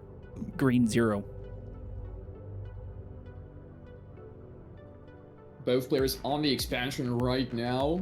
Both MCVs making their way over to the next field. And I do wonder what the plan is for BikeRushOwnz in this game. As soon as the Sids are running away from the APC, I just want to discuss the strategy a little bit here, because I mean, in the last game we saw BikeRush stick with Skrin, and that is the game that he did in fact lose. So 2-1 score is still in his favor, but we do see a point on the board for Green Zero. So I just wonder what the idea is with Skrin for BikeRushOwnz. Perhaps Alex, could you give us some insight on that? What do you think? So right now I'm thinking is BikeRush knows that his plays are going to be very well known if he's playing as a Nod. He may feel like he's a little rusty, so I think if he feels he's a little rusty playing as Nod, he's not going to play as Nod. People know he's going to go for bike rushes. They know he's going to go for Black Hand, and he's in man spam.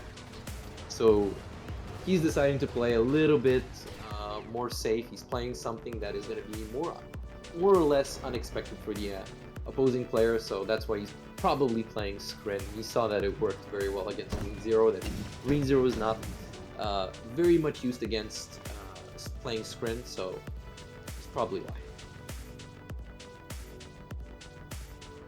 Looks like natural expansion for both players have developed quite nicely. Looks like we've got one refinery per player so far. I believe with the second one cooking there in the bank. No, that might be building a little too fast to be a refinery there for Green Zero. If we take a look at the economy, BikeRush once again taking the lead on economy. Hopefully that doesn't mean that's a bad omen for this game, because so far every time BikeRush has started off with this powerful economy, he's been able to capitalize on it. He's been able to snowball, and that's one of the things I think a lot of these higher level players can do. Once they get some sort of advantage, not only do they recognize their advantage, but they begin to capitalize on it. And a lot of times so far it's been Green Zero not having tight formations, and BikeRush able to pick off his forces, especially his armor, and BikeRush capitalizing on his economy and then clamping down on his opponents. APCs moving their way into the center of the map.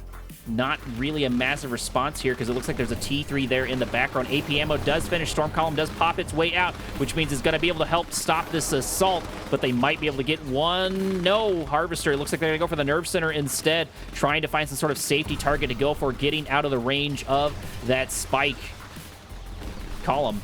Orca Strike coming down from Green Zero, perhaps trying to take out that Nerve Center, but he's still a little too late. The Tech Center is already down for BikeRushOwnz, so he has a tier 3. Nerve Center will be going down. Nice Orca Strike coming down for him, but at the same time, it doesn't really do all that much in this game.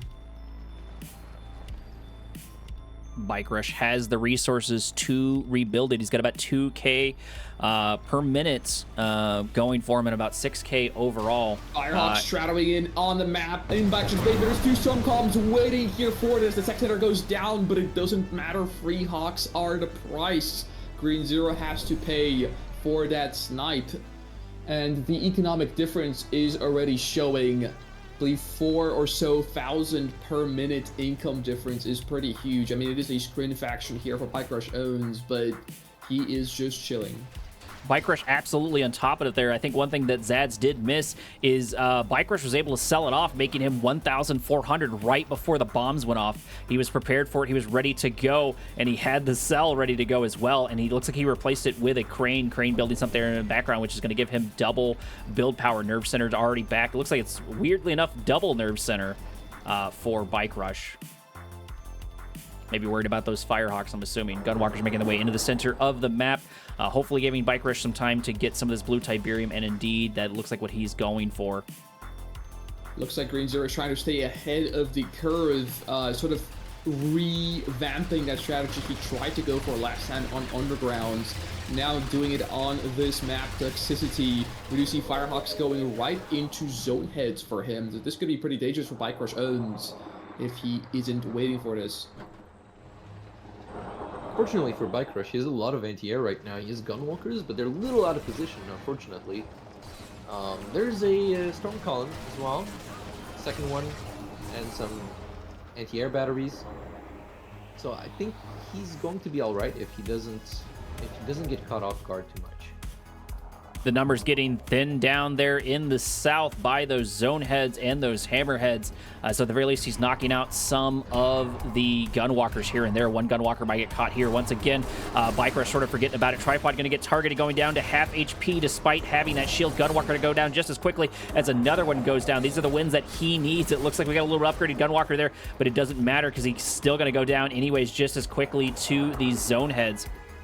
They're beginning to snake around looking for another good target, trying to get that appropriate angle, and indeed they're going to find it as more and more gunwalkers go down, more and more seeker tanks go down, as well as this harvester. Extremely good catch on that blue-tipped harvester. In the meantime, we do see Storm Riders out of BikeRushOwnz to try and contain those zone heads from Green Zero. One tech center is out for BikeRush as well, so he's going to be getting those upgrades that he so desperately needs. These shard launchers and force field generators are both amazing things you should really always get as Twin versus GTI. Firehawk trying to go in there and go for those Storm Raiders, but the Gunwalkers were able to intercept it and take it out before Green Zero could really do anything. Mammoth Tanks look to be the transition for Green Zero. Green Zero moving into his secondary natural expansion a little bit quicker than he has done previously, so hopefully that will help him on the economy front. BikeRush still about 5 to 6K ahead total resources gathered, but resources per minute, Green Zero has been able to catch up to him. We do see that double ref drop on Green Zero's third field, whereas BikeRushOwnz surprisingly behind despite going for a crane, despite having the eco advantage earlier in the game. He is behind on the infrastructure on his third field, but what he does make up in are the units. We see 5 full HP, or soon to be full HP tripods, now 6 on the map with their respective upgrade. Zone heads continuing to whittle down the forces of BikeRush, but now they're finally getting attacked. There's something in the air to take them out as 1 does go down. 2, it doesn't look like Green Zero can really afford to lose these slingshots moving their way in, but it doesn't matter as the majority of the Storm Riders look like they get out anyways. Only 1 of them going down in that engagement. BikeRush coming out on top in that minor engagement, destroying those pain in the butt hammerheads with zone heads inside of them. Fortunately, those slingshots were out of position, and Green Zero was not paying too much attention, caught off guard by that, sadly. Once again, it looks like it's going to be Mechapedes here for BikeRush with that disc upgrade. He's got 2 and probably at least a third one cooking there in the oven. And at the current moment, we actually are seeing shock troopers as well. I wonder if that's just for the Hexapod or if he's actually making them as a standalone unit. But regardless, BikeRush finally established the economy on his expansion fields. Although he is still losing harvesters to those zone heads, the blue tip harv will fall for, I believe, the 2nd time now. Those mechas, though, are doing their work. The double disc mecha play from BikeRushOwnz currently paying off and not really allowing those zone heads to do whatever they want. BikeRush so far about 10k ahead in total resources gathered, building a warp chasm over here on the old main base. Getting that T3 unit yet. No Marv yet so far from Green Zero from what I can tell.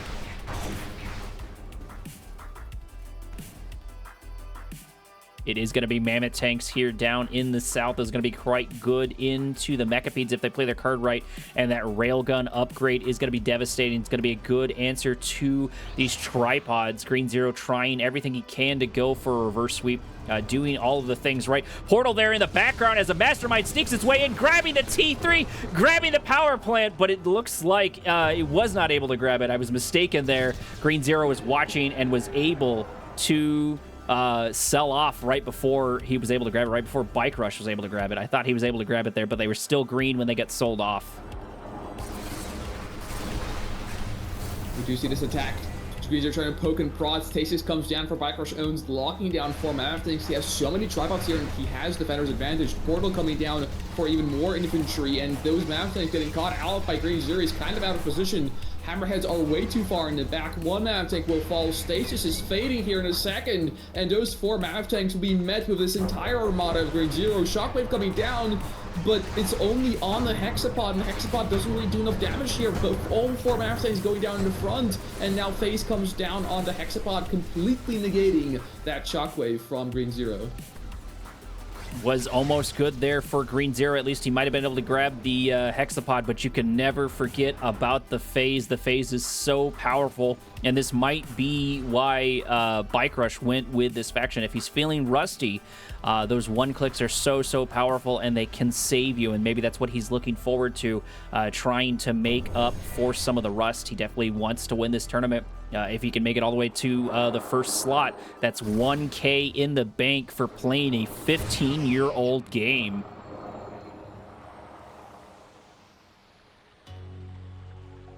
In the meantime, we do see Green Zero priming up for another assault now further down south over the map. Some zone heads trying to poke through. They will claim a harvester kill. Very nice for Green Zero.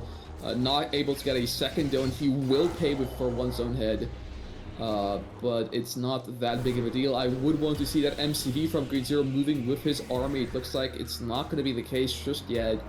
And it is just going to be primarily Zone Troopers, Zone Heads, Mammoth Tanks, and Slingshots as the main composition for the GDI player.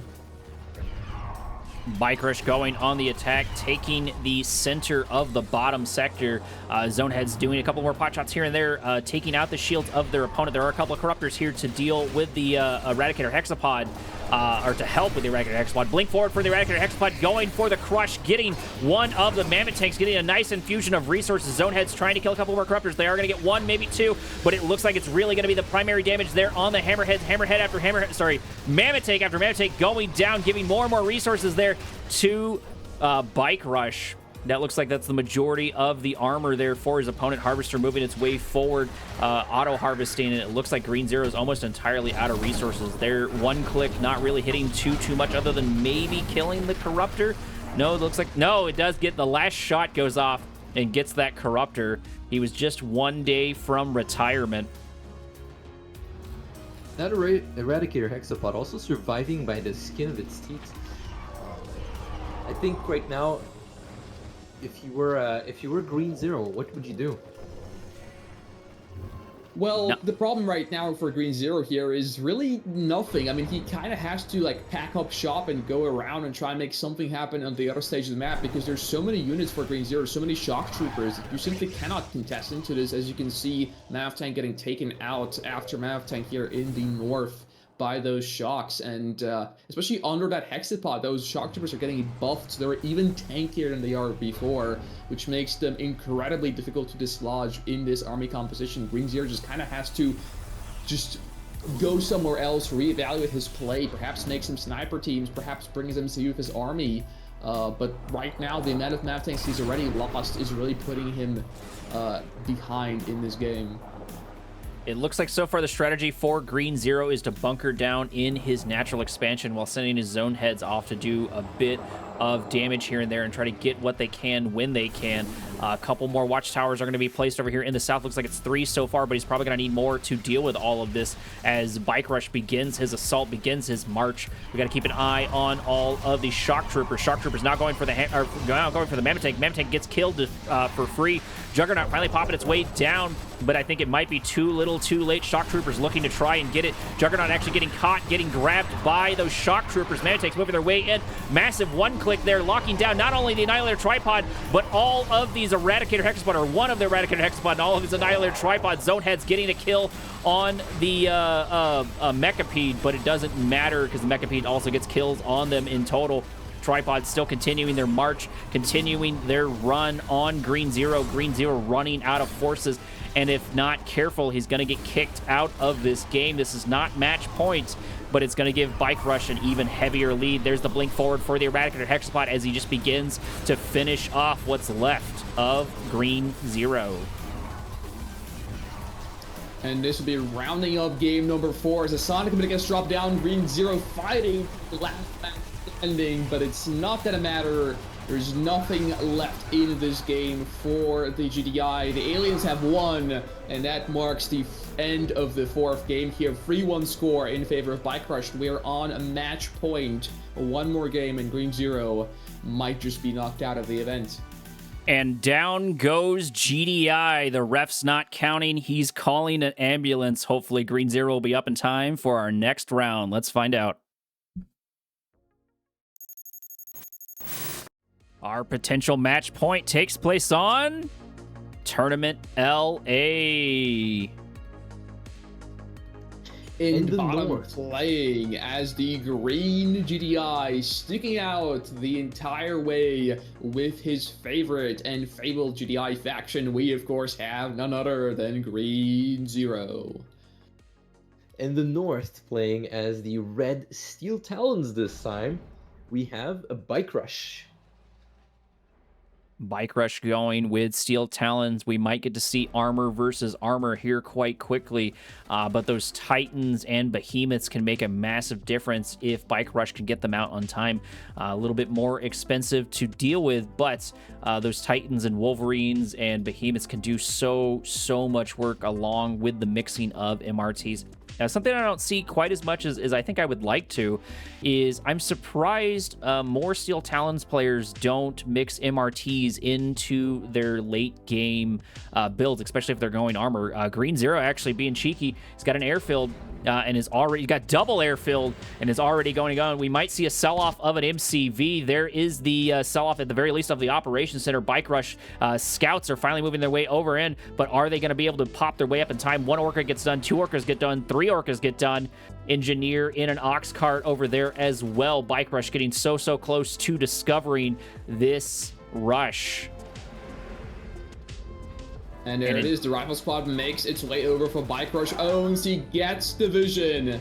And he knows what's up. He knows what's coming. Then again, he is Steel Talons. There's that insta-ref draft, and Steel Talons does have trouble stopping this sort of play. There's the MCV cell. BikeRushOwnz doubling down here on this defense. Orcas coming in hot for Green Zero. 2 Pitbulls out on the map. Rocket Squad is here as well. 1 Pitbull getting targeted down. One of them will be going down. The second one will go down as well. The third one comes out of the War Factory, but now the Harvesters are the priority for Green Zero. 2 of them will be getting sniped, but will that be enough? 2 Orcas coming in to party, and looks like they will not be able to get anything as there's simply too many missiles. We got the rockets over in BikeRush's camp. BikeRush doing all of the things that he should be, producing these Pitbulls, producing these rocket squads. I cannot say enough, and I will continue, and I will probably die on this hill. When you're being attacked, there's almost no reason, I feel, to not build a hand of nod, to not build a barracks, and get those cheap rockets there for the defense. Even if they don't kill your opponents, they will buy you some time. Oxcart getting forgotten, but finally going to get deployed. There are a couple of Rifleman squads here to knock out the Engineer if BikeRush is not paying attention. Engineer maybe making its way. No, he's on his Union-mandated break and is going to get taken down for it. Orcas making their way in. For a second time now, going in for the Harvester. They will get one Harvester, and a second one will be targeted, but it's all the Orcas going down for it. Only 3 alive will escape. And it is BikeRush on 0 eco, though. Except for the spike, of course. Right on cue, there is the War Factory. If Green Zero had been able to get that Tiberium spike, it would have made a pretty big difference there, but luckily BikeRush was paying attention to it. At least luckily for BikeRush, but not luckily for his opponent, for Green Zero. MRTs, Rifleman squads, and Rocket squads marching down Main Street and into their opponent's base. Yeah, those are rocket-fielded MRTs, though, and I'm pretty sure there's nothing really here to stop the infantry. There's only a single Harvester with a machine gun here. Orca's trying to hold the line as 1 MRT gets dangerously low. A second one will fall. Orca's taking a lot of damage and stacking up for those missile squads, though. They get spread out now, and another MRT falls, but it's only 3 Orcas remaining. They have to rearm, and there's still so much infantry. A single Harvester and a single Hammerhead will not be able to hold the line for Green Zero. This is just simply too much here. The Hammerhead falls, and the Harvester will follow as well. And it's all down to 3 Orcas, 0 economy left for Green Zero. He sells off the second airfield. He's trying to desperately hold the line and do something. Orca Strike fires off. MRT will be going down to red health. It will be taken out. 1 Orca will die of the 3.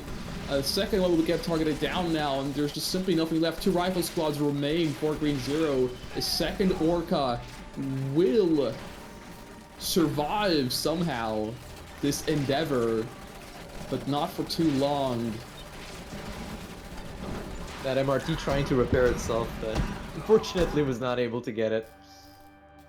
Yeah, the Orca somehow surviving in the end, but it's still only 2 Orcas with 0 income, except for, of course, the tip spike for Green Zero. No harvesters remain for him, whereas BikeRushOwnz already has 2 out on the map and 5 pit bulls to his name. It is simply a force too powerful for Green Zero to overcome, as one of the Orcas get caught out and the second one follows. And it's over for Green Zero, unfortunately. That risky move did not pay off at all. Green Zero trying a gamble there at the end, using a little bit of a cavalry strategy when all else fails, charge, and it may have worked against a lesser player, but Bike Rush is not that lesser player. Starting off on the left-hand side, playing as the pink-black hand, not his main faction, might I add. We, of course, have the one and only, the maker of the patch, and the 4K mod, MasterLeaf. Sorry, I believe you said that he was playing as on the right-hand side. He's on the left-hand side, if I'm not mistaken, and on the right-hand side we have Futurama playing in Cyan as Traveler 59, unless I'm in the wrong game. Traveler 59 into Black Hand, MasterLeaf into Futurama. No GDI to take control over the center. MasterLeaf likes to keep things interesting. MasterLeaf likes to come swinging out the gate, and there it is. There's the first wind-up. Operations Center out on the front line. Is Futurama gonna see it? Is this game already gonna fall in MasterLeaf's sides? Futurama has a formidable defense, but will it be enough against these flame tanks and potential reckoners? First flame tank is on its way out of the war factory. Futurama has yet to scout the rush that is brewing here on the left-hand side of this map. But he does have a buzzer out, he does have a lot of vision, so he will almost certainly see the flame tank coming a long way away. And there it is. The scout is there, the flame tank has been seen. Futurama will be preparing himself for this flame. And it's going to be a MCV cell double war factory for MasterLeaf. He's going full send for this. Maybe he doesn't think he can win a macro-oriented game against his opponent, so he's trying to take him out early on. First couple of Raider buggies making their way across the map. Flame Tank maybe going for that Tiberium spike, but that's not the target it really needs to go for. It does get forgotten as a couple of Seeker Tanks move their way in. Black Hand Squad's moving their way in as well. Looks like the target is indeed going to be that Tiberium spike as it goes down to less than half HP. Is going to get taken down, but the Flame Tank's already at half HP itself. Flame Tank taking more and more damage from those Seeker Tanks. The Black Hand Squad is here to help, but it's not going to be enough as the Flame Tank will fall simultaneously in the bottom. Bike Buggy entering for MasterLeaf, going to try and take down those Seeker Tanks, but there's so many here. Buzzer Pack drop comes out as well, and it's 3 Seeker Tanks going to be dying here to this Bike Buggy. Probably actually only that. 3 Seeker Tanks going down, but it's not enough. There's simply too much here, and the Bike Buggy will have to retreat for MasterLeaf. MasterLeaf not able to find the value that he needs just quite yet. That formidable defense working out quite well for Futurama. Futurama knows what's going. He knows specifically MasterLeaf and what he likes to play, what he likes to get out on the field. That's probably why MasterLeaf is not playing one of his more well-known factions, is he wants to keep his opponent guessing. Futurama and MasterLeaf have played plenty games together. Good number of bike and buggy here. But hopefully MasterLeaf has the micro for it. They're going to go for a Harvester. Harvester getting not even close to half HP. And MasterLeaf already getting pushed out of this engagement as more and more units get taken down. And there's not too much in the bank there for MasterLeaf. MasterLeaf actually already throwing in the towel. This might be a quick one, folks. This round, at the very least, is quick. MasterLeaf not able to find the gains that he needs. And Futurama just sitting there pretty, continuing to expand almost completely unabated.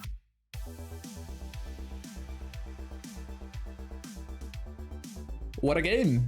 Futurama not really even needing to do all that much. It honestly seemed like he went for a fairly standard build. He anticipated the flame rush. He got a nice scout through despite getting anti-scouted early on in the game. And it just paid off. I mean, just good scouting, good information game pays off, especially when you're fighting a faction such as Black Hand. And MasterLeaf ultimately not able to really convert that disadvantage from then on. Welcome to round 2 on the map Tournament Rift. Playing on the left-hand side now as the Cyan Black Hand, we have Futurama.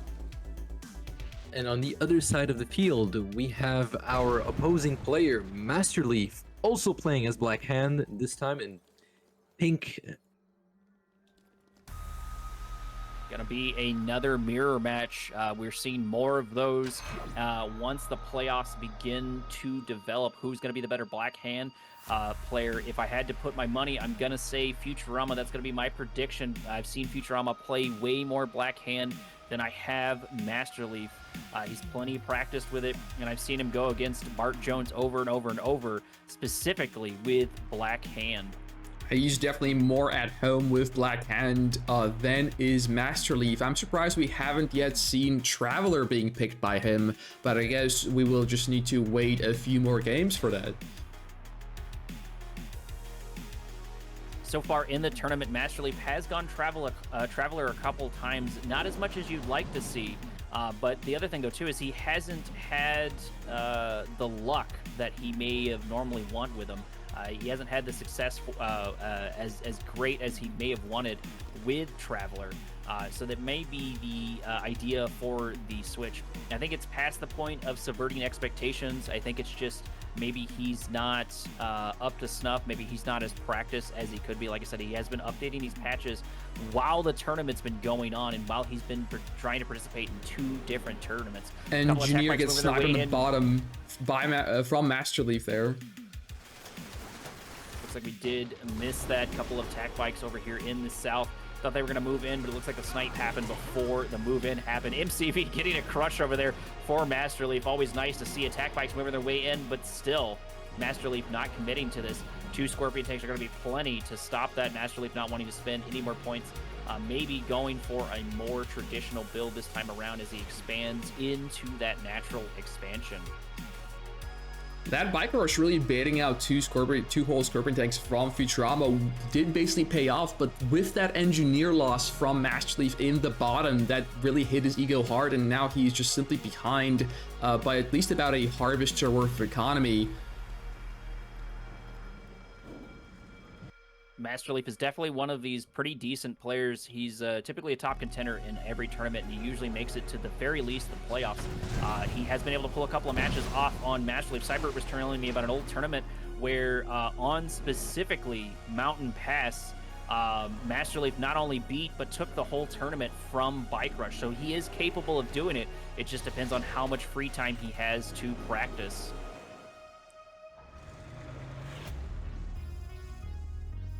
Natural expansion for both players developing quite nicely. Refinery following in step with one another. MasterLeaf may be predicting a little bit more aggression from Futurama, which I don't think is going to be the case so far. I've seen Futurama play more macro, pretty similar to Green Zero, and go more on the defensive than he has gone on the aggression. Not that he hasn't gone any whatsoever, but that's been his strategy so far, and I don't see a reason for him to change it just quite yet. Bikes driving around for a MasterLeaf here. He's trying to find something, but yet to find anything, and so far the only thing he has gotten is a vision of his opponent's base, which, don't get me wrong, is important, but isn't as important as getting something like a harvester. At the very least, he's only invested money in 2 of these attack bikes. Well, I guess 3, 2 remaining of the attack bikes. So he hasn't wasted a whole bunch on that. He is behind on the economy, about 600, 700 behind on resources per minute to Futurama. Futurama obviously taking the lead for that part. MasterLeaf having a lot of trouble finding targets right now, struggling a bit. I don't know if he's gonna be able to keep going if he doesn't commit to something. Well, there is one thing he has committed to, and that it will be the crane in his base and a secret shrine to pair up. So we're going to see some nice crane action from our pink black hand player. He was able to grab the Tiberium Spike finally in the south, but it's going to take a little bit to make up the cost for that engineer before he can start making some money. Harvester moving its way into the center, escorted by all of these units. This is something that Futurama's done consistently overall in his play and consistently in the tournament, which is grabbing the blue Tiberium, capitalizing on his map control. Futurama also sneaking a scout into MasterLeaf's base over on the right-hand side. Bike and Buggy running into all the riflemen, all of these rocket squads. One going to go down for free. 2 Harvesters might go down for free if MasterLeaf is sloppy in his micro. He doesn't have the forces yet to fight this off. Scorpion taking a roll its way in, maybe to its doom if it's not careful. Raider moving their way forward, getting the kills that they need to, going for those rocket squads, which will be great for the defense and for the attack. MasterLeaf looking a little bit better here in this second game. We are seeing the infantry of MasterLeaf now stepping in onto the action, and the Scorpion tanks engaging with each other, switching out blows here, and Futurama will be the one to back off. There's simply too much infantry here from MasterLeaf, but now with the Scorpion tanks from MasterLeaf backing up, Futurama goes in for the crushes and he gets them. Barely winning the engagement here. MasterLeaf not sitting idly by while this assault is going on. He's transitioned into that contested natural expansion, is building at least something defensive so far in the background, or is prepping a couple of Scorpion tanks here to hold the line and go for a little bit of a revenge crush. And they are indeed going to get it. The crush is good. Only 2 squads left, but 1 Scorpion tank is going to die for it. A while back in the losing groups. one of his flame tanks as well at the top corner. Just before reaching Futurama's base, he lost 1 single flame tank. Fortunately, that's not gonna be a good thing for him in the long run. A while back, we have units caught over here in the center. Go ahead, Xads. Yeah, a while back we have seen this same situation, albeit with different factions, where Futurama was fighting Rex in the group stages, where he went for that early multi-MCV trying to expand to the center, as he's doing right now. But this time around, he's not fighting Rex, and MasterLeaf, unlike Rex, this time around isn't as prepared for this sort of push. And this is probably the main event we have to focus on here in the top middle of the map. Obelisk fighting a charged particle turret, but with a lot of infantry coming in from the left-hand side. Defensive obelisk there for Futurama. Another obelisk here for MasterLeaf. It's going to be double obelisk versus the 1, but it looks like the forces favor Futurama. There's only 2 purifiers here for the defense. No real infantry just quite yet as the Hand of Nod gets targeted and goes down. Shredder turret there on the front line. Flames moving forward with that blue purifying flame are going to get the majority of these, buying MasterLeaf some much needed time, but so far he is the lesser for it. He's not doing as well as he could. Another Hand of Nod there on the front line. The Redeemer has risen for one of our players. It looks like it's Futurama, already slapping a Black Hand squad inside of it, predicting close quarters combat.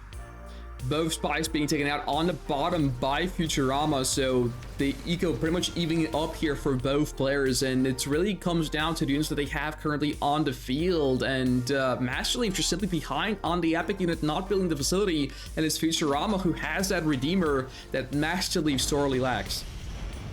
MasterLeaf actually having a commando sneaking his way into Futurama's base, but the Shredder turrets are going to just do too much damage as it gets destroyed before anything can happen. MasterLeaf is going to get at least some gains with his purifier on that blue Tiberium, taking out that, but it may be a moot point as the Redeemer marches his way into his base. It feels like it is payday. You are in debt, and the debt collectors are at the door, and this debt collector's name is Futurama.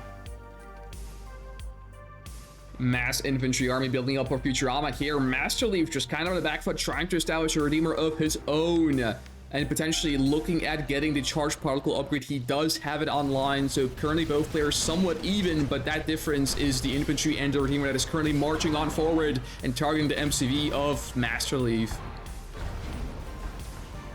Obelisk of Light there on the front line. Construction yard going to get targeted at half HP. Going to melt just as quickly. Going to get destroyed, followed by the Hand of Nod. The only thing that's left here on the front line is absolutely nothing, because MasterLeaf has thrown in the towel. This wasn't a fight. This was a clinic with a body count. First to the center, and yet first to leave is MasterLeaf as he taps out of this game. Currently a 2-0 score in favor of Futurama, and yeah, we're going to be looking at game number 3 here to see if MasterLeaf can put a point on the board. Here we are on Old Faithful Tournament Odyssey. Playing in the bottom left-hand corner as the cyan screen, we have Futurama. And in the top right, playing as the pink steel talons, we have MasterLeaf. MasterLeaf switching over to Steel Talons, wanting the power of that armor, maybe going for a longer game, maybe going for that snowball armor. Only time will tell. War Factory should be up queued for both players, and it looks like that is indeed the case. Nothing silly just quite yet, at least not before the War Factory comes online. Now, Futurama does like to play a lot of factions, but I will say that in my opinion, at the very least, Skrin seems to be his main, and I do love that we're finally seeing it here out on the field here, ready to meet whatever MasterLeaf has in mind. Futurama not taking any chances with MasterLeaf, and indeed you can't, because you could be doing quite well for him, and he has been known to turn things around, not in the same way that you see a player like Bart Jones does. Bart Jones just sort of toughs it out and then just never dies, sort of is his strategy. MasterLeaf, you might be catching him on his back foot, and then just suddenly he's going to come out with something weird. Suddenly something's going to be in your base that you were not expecting, or there's going to be a weird transition, and he's going to capitalize on that and then roll right over you. Hopefully he can get something like that done on Futurama, but Futurama's going to do everything in his power to make sure he gets as quickly done as possible, because game fatigue is definitely going to be a problem, even for players like BikeRush, even for players like Futurama. So even though they may win these games, they're going to get fatigued even for the next day. MRT Infantry will be the name of the day here for MasterLeaf. Actually, never mind. I mean, it is infantry, but it is a different type of infantry. Engineer in one of those MRTs. Very sneaky here from our Steel Talons player. MRT, I do wonder if he's going to try. Go ahead. I do wonder if he's going to try to capture his opponent's construction yard, or in this case, the drone platform, or maybe that tower at the south. So that is a bounty that has not been claimed. I think it's $20 or $40 or something like that to capture, I believe, capture your opponent's MCV, then build a War Factory, and then build an MCV with that. Or maybe it's just capture the War Factory and build an MCV with it. So maybe that's what MasterLeaf's going for. It might be something a little bit less cheeky like that. He may just be trying to pull one over off on his opponent. Unfortunately, I can't figure out which engineer, or which one of these MRTs the engineer popped its way in. I believe it is the one on the bottom that is trailing away from the other normal units of MasterLeaf. And here's the thing with the bounty, though. I am a little more informed on this than you are, and I know that Dimitri has actually already claimed that bounty when he was playing against Assassin's Spy. He's actually lost that series versus Assassin's Spy. He paid with his potential spot in the playoffs, which he did get back eventually when coming back through the Group E, but that certainly took even more effort out of him. Perhaps why we haven't seen him perform all that well yesterday. That does make a lot of sense. He did sort of throw a game away when I was casting, so I'm guessing that's what he was going for. I didn't see him actually capture it. MRT's moving their way in, going for the Harvester. Harvester at half HP. There's the mine drop right in front of the refinery. Harvester's getting so close to getting taken out, but at the very least there's one Devourer tank despite it not being charged. Skirmishing definitely favors the MRT if they don't get taken down. MRT Engineer getting taken down in the bottom right by those Descends, so that strategy simply falling through for MasterLeaf. Early T3 there for Futurama on that natural expansion. Maybe going to go Mechapeds, maybe going to get something else out and going, using these Disintegrators to great effect, going for the Tiberium Spike, going for the economy of MasterLeaf, and that will increase his advantage even further, because so far he's got 2K in the bank per minute, just a little bit ahead, and about 3K total resources gathered.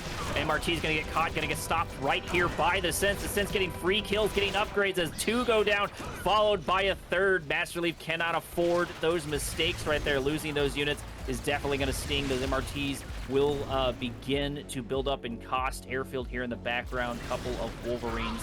Tid Spike going down over on the right-hand side. Wolverines trying to kill those descents, and then indeed they do mop it up, but not before this other set are ready to go. Orcas making their way across the map, looking for that little bit of scouting the one click provides. We do see those notorious MasterLeaf refineries on his second field, very far from the actual tip field. They still do work, however, it's definitely not the most ideal thing to go for. Mechapedes moving their way in, killing these almost uncontested heavy Harvester. Harvester going down to half HP. There is one Orca here, but it doesn't matter because the Mechapede shot up before it even got in. It really shots off. There's one Wolverine, but one Wolverine's not going to be able to take this out, especially without any AP ammo. Orca's moving their way forward. More and more Harvesters getting taken down. And if MasterLeaf's not careful, he might get knocked out this early into the round. Orcas still continuing to move their way forward. One Mechapede going down, but followed continually by Harvesters. Once again, people are showing that these Mechapedes can put in so much work if you micro them appropriately. Titan's finally here to put the nail in the coffin for the Mechapedes, but the damage is done. At Orca finally managing to snipe that final Mechapede. Thank goodness. Those Titans could not keep up, unfortunately. They're tanky, but very slow. And while MasterLeaf was preoccupied with that Mechapede rage done by Futurama, Futurama is establishing his third field expansion already with that refinery drop now there, with the capture of that expansion point. Very sneaky by him, but it will give him the advantage that he so desires. That Gunwalker walking up and killing off one infantry, just crushing it as it's dying with its last breath. Definitely a good boy Gunwalker trying to get everything it can in and looking for its head pats, and probably got some from Futurama right before it died. MasterLeaf finally going on a little bit of attack here. He's done minor skirmishing before, but it looks like he's going to be outnumbered, as it looks like the tripods are out here in full effect. Not only that, they have their upgrade, and now MasterLeaf is in full reverse move, is in full retreat, and taking a couple of losses on his way out. Futurama did finish there in the background. Go ahead. Futurama calling in this Korean invasion force right in the middle of the map, and it looks like he's prepared to use the units he has with the eco backing him up, potentially with stasis coming down as well, and even more tripods on the way. Looks like he's feeling confident moving across the map, probably looking for that MCV expansion of his opponent. MasterLeaf throwing in the towel, unfortunately. Already giving another point there to Futurama. I believe that was round number 3, if my numbers are correct, which means we can go more in there. Please, can you turn on HP bars? I don't know actually how to do that, but I can ask Xads here in a minute to give me a hand. Welcome to match point on the map, Toxie City. Starting off in the top left-hand corner, playing as the Cyan Nod, switching his faction once more, we have Futurama.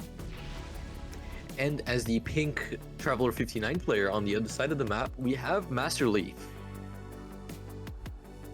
Like y'all were saying before, MasterLeaf switching over to his primary faction. Hopefully he's had enough time to warm up, and we're going to see a good game, a good round, or maybe even a reverse sweep if MasterLeaf plays his cards right, or Futurama plays his cards very wrong. It will certainly be interesting to see what both players are up to here. I mean, Futurama not picking Nod factions except for Black Hand so far, so we'll see if he's going to be able to use some of the Nod specific strategies or build orders, if he's going to go for lasers, or perhaps if he just picked Nod to throw his opponent off and he's going to go in for something more aggressive like a Flame Rush. Futurama should know what to expect from all of his games against MasterLeaf overall. I believe I turned on health unit or health bars 4 units. The command should just show the health bars naturally, right? So you'd have to do it for every single game or every single replay. Yep. Looks like that hotkey's not working for me. Control tilde. Yep. Yeah, no, it's not working for me. They're not natively showing up. I have to hover over them, unfortunately. Sorry, folks. I'm gonna have to look into that later and figure out how I can fix it. If this match does go Futurama's favor, or in Futurama's favor, while we're prepping from the next one. I'll get Xads to give me a hand with it and get that going to make it a little bit easier for y'all to see. The Scouting Seeker from MasterLeaf getting harassed by this one Scorpion, getting pushed back, but it did do its job despite taking or losing his own life for it. Leaf does see this, there's no Flame Rush. He was anticipating it seemingly, because you'd otherwise normally not go for a Seeker such as that against just a not faction. And with this map having a little bit less of a commute, that is definitely a good call to get those units across. I think one of, and people might flag me for this, I think one of the really, really great Black Hand players that I always love watching is actually Underworld Fox. That's his primary faction. And specifically on this match, this map, he gets a lot of shenanigans off. He gets a lot of flame tanks through.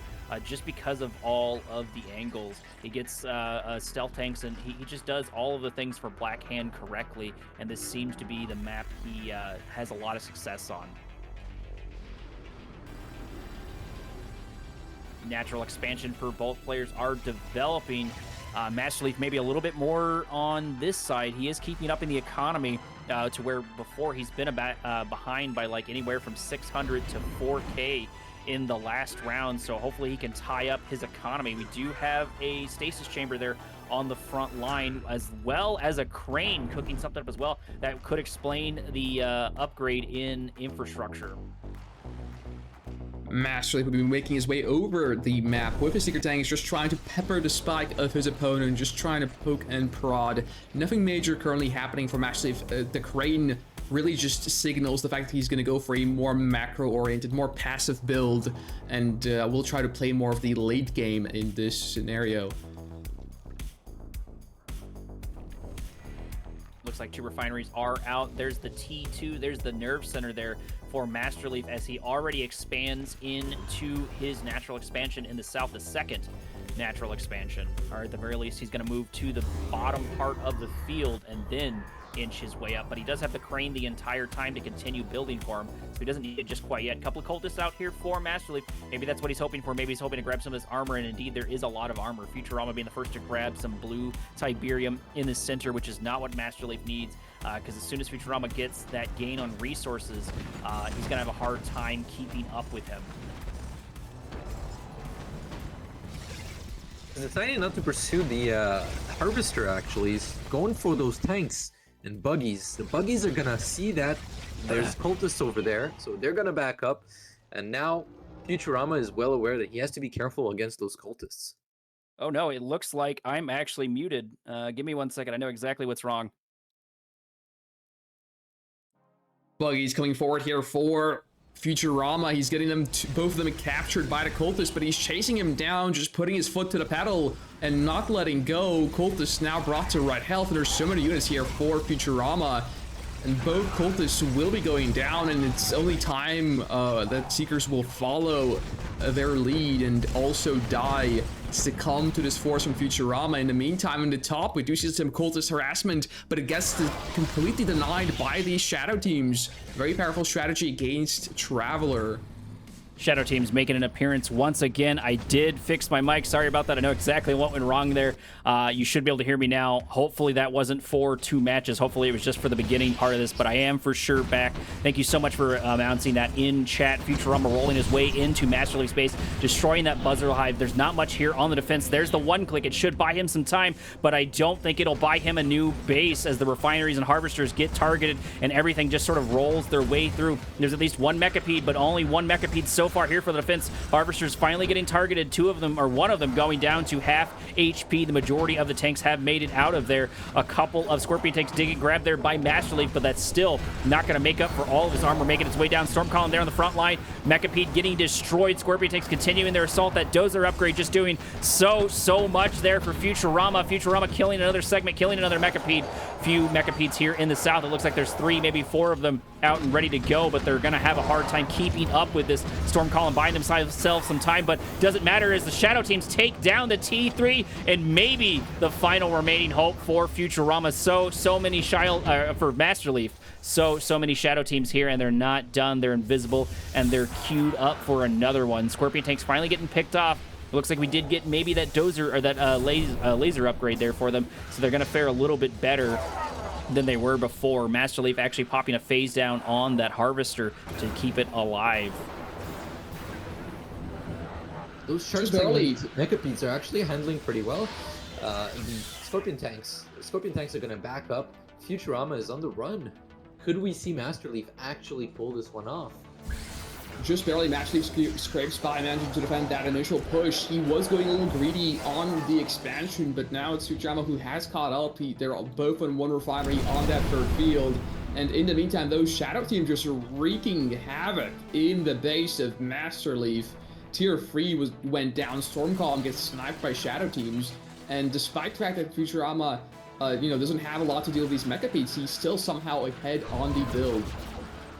MasterLeaf trying to put the tempo in his favor, going for the Harvester. One Harvester getting targeted, one Harvester going down. That's good news for MasterLeaf. He's still going to have to deal with the Shadow Teams. A couple more Harvesters getting destroyed as well. Disintegrators moving their way in, getting a couple of really good shots off on all of these Scorpion tanks. Rear is facing exactly where it needs to as MasterLeaf builds up his Mechapedes.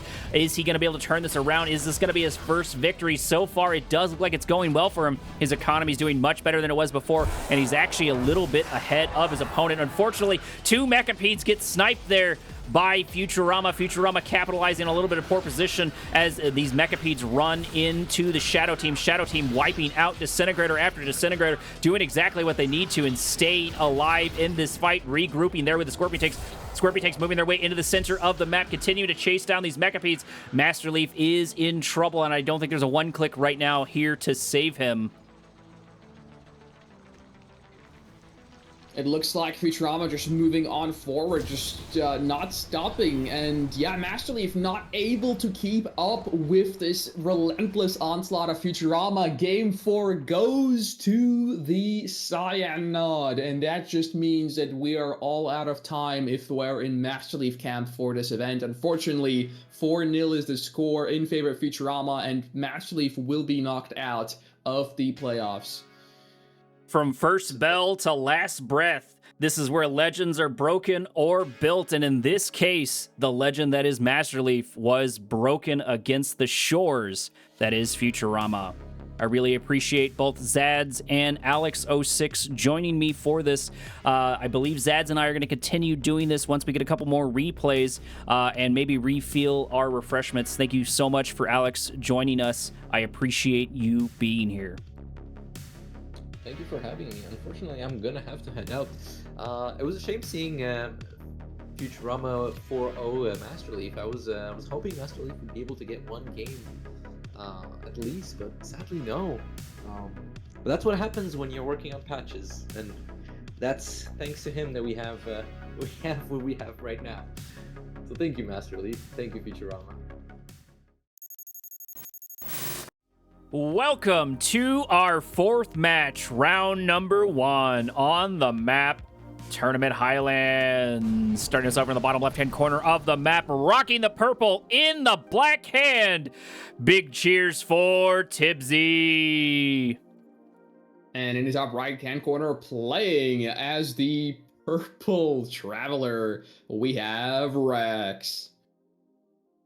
Rex into Tibsy. I don't think I have seen these players go at it too often, so I don't really know what to expect. I've seen plenty of moves here from Rex, and I think Rex's performance has been very, very solid in the tournament, but Tibsy has been getting better and better each time. He's been getting more and more games under his belts. I did not realize he was a 2v2 player. I think you revealed that previously, but he's not doing too bad, and he's actually the second 2v2 player, or primarily 2v2 player, that's made it into the playoffs. Noav being the other one, of course.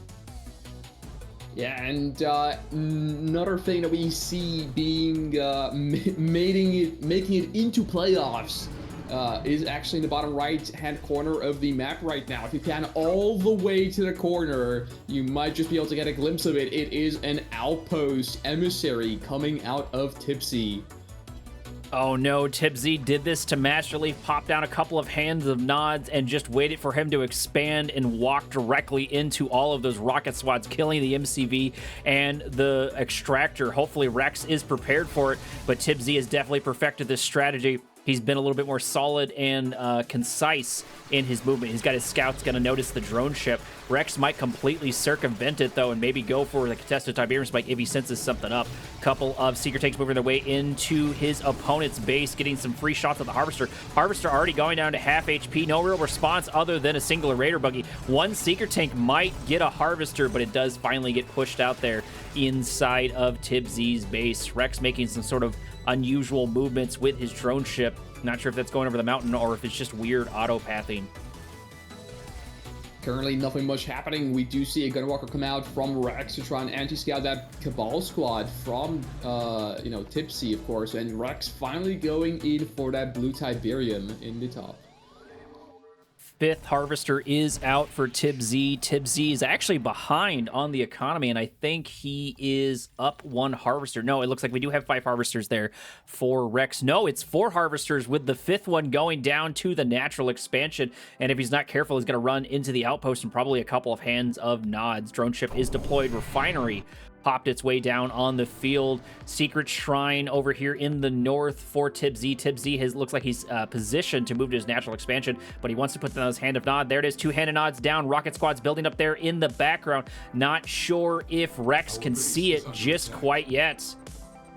He does not. He does not know what is coming his way. He's about to be in trouble. TibZ sending some forces over to the north to do a little bit of distraction. Secret Shrine getting sold off before anything can really happen. Another Hand to Nod popping its way down. TibZ trying to be cheeky and get a crush with the Hand of Nod when you get that sell-off. Operation Center does get sold off, giving more forces over here to the south. Still no response for Rex. Rex thinks the engagement's happening over here, and TibZ playing the victim, making it look like he's on his back foot when he's ready to spring a trap, and here it comes. Black Hand Squad marching their way down Main Street, going for Rex. Rex is in trouble. There's absolutely no response here. He's not even paying attention. There's 2 Buzzer Squads, but I'm not sure how much that's going to matter. This could end up in quite the unfortunate position for Rex. Rex losing his natural expansion could spell his doom. A couple of Secret Tanks moving their way into TibZ's base, but I'm not sure it's going to matter. He's going to have plenty of forces to deal with that as the assault does continue. More and more Buzzer Hives popping their way out on the map. TibZ still coming out strong. Gunwalker's coming out strong as well. Rex has appropriate answers. He's only lost a handful of Harvesters, I think, so far to this, but I think it still might go. No, actually, somehow, TibZ getting destroyed here in the south. Rex actually taking minimal casualties there, throwing in the towel. Rex grabbing a great win there. That strategy worked on MasterLeaf, but Rex said it's not gonna work in my house. No sirree. Yeah, Tipsy managing to snipe that Harvester in the top, so Rex did lose a blue tip Harv in this game, but it ultimately didn't matter. The push was simply completely thwarted by the Gunwalkers and Buzzer plays of Rex, and Tipsy not finding anything in this game seems to have just quit out. I mean, he saw the 2 refineries, the free Harvester economy on the second field for Rex, and he probably just didn't even really want to put any effort anymore into that game. In stark contrast to how Green Zero plays these scenarios. Green Zero tends to stay in there as much as humanly possible, but yeah, Tipsy seems to be a bit more of a realist, if you will, and he tends to not stick around nearly as long in a losing game.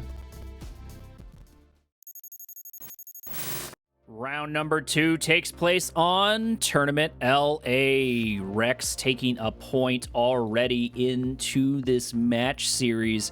Looks like he's gone over to Traveler so far, sticking with his purple. Yeah, and in the top, playing as the Cyan Black Hand, we of course have Tipsy. No more Emissary, at least at the very start of this game. We'll see if he has anything else up his sleeve, though.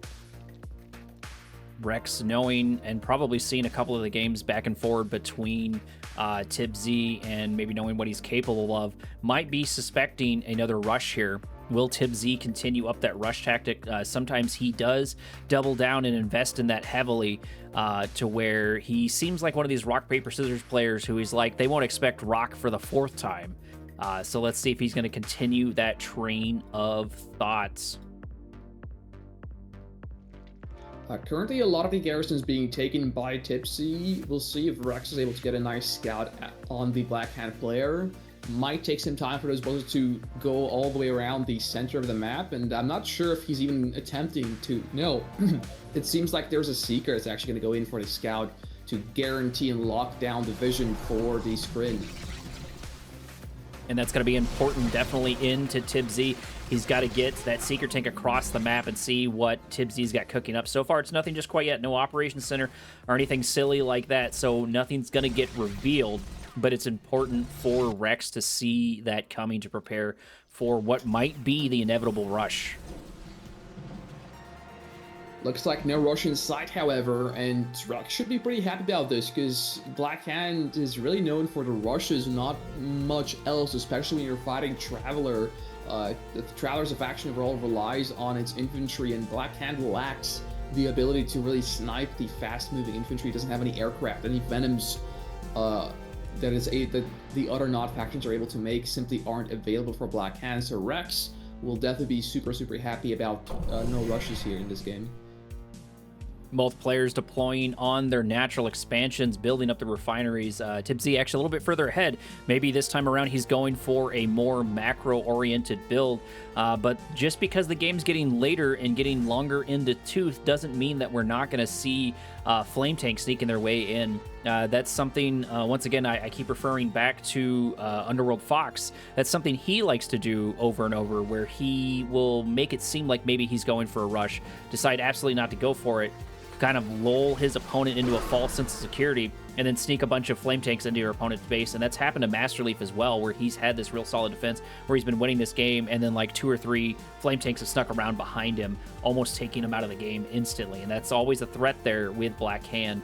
Second War Factory down for TibZ. He's going for production. Not sure we have. Looks like it's going to be a portal and a warp sphere for Rex. We did see Rex grab the boot tip earlier on the map, so he might have a little more eco, and yeah, he does indeed, but he's also Scrin. You have to remember that. His Scrin harvests are superior to Nod harvesters in this game, so more economy is simply a fact when it comes to these factions facing off each other. Looks like it's going to be mass Raider Buggies so far for TibZ. Now they're going to be able to move their way in, get a kill on at least one of the Seekers, but one Raider Buggy is going to get killed there in the south. Seekers should go down rather quickly. This is a lot of Raider Buggies. They don't do a crazy amount of damage, but when you pile up their numbers, they do quite well, sort of like Gunwalkers, and the attack bikes are going to do the final punch there. It's the jab with the Raider Buggies and the punch, the swing with the attack bikes. In the meantime, we do see TibZ going in for the free War Factory plays, leaning heavier on the Tier 1 units, which makes sense against Traveler. Rex, on the other hand, is starting to tech up now on the Tier 2, potentially going into that Tier 3 with some descents coming out on the left-hand side of the map.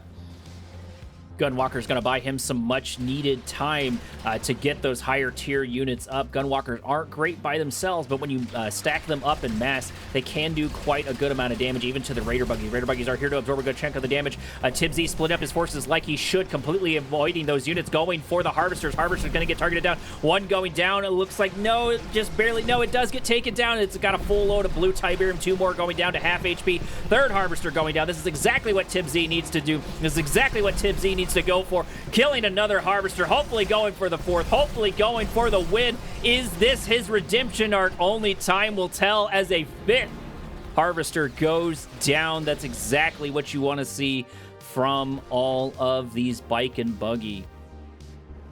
He just cleaned out that field of his opponent, and Rex now scrambling only in 1 field worth of economy. He does, however, have a Tier 3 to show for it, so we'll see if he's able to do anything in this game with the superior tech level. Drone ship is up for Rex, maybe looking for an expansion, maybe worried about something there on the ground, or just gotten forgot about. Hard to tell. Like you said, T3 is indeed up. Not another warp sphere. I would expect 2 at this point, maybe trying to get some tripods or some mechapeds out, but so far it looks like that is not the case. TibZ going on the assault, going to run into a couple of these disintegrators. Hopefully those Raider Buggies catch them and are able to get the kills, because you don't want to get caught by the bikes. Bikes do actually stop, almost get really close to that, but at the very least, Rex is going to see this coming. Bikes moving their way in, running into more disintegrators is exactly what you want to do as Rex. It does look like we do get the blink back by the drone ship. saving it as it goes down to, I believe that was half HP. Yeah, indeed, it went down to half HP. Rex absolutely on top of it, preparing for defense, but gonna lose another Harvester here in the north as TibZ continues his assault. There is the Prodigy or Mastermind. Looks like it's a Prodigy. And it didn't get sniped, unfortunately. That would be a good grab there as Scorpion tanks begin to flood the center of the map. There is that late game flame tank out and ready to go, which means we have an operations center. Indeed, there it is, upgrade building up there in the background, maybe a dozer upgrade, and indeed, right on cue, there it is, dozer upgrade. Attack bikes moving their way in, but they're going to run directly into the disintegrators. Rex doing a good job of using these low-tier units to kill bike after bike, but he's still losing Harvester for it. He's got to stay in the game. Tripod's also here for the defense as all of these bike and buggy are going to get taken down before the main assault has really begun, but I'm not sure it's going to matter because the flame tank, no, actually has to turn around because the lightning spike took it down to half HP. Scorpion tank's here to intercept this tripod. Then for the healing the tech center of Rex, so he's brought down a tech level here, knocked down a notch by TibZ's flame, and the Scorpion tanks have to retreat now since there's so many units facing them. Another flame tank coming from the north, and Rex really has to have an answer for that. More flame tanks in the middle of the map. Now those are a bit more in trouble here due to the tripods being in position. Scorpion tanks getting chased out of the map, but a flame tank on the left-hand side burning down a refinery of Rex. Cultist comes out and will be able to grab it through the refinery. Rex barely just hanging on by a thread. The forces for TibZ are beginning to dwindle over time. If we take a look at the economy, TibZ is ahead, so we can afford these trades, and he's got about 8K extra in the bank, but what's going to be the problem is his opponent has way more on the field monetary-wise, and these gunwalkers are just absorbing a lot of the damage from the Scorpion tanks. Flame tanks finally moving in there in the south. The cultists are going to grab them one right after another. That's 3 flame tanks turned around against the player. Looks like TibZ did expand into over his natural expansion. Sorry, go ahead, Xads. Making their way over to the TibZ natural expansion, as you said, and triple barracks being dropped down, panicking is TibZ. Scorpion tanks making their way over, but are chased by the Descent. Heroic Descent is on the map, and 2 tripods are uncontested. Scorpion tanks finally making their way over, but TibZ having no ability to drop obelisks can't contest these tripods. One tripod will be going down since it wasn't red health, but these Scorpion tanks simply aren't enough. The gunwalkers are too much for the infantry, and a single tripod under the repair drones is able to knock down these Scorpion tanks, and TibZ has been defeated. It is over for him in game number 2 as Rex takes a 2nd point on the board. A 2-0 lead into a player like Rex. I thought TibZ was a little bit more practiced for this, and I haven't seen much mini games whatsoever from Rex, like I've said before in Cyber's cast, but Rex is showing that he doesn't necessarily need the same quantity of games because he is one of these top-tier players, and if TibZ's not careful, the sweep is going to be on his end, and Rex might end up with a 4-0 lead, but only time will tell. Let's see how it boils down in round number 3. Round number 3 takes place on Toxicity. I said it right for you for once. Over in our top left, Rex playing Traveler 59, sticking with his purple. And who's on the right? Xads. Yeah, Xads is on the right, but not exactly the right of this map. And that person here, of course, is the Red Knot TibZ. A nice, interesting switch to the faction. It seems like Black Hand not really working out for him entirely. Those flame tanks being recaptured by the cultists and sent back is not something you want to see if you're a Black Hand player. So he has opted to switch to the Knot faction. Scouts going down for TibZ. Gonna be unfortunate, but typically we don't see a lot of craziness. We don't see a lot of rushes from the Scrin factions, at least things that are not Disintegrators. I'm sure there's other things they can push out, but it looks like it's primarily the Disintegrators, or I guess it could be Ravengers. We've seen Ravengers a couple of times. I'm not sure how they're doing in the patch, but I know we saw them a good chunk in the IES, and I think in the beginning parts of the Chrono Strike, we did see Ravengers here and there. The only really other aggressive strategy for Scrin in this game is going to be the Dev Core All-In or the Dev Storm All-In, the 2 variations of the same strategy where you basically just sell off your drone ship and go for a lot of tier 2 units down the middle of the map. The problem is those strategies rely on a small-sized map with a really short travel distance between the first fields of the players, and Toxicity is fairly large, to be honest. You really want to do that strategy more so on something like maybe Decision or even something like Torment Tower. But this time around, no tournament decision, no tournament tower, at least in this set. I need to sit down and go over the maps just a little bit better. So far, Toxicity has been extremely popular in the Chrono Clash. So I'm guessing a lot of these players are practiced on it and maybe just enjoy it overall. It does look like we're getting our expansion into the natural expansions. Refinery cooking up there for Rex, about halfway done. One refinery, I think, done here for TibZ. TibZ may be trying to go for an economic lead, but so far he's about a K behind. No, actually, he's going for production over economy because there's going to be a war factory, a second war factory there in the front line, probably followed by Bike and Buggy, and there it is, right on time. Bikes mixed with their buggies. Rex, first one to the Blue Tiberium this game as well, and we do see the engagement happening as Tipsy's trying to take the advantage, but so far only losing one bike. A Seeker will follow, and these Seekers have to back off. Rex hasn't realized it's double rushing from Tipsy. Another bike will fall victim to this Seeker onslaught, but it's not enough. Actually, a second bike going down, and two Seekers left in the red HP. Tipsy not quite microing this perfectly. A third bike going down. Finally, the two Seekers follow, but that is such a bad trade here for Tipsy despite having two war factories. And he's kind of left with the two buggies in the red. He's trying to pressure on, but now the Sins are coming out and potentially a Photon on the way. There's a Photon, and with all the Seekers down, we have a second defense line established by Rex. Tipsy's just not able to break through. Rex doing so much with just 4 Seeker tanks in the center, eventually going down to 3 and then down to 1 relatively quickly. He was able to kill so many of those bikes, and I think he was able to get somewhere between 5 and 6 bikes, maybe a little bit more, which doesn't sound like a crazy amount, but when TibZ's trying to capitalize on a production advantage, losing those forces has definitely got a sting, especially for the value he got, Rex that is, got out of those Seeker tanks. When your entire advantage is just 6 bikes and you lose it just straight out of the gate, yeah, it must hurt for Tipsy here, but even then, he must power through. I mean, he is 2 games down right now in this series, I believe, and he must make something happen here. He technically has one more chance after this if he does lose this game, but yeah, he really needs something here.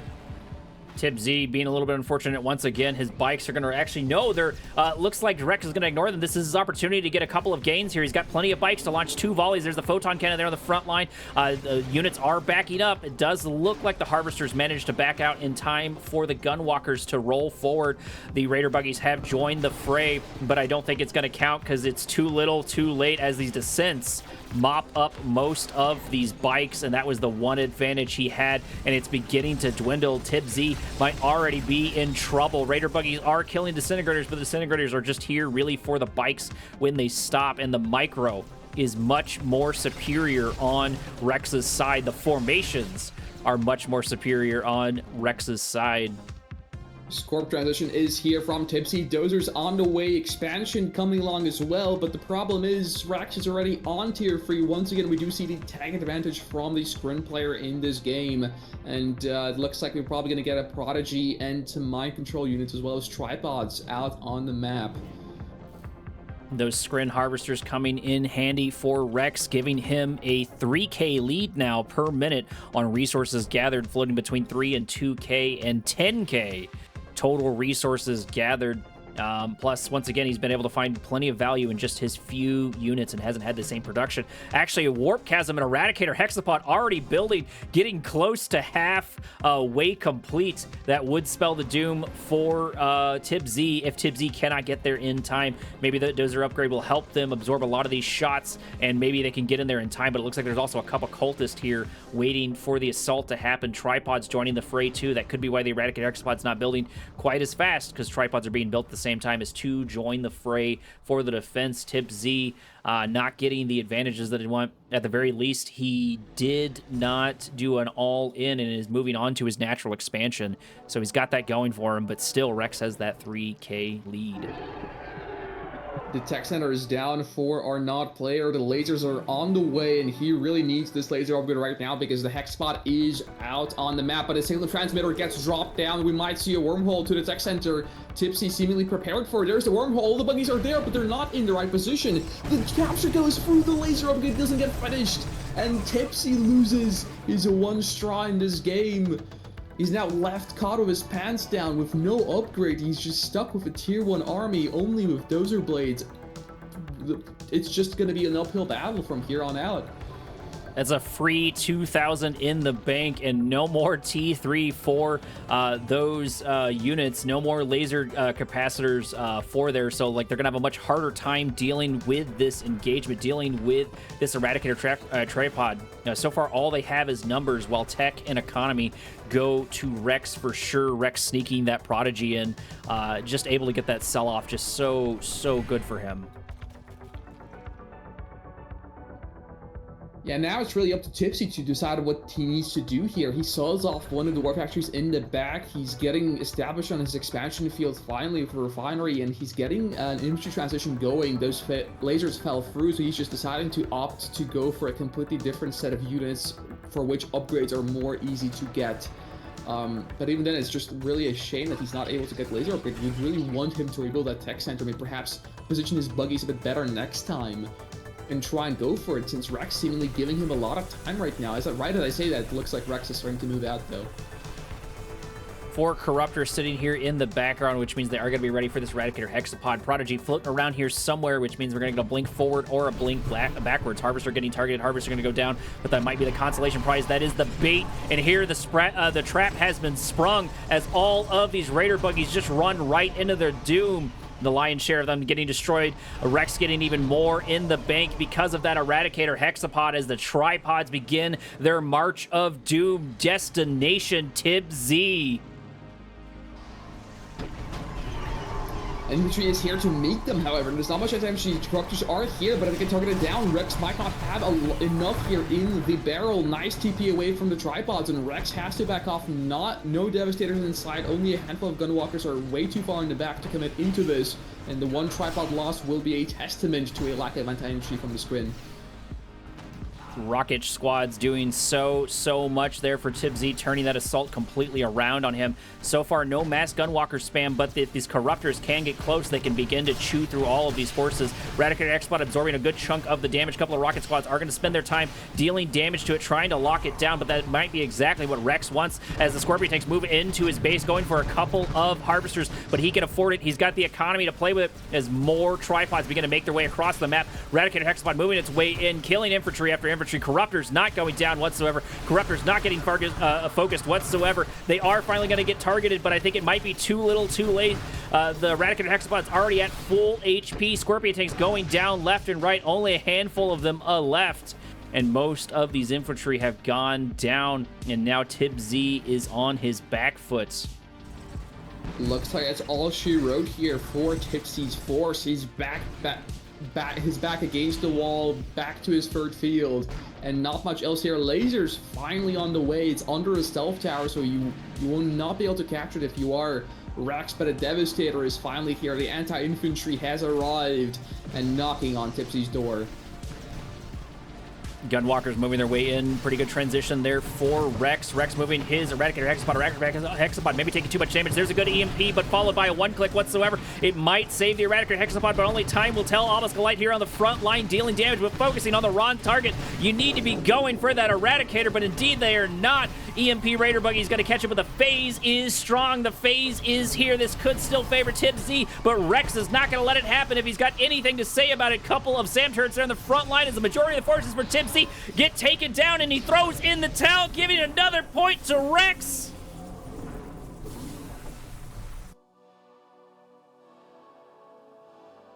Tipsy not quite able to get this one over with. He had the units, but not quite the control. Some of the engagements there weren't quite into his favor. The infantry he was really just careless with, it seemed like, during the engagement. He tried to counterattack into Rex, seeing that he is a little bit weak on that anti-infantry front. His Scorpion tanks were being microed, but Tipsy forgot about his infantry. The Buzzer Swarm lending 3 heroic buzzers for Rex due to the amount of infantry they've killed, and Tipsy just losing too much on that attack.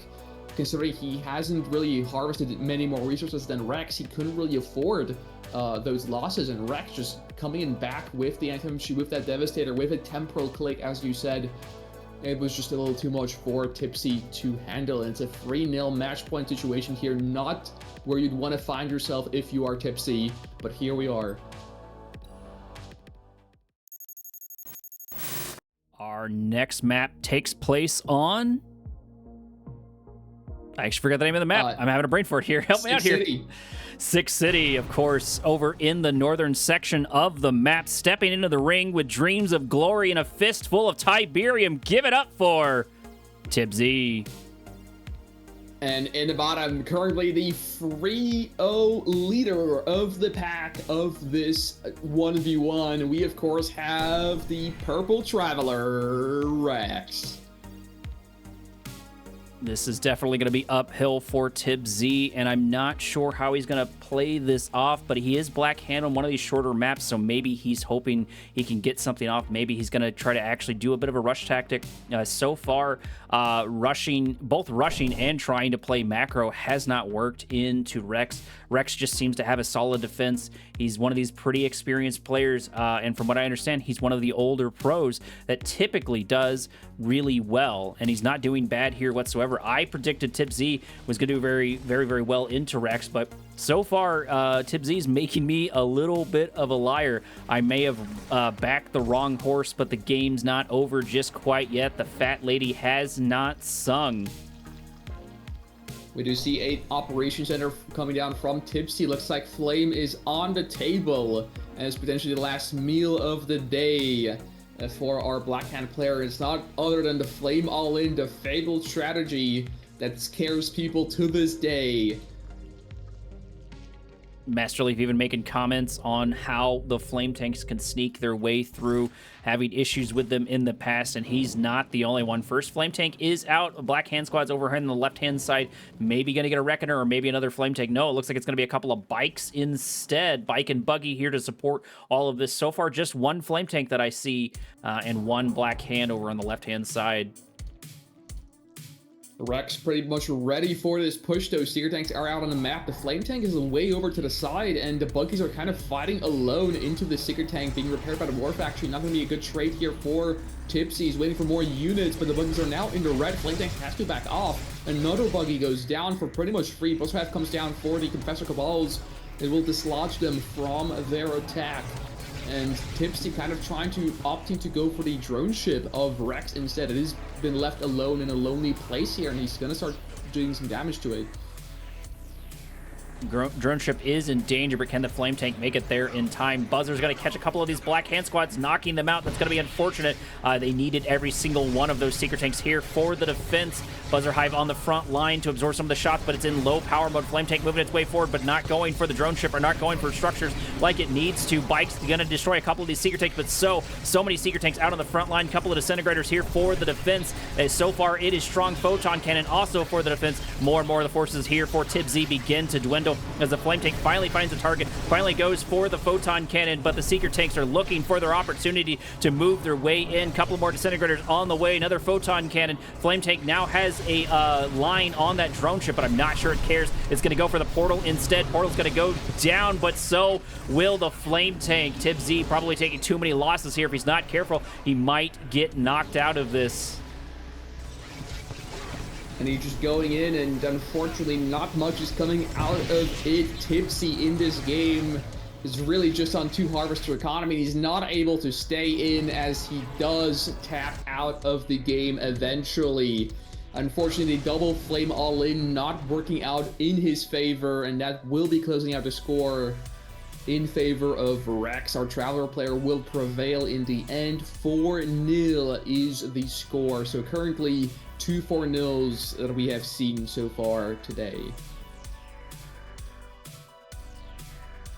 Not what I expected to see here in the playoffs, but it did indeed happen. Rex being a much stronger contender than I expected him to be, which means he's going to progress further into the tournament, while unfortunately for TibZ, he has been knocked out.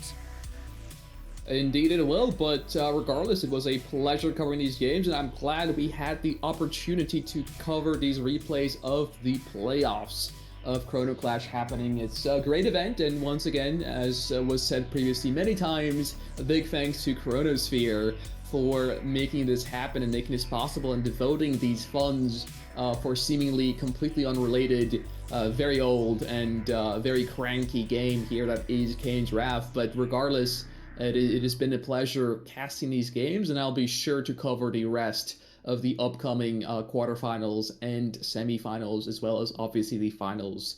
Yeah, big thanks to Korak for co-casting with me. That was amazing.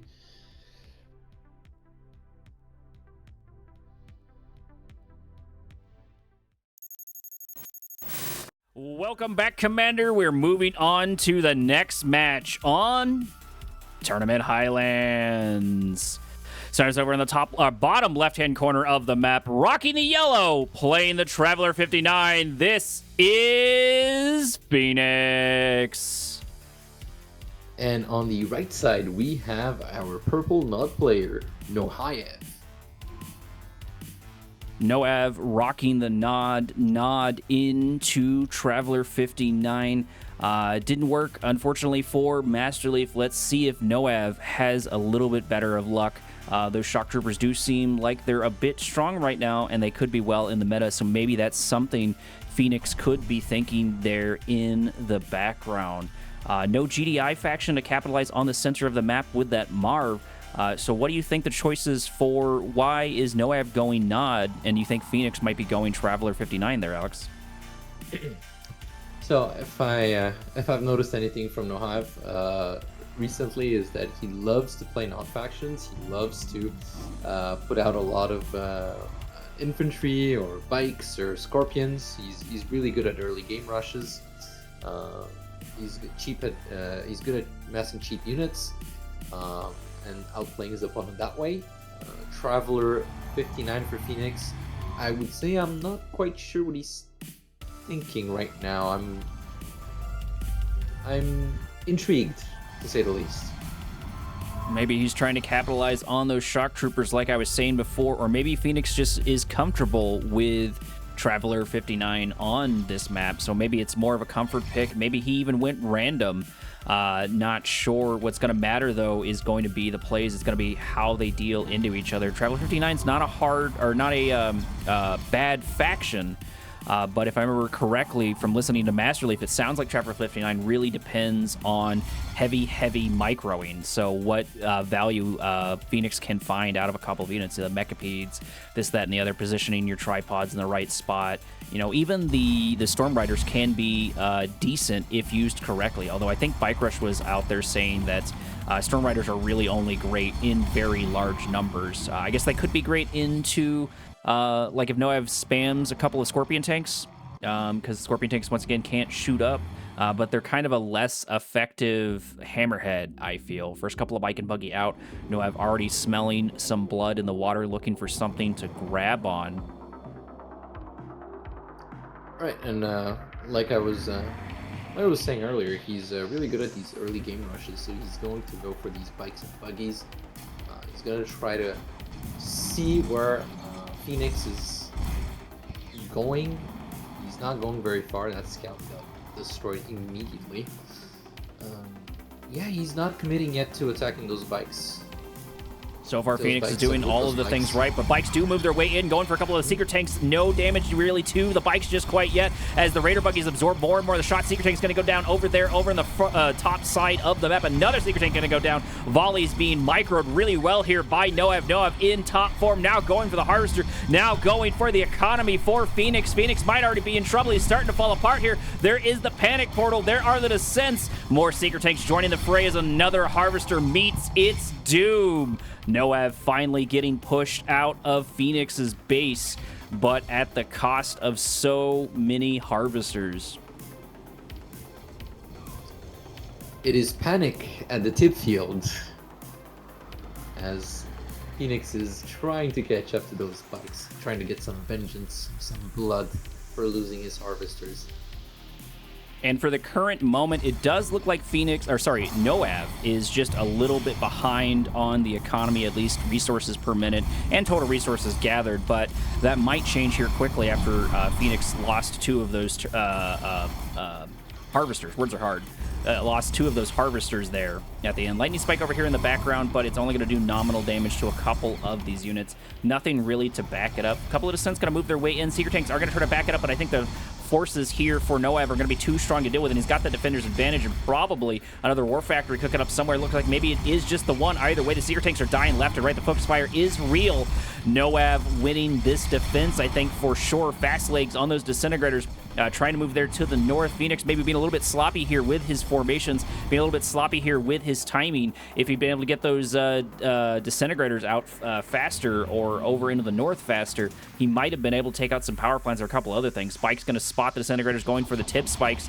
They're going to move in and try to get them, but it looks like the micro is strong here for Noev. Noev able to knock out a good number of these ones. The Raider buggies doing exactly what they need to, absorbing these shots, buying them more time. A couple of more descents making their way across the map. Does look like we've got our first Mechapede, so maybe Phoenix is just trying to buy a little bit of time for him to pull one off on Noev, but Noev's, I don't think, is going to let it happen as he moves more bike and buggies into the center. Right, and we're seeing a Mechapede go out. Are those disintegrator segments? No, those are shard segments, so second one too, shard segments as well. It's going to be a very, very risky fight if all that Nohayev has is bikes and buggies.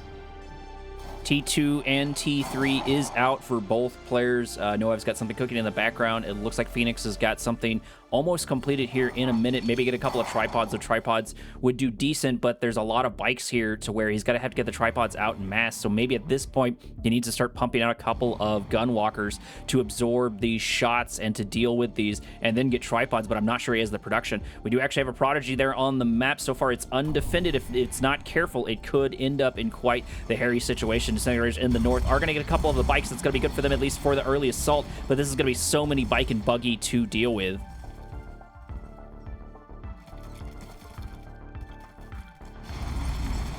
Attack bikes moving their way back in, going for the head of that Mechapede, and indeed they're going to get it. Mechapede's moving back in. Another head segment might almost go down, but no. The Micrarine's a little bit better there on Phoenix. Shock Troopers making their way out. Those would be quite well. Those would do quite well, but they need to come out in greater numbers to deal with it. They deal with the fast legs as well. But there's the tip core rockets as Noev goes for more harvesters once again. He's not going to allow Phoenix to have any economy. Now he's focusing on the Mechapedes. Mechapedes going down. No, it looks like the Micrarine is a little bit strong here for Phoenix. Phoenix keeping these units alive, buying himself some more time, but those tip core rockets just doing so much damage. Another Mechapede joins the fray, but it might be too little too late as one harvester goes down, two harvesters go down, and pretty soon if Phoenix is not careful, he is gonna go down. He's gonna have a hard time dealing with all of these units inside his face. Tempo is definitely in the favor of Noev.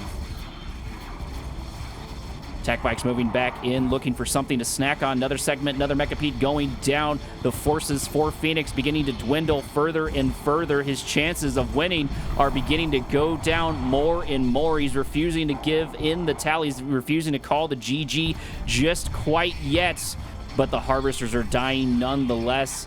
It looks like Phoenix has barely been able to harvest this field whatsoever. It's about halfway gone, but it doesn't matter because Phoenix throws in the towel, giving the first points to what many perceive as the underdog, Noev. Yeah, so Noev has actually been able to handle pretty well those Mechapedes with just bikes. Unfortunately, I was mistaken with tip core missiles. I think that was very, very, very deadly of an engagement for our yellow player. Our next round takes place on Tournament LA. Noev taking the first point, sticking with his nod, sticking with his purple. Of course, his opponent in the south is going to make a change, at least in faction, going with Black Hand. So not quite a mirror match, but vanilla faction versus sub faction. How does Black Hand do into vanilla nod, especially on this map, which many like to get their rushes off pretty early on? So since this is a very rush-oriented map, it's pretty short distance between the two players. Either player is going to go for early aggression, so that means infantry, that means like buggies in this case, because we have two non-factions. We might see scorpions here, and I think we might see a lot of scorpions. From what I've seen, these smaller maps usually tend to be scorpion rushes. It looks like Noav is already going to start with one attack bike, going to try to poke and prod at Phoenix, maybe force a response for it, but it looks like Phoenix already has the response ready to go. Thank you ever so much for the follow. I can't quite see the name. I need to increase the size of the text. I am old. Attack bike going down there in the center, making its way over to Noav's base. If Noav's not careful, it looks like so far he doesn't have any defenses just quite yet. I think he's building a harvester right now in the background, so that means that attack bike's going to have free reign. Not enough here yet to deal a lot of damage, but that Scorpion tank is going to make a difference. One Scorpion tank here for the defense as the assault begins in earnest. The micro is a little bit strong over here. Secondary War Factory going to pop its way out. Looks like Noav might be able to keep that Scorpion tank alive, moving in between two of those War Factors. It does go down, but it does buy him time as another bike gets destroyed. Another bike gets taken down. Scorpion tank does have to back its way out, but is destroyed in time. This is still in the favor of Noav if he plays his card right. Harvester having to back its way out, but it most importantly means that while that Harvester is being shot at, the Scorpion tanks are not being shot at. One does get destroyed, which is exactly what Phoenix wants. Phoenix trying to get out of there as quickly as possible. Scorpion tank's not going to make it, but the attack bikes did, and those definitely are the ones that pack the punch. Couple more reinforcements probably soon here to join them. Right, and those two War Factories building Scorpion tanks, I think we might be seeing a Scorpion tank rush. Nohive is selling off his MCV, so that means he's all inning here. If he's just building these tanks, then that's going to be it. He's going to be depending on those tanks, on the Scorpions, on those bikes to finish the job. And he's pretty sure he can finish the job at this point. Both players selling off their MCVs, going double War Factory. It looks like it's two Harvesters versus two Harvesters so far. So that does make sense why that Harvester was so important to go for those attack bikes. It does look like Phoenix is going to try to push this into a later game, or at the very least is trying to capitalize on a bit of an economic lead by taking the Tiberium spike of his opponent. And there's no black hand here in order to pop it out. No hand of Nod here to recapture it. So Noav needs to end this soon. Otherwise, Phoenix is going to end up with some decent gains. First couple attack bikes going to move their way in, but I don't think they quite have it. Looks like Noav's not going to respond as the Raider buggy takes the most of the damage. Trading of attack bikes do happen there rather quickly, and despite Phoenix having double War Factor and going all in, he doesn't have a lot of forces here on the map. I don't think anything snuck around. Noav seems to have more on the field. He seems to be more up on the take when it comes to producing these units. Noav having great control, tightening things up, moving in exactly when he needs to, getting a little bit sloppy there at the end, but so far he's holding tight as he goes for the attack bike after attack bike there for Phoenix. It's going to turn into a pure war of attrition, and what Noav's doing over here that's really, really great is he's keeping the tempo in his favor. He maintained his cool for the defense, keeping his Scorpion tanks here in the background in case some sort of sneakiness comes his way, and he's done these sort of micro assaults. We've done this sort of like crescent moon maneuver almost, I want to say, with the bikes, where they sort of swing in, and when they're at the height of that moon, they launch their volleys, getting a couple of good shots off, and so far Noav's been pretty good about executing that maneuver. More bikes coming in from Nohive. Looks like Raider buggies here to absorb the damage once again. Noav continuing to make little escapade after escapade into Phoenix's base. Phoenix constantly have to be a guard. Phoenix not able to attack his opponent. Looks like he also has 3 Scorpion tanks. He's got more attack bikes. No Raider buggies here to absorb some of the shots and move quite as quickly. Noav finally feeling comfortable moving a couple of Scorpion tanks into the center of the map, looking for that ever so needed snack. 1 attack bike, 2 attack bike going to go down there. That might actually be a little bit of trouble there for Noav. Noav needs to get a couple more bikes here ready if he's going to rumble here in the middle of the map. Attack bike's taking a couple of shots off on the Scorpion tank. Scorpion tank here to absorb the damage for sure. Looks like Scorpion tank numbers definitely favored Noav. Focus fire much better on Noav, and most importantly, the concave is good for Noav. He's able to get these units down left and right. He's able to deal with these problem children, but he's taking losses of his own. The majority of his bikes are down. All that's left are these Scorpion tanks, but Scorpion tanks can get a couple of good shots off on this. Tug-of-war has begun in earnest in the center of the map, but Noav is trying to buy some time while he gets this blue Tiberium, and I don't think Phoenix can afford to waste any shots on it, even if he can see it. He does spot the Harvester. Harvester go down to half HP, but that gives these tanks more time to continue. Noav using that in excellent control, not only taking the Tiberium, but getting a couple of kills for it. And that's what you need to do. That's how you win tournaments, not just destroying your opponent's units, but also gaining some sort of advantage, getting some sort of economy, or denying some sort of economy for your opponents. Right, that's cool thing. As things cool thing, words are very extremely hard right now. As things cool off right now for both players, backing off into their main bases, repairing their tanks. And no, he's not ready to commit just yet. Phoenix just pulling out a little bit and pulling back in, seeing the larger tank army coming towards him. He's probably gonna want to hold off and defend first, maybe build up a few more tanks or bikes to defend. And there we go. You're seeing bikes now as well. Noab moving back into the center of the map, taking out those garrison troops while he sucks up more of the blue Tiberium to try to increase his lead. Although so far Phoenix is actually ahead on economy overall, despite Noab getting blue Tiberium after blue Tiberium. Phoenix trying to push his opponent out.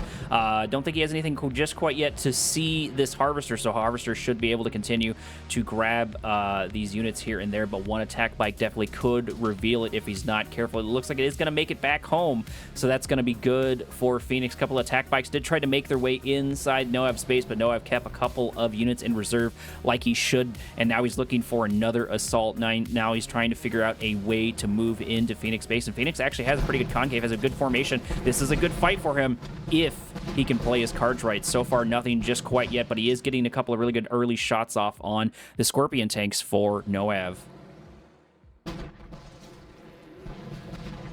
Slowly but surely is the name of the game here. You want to slowly pick off your enemy's tank army. You don't want to engage too much too soon, as you will lose everything. The player that is more methodical here will win this match.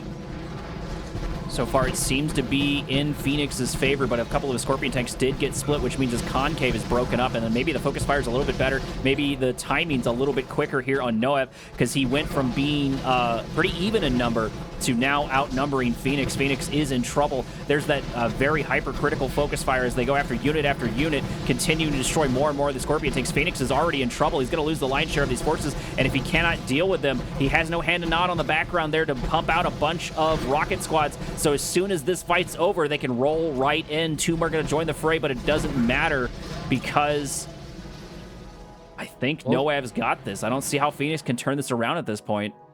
Phoenix has probably like 3 or 4 tanks, and that's all he has compared to it's 20 tanks. That's a lot. I don't think he's going to be able to pull this one off quite yet. Maybe he's got a rabbit in his hat. We'll definitely have to keep our eyes glued to the screen to figure that out.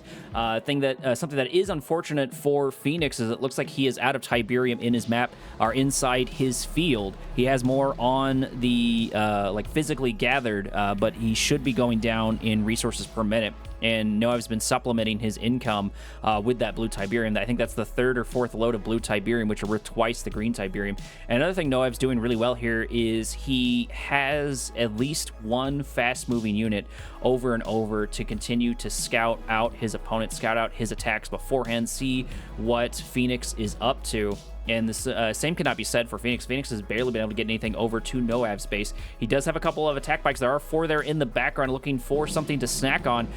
But actually, there might not be any real spots here for Noab as the attack bikes move their way in, going for a Harvester full of Tiberium. That could be the first grab, but Noab is actually going in there. It's going to turn into a base race, and I think the numbers definitely do favor Noab as Scorpion tanks do manage to shore up the defenses there in the south. It only took a couple of them, and there's the fire cell. Phoenix throwing in the towel. Noab getting a 2-0 lead in the Chrono Clash. Game ran out of sync. The game goes out of sync. There right at the end. But it's all right because it was already over. This is not turning out how I entirely expected. I did make my predictions on Cyber's channel about Noab and predicting that Noab would win this. But I didn't have a sweep on the mind. And we might be ramping up to that. Phoenix is not a bad player whatsoever. Noab is just playing really, really well here. He's doing all of the little bitty things right, and they're beginning to add up. What could have Phoenix done there to change the tide of that battle? Where did he go wrong, Alex? I think he built way too many way too many bikes, and he should have built more tanks. He should have also not over-engaged. I think there was once or twice where he was trying to go for a harvester instead of focus firing on the tanks. Towards the ends, he still had the advantage in terms of numbers, but because of poor focus fire, he managed to lose most of those tanks, unfortunately. That's where HoxaeB took pretty much the game. Hopefully he can tighten things up in this upcoming round. Let's find out together, Commander Alex. I am sitting at 15 seconds. Let me know when you are ready, sir. Welcome to round number 3 on the map, Badland Hills. It looks like Phoenix making 2 changes so far to his formula. He's gone to or back to Traveler 59 and has switched over to blue. HoxaeB sticking with his purple and sticking with Nod into Traveler once again. Is there some reason Phoenix might be going Traveler here? Does this map favor it? From what I understand, this map, for the same reason as a couple of other ones, might favor GDI, but we don't have a GDI faction here. It's just Nod and the aliens. What do you think Phoenix and HoxaeB are thinking? I think HoxaeB is just comfortable with how he's playing. He's comfortable playing Nod. He's not going to risk it by switching factions, especially since he knows Phoenix is a more experienced player. Although he's been playing very well, I think he knows how well he's been playing and practicing. I think he doesn't want to risk it in this case. He knows he has the upper hand on Phoenix. He's not gonna switch factions just to have that change. As for Phoenix, no idea. I think he's just what he's comfortable playing is Traveler. That's probably what he's played most recently, and he's like, I'm losing if I play other factions. I'm just gonna play what I think I can play best. And that is a pretty common strategy, to play what you're comfortable with in these tournaments. Sometimes, even if it isn't the most optimal, it might be more optimal for you as a player to play that faction that you are a bit more comfortable with, because you might do better on it and you're definitely more familiar with it, and it might stand the best chance. Maybe that's what Phoenix is thinking, or maybe just Phoenix has done a bunch of practice on Traveler. Natural expansion for both players are being developed. It looks like as we speak, Refinery's cooking there in the background. Phoenix just a little bit of ahead. 1 scout for HoxaeB making its way inside of Phoenix base. Nothing real crazy. No more sell-offs that I can tell. No operations center yet from HoxaeB, but HoxaeB seems to do less of the flame tank rushes, less of the operations center rushes, and more of the bike and buggy. And I don't really blame him, because that is the safer pick. Flame tanks are good situationally. And the bike and buggy can be good into the late game, even if they just work as meat shields, or while your main army goes in, you send your bike and buggy in, sort of like cavalry. Yeah, and I think he's definitely aware that playing a more risky strategy just for the heck of it is not a good idea here. He's gonna want to play very, very standard, very, very well, and he knows he can win this. Tech Bike's looking for something to snack on once again. Apparently my Autobot got extreme over here for bullying Junkie. I'll have to allow that. That seems to be a little bit strict. I do like a little bit of banter. One Harvester going to get targeted, get close to going down. Seeker Tank's going to move their way in, dealing with the attack bikes, but most importantly, there looks like the Raider bike is going to absorb most of the shots, giving the bikes more time to move their way in. There's a photon cannon there on the front line. Majority of the Raider buggies going down, but HoxaeB's not done. He's looking for blood in the water. Oh, sorry, wrong chat. Not a big deal, man. I don't really care. Bike and buggy moving their way back to the center of the map. I haven't quite figured out moderation yet, and I don't have money for a moderator, so it's literally just when my wife feels up to it. So I put the bot on, and hopefully that works. It's going to probably censor a bunch of random things. Descents here for the defense, as well as a couple of photon cannons. Phoenix having a much tougher defense than he had previously. Probably expecting this bike and buggy combination, and indeed, it looks like it's going to be a little bit of a staple here for HoxaeB, and why not change it, or why change it if it works? Exactly. That's a lot of Seekers, though. I think he's safe to push right now. Phoenix is not doing much. He's staying in his base, so that's what HoxaeB's gonna do. He's gonna go in his base. He's gonna meet him there. Another Harvester getting targeted, going down to half HP. Another set of volleys going for it, but no, it just barely stays alive. Seeker Tank's the only one getting a kill there, taking out one of the Raider buggies, but there's not a crazy amount of Seeker Tanks left here. There is a Hexapod, not Hexapod, words are hard. There's a Mechapede. Over there, though. So it looks like it's going to be the transition for Mechapede. Noev, once again, not just attacking, but controlling the center of the map and capitalizing on that blue Tiberium, giving himself a little bit of an advantage here and there. But Phoenix is, despite not having blue Tiberium, has been in lockstep with him economy-wise. Granted, the Skrin factions, the Harvesters, are just better overall, so maybe being tied may not be where Skrin wants. Maybe Skrin typically wants to have more of an advantage economy-wise. Looks like Scorpion Tanks are going to be our transition for Noev. No real surprise there. Mechapedes, at least 3 of them out so far. Garrison troops here are going to notice the 3 Mechapedes, so at least they're going to see that coming. We did get an upgrade there in the background for the Seeker Tanks. They have that Shard Launcher upgrade, so hopefully that helps with the engagement. Oh no, Mechapedes running right into all the Scorpion Tanks. 2 of them going down for free. Prodigy blinking forward, trying to grab maybe something? No, actually, he's just going to die instead. That's going to be an expensive mistake there for Phoenix. Extremely unfortunate. Venom's moving their way in. Scorpion Tanks getting an upgrade. They have the Dozer upgrade out and ready to go. Going to run into these Seeker Tanks. Seeker Tanks definitely getting outnumbered here as they get picked off left and right, losing their numbers. Looks like Phoenix is going to have a hard time pushing out Noev. This assault is here, and I'm not sure Phoenix can do too much about it. He's got a couple of shock troopers in the background, 1, maybe 2 Mechapedes on the way, but the damage is already being dealt. The Harvester is no longer able to harvest the field. The one note of silver lining here for Phoenix is that that field is mostly depleted, so he doesn't need to keep a lot of Harvesters in there. Noev keeping his opponent on the toes in the north, sending a couple of attack bikes there to knock out one of the Harvesters, trying to get his economic gains. Upgrade completing there in the background. Laser capacitors ready to go. Things are not boding well here for Phoenix. What has he got to do to pull out a win here, Alex? I think he's gonna have to put on some more defenses, because that's way too many tanks. He's been doing this mistake a few times now. He's letting his opponent mass up enough units before attacking.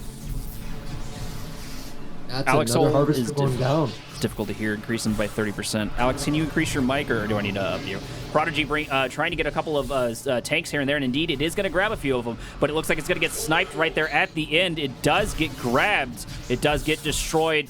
Scorpion Tanks moving their way in. I'll adjust Alex's sound here in the background at some point. Mechapede going down, losing more and more hope. There's the 1 click, which means the Scorpion Tanks have nowhere else to go. They are going to take a couple of shots off here and there. Another Mechapede going to get taken down, and more lifelines get lost left and right. A couple infantry are going to join the fray, but it might be too little too late. It might be better at this point to leave the base and let it happen and build up your forces, but it looks like Phoenix is not going to do that. He's going to commit to this assault. He's going to commit to this engagement and lose more Mechapedes, lose more units. Shock Troopers not doing quite the damage maybe that he's hoping, because these lasers are just doing so much work into everything, and they're doing quite well. 4 Mechapedes join the fray, and finally, it looks like Noev's calming down just a little bit.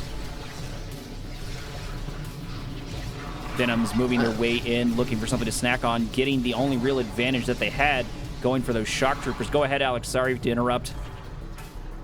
Those Venoms were not expected, unfortunately, and I think those are very dangerous right now. He's going to lose a couple of them for free, though, due to poor micro, but I think he's got the economy to play with. He's got the control of the center of the map. He's got a Redeemer out and ready to go. No Eradicator Hexapod on Phoenix's end, because Phoenix has just been doing everything he can to stay alive. His transition's going to be tripods, which could do quite well, but he doesn't have a real answer yet to this Redeemer. Now, if that Redeemer makes it to his base, I think it's game over. There's not much that is on his side to be able to defend against something this massive. He's trying to build some tripods here. He's probably going to depend on those and the EMP that they have to hopefully disable and slowly pick away at the Redeemer, but just 2 of them, that's not enough. You're going to need 5, or maybe 4 at least. With those Mechapedes as well. Mechapedes are pretty good with their glass cannons. If you target their main frontal segment, as we've seen before, they're not going to last very long.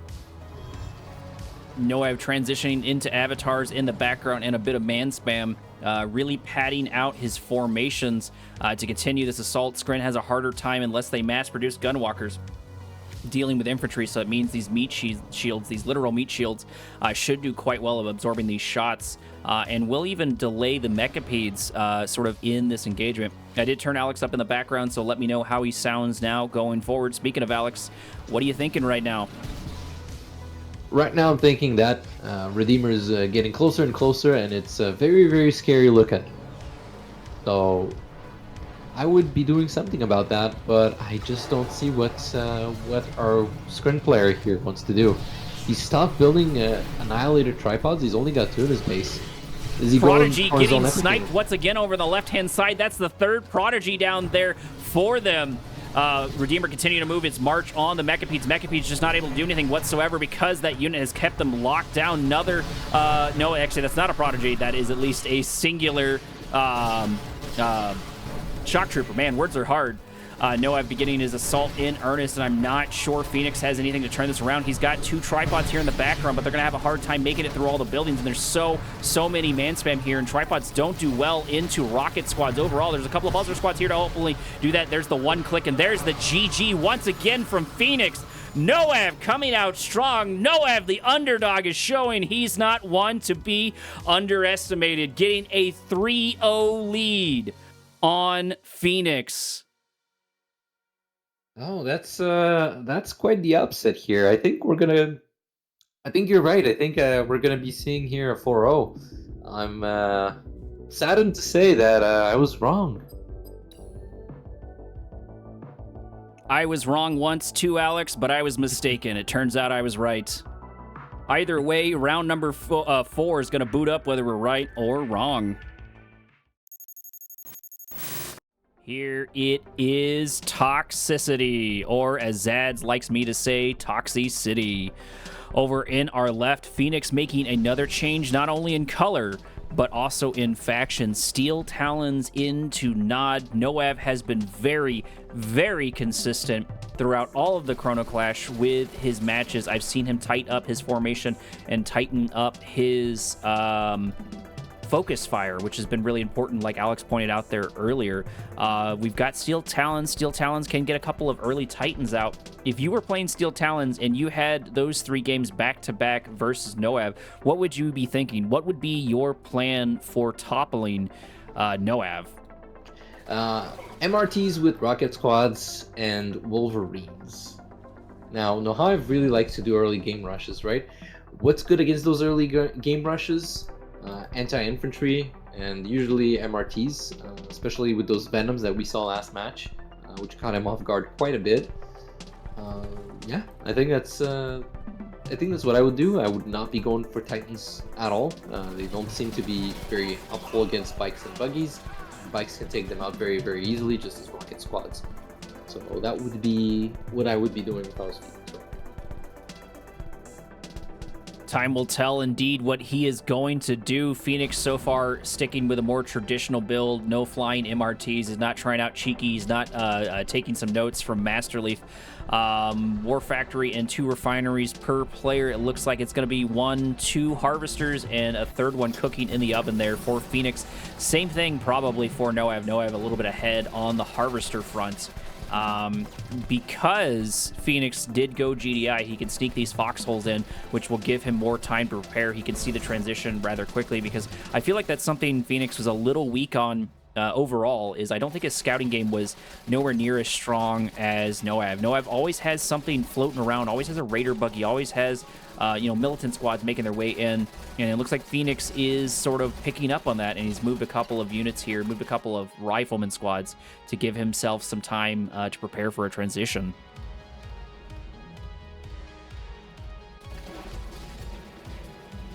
Looks like we're going to get a second War Factory there for Noav. Not sure if that's going to follow up there by Steel Talons. Low power mode for Steel Talons. Go ahead, Alex. I was going to say, he's building a second War Factory as well. But you beat me to it. I interrupted you to say the exact same thought. Same brain cell. Exactly, and we're sharing it. Attack bikes making their way into the center of the map. There's 4 of them. They need 5 to get 2 good volleys off, but if there's no defense here so far from his opponent, and it looks like his defenses are a little bit tighter this time around, he's producing a couple of easy-to-produce rocket squads. Glad to see it. Always happy to see it. I'm going to die on that hill for sure. Rocket squads need to be used more, but the Raider buggies could be the answer to it, and there's no real defense for it. Low power mode for that watchtower, which means it's no longer dealing damage to all of this. Pitbull's moving in, but they did waste their volley, which means the attack bikes have a little bit of a window to move their way in, dealing a bit of damage here and there. They are going to trade at least for 1 bike. 2 bikes going to go down, but at the price of 1 Pitbull. I don't think this favors Noav so far. He's got to be careful with his engagement, but this can turn into a quick mistake for Phoenix if played correctly, and I think Noav is playing for tempo right now. Watchtower going to get targeted. Watchtower probably going to go down here in a minute. Is going to start focusing damage on a couple of these attack bikes. Harvester's having to back its way out. Noav's doing a good job of keeping his opponent from harvesting, keeping his opponent from going for those resources. Harvester out once again, taking more damage. More and more Pitbulls joining the fray. Would be nice to see another barracks and more rocket squads, but nothing just quite yet. Pitbulls are going to gauge. They're going to sit there and just sort of take the damage, as it looks like once again the focus fire is so good on Noav. He's just destroying so much, and Phoenix, if he's not careful, might already be knocked out of this game. This is so much happening. Only the Raider buggies are down. The remainder is these attack bikes, and they're still preventing these harvesters from harvesting. And not only that, they're taking their lives. And HoxaeB's forces have been repelled. Phoenix is now in the advantage here. Phoenix trying to catch up on economy. Noav losing so much in that, as Alex pointed out, at least with that. He can move into the center of the map. I think it's going to boil down to his control. Pitbulls moving their way in. A couple of rocket squads going to join the fray here to pad out the stats. It looks like Phoenix so far is doing all of the things right and is getting a bit more scouting on it. He's got another foxhole here in the north to prepare for some of the cheekiness for Noav, which Noav hasn't done so far. It's been kind of straightforward so far with his bike and buggy.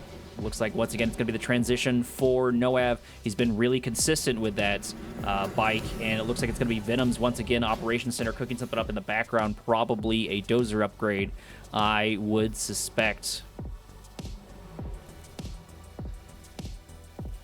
Airfield and MRTs for Phoenix. It looks like he's got at least 1 Hammerhead out. No AP ammo just quite yet. That AP ammo could be pretty well here. No Wolverines like Alex suggested to absorb some of those shots, because pretty soon he's going to have to start dealing with these Scorpion tanks. And if Noav continues doing what Noav has done in the past, he's going to get that dozer upgrade, he's going to get that laser capacitor upgrade, and then eventually build his Redeemer and Avatars with a mix of man spam. MRTs in the south, looks like with a couple of rocket squads in, pushing out at least the Scout Venom. No one grabbing any Tiberium just quite yet, and I say that right as Noav makes me a liar, sending a Harvester there for that Tiberium.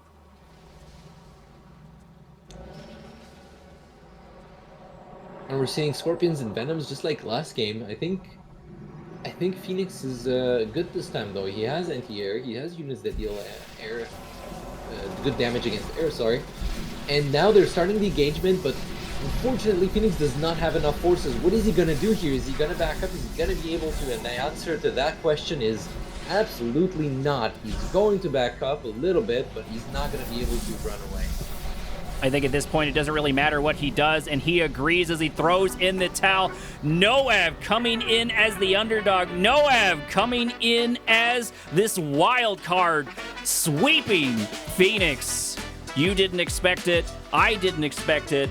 And it happened anyways. And most importantly, Phoenix did not see it coming. Much deserved win there for Noav. Thank you so much for participating in this, Phoenix. You came so far, but Noav was just a bit better and was able to pull one over off on you. Better luck in the next tournament. That means Noav's going to progress further into the tournament. And I think, if I remember correctly, he's going to be facing Futurama next. I believe those next set of series are a best of 9. Should be coming out tomorrow, from what I understand. At the very least, Bike Rush and whoever his opponent was. I don't have the bracket up here in the background. Bike Rush and whoever his opponent was will definitely be fighting tomorrow around 15 GMT, I believe. But the other one has not been scheduled just quite yet. Big thank you for Alex, to Alex and Xads for joining me for all of this. Any final words for everyone, Alex? Well, thank you for tuning in, and thank you for having me, Korak, as well. And yeah, despite the upset, I am not personally upset. I am pleasantly surprised to see a new player make it this far into these matchups, into these tournaments. Either way, that's all we have for you for the current moment. I appreciate you joining me for this. This has probably been a couple of double casts for you, or maybe you just watched mine exclusively. Either way, I appreciate all 5 of my viewers for joining me throughout this journey. We're going to continue, and I'm going to produce more and more content. What I've got on the horizon after the Chrono Clash is I'm going to be casting a little bit of Gen Evo if I can get everything working right. At least 2 games for the upcoming week whenever I push out all my videos for Chrono Clash. But I'm going to be streaming and then popping those up on YouTube and then going into Red Alert. But Kane's Wrath content will be continued to be sprinkled in. Either way, big thank you to everyone, and big thank you to Chronosphere for sponsoring the tournament. It's not over yet, but we still appreciate the support. I have been Korak. He has been Alex06. Transmission out.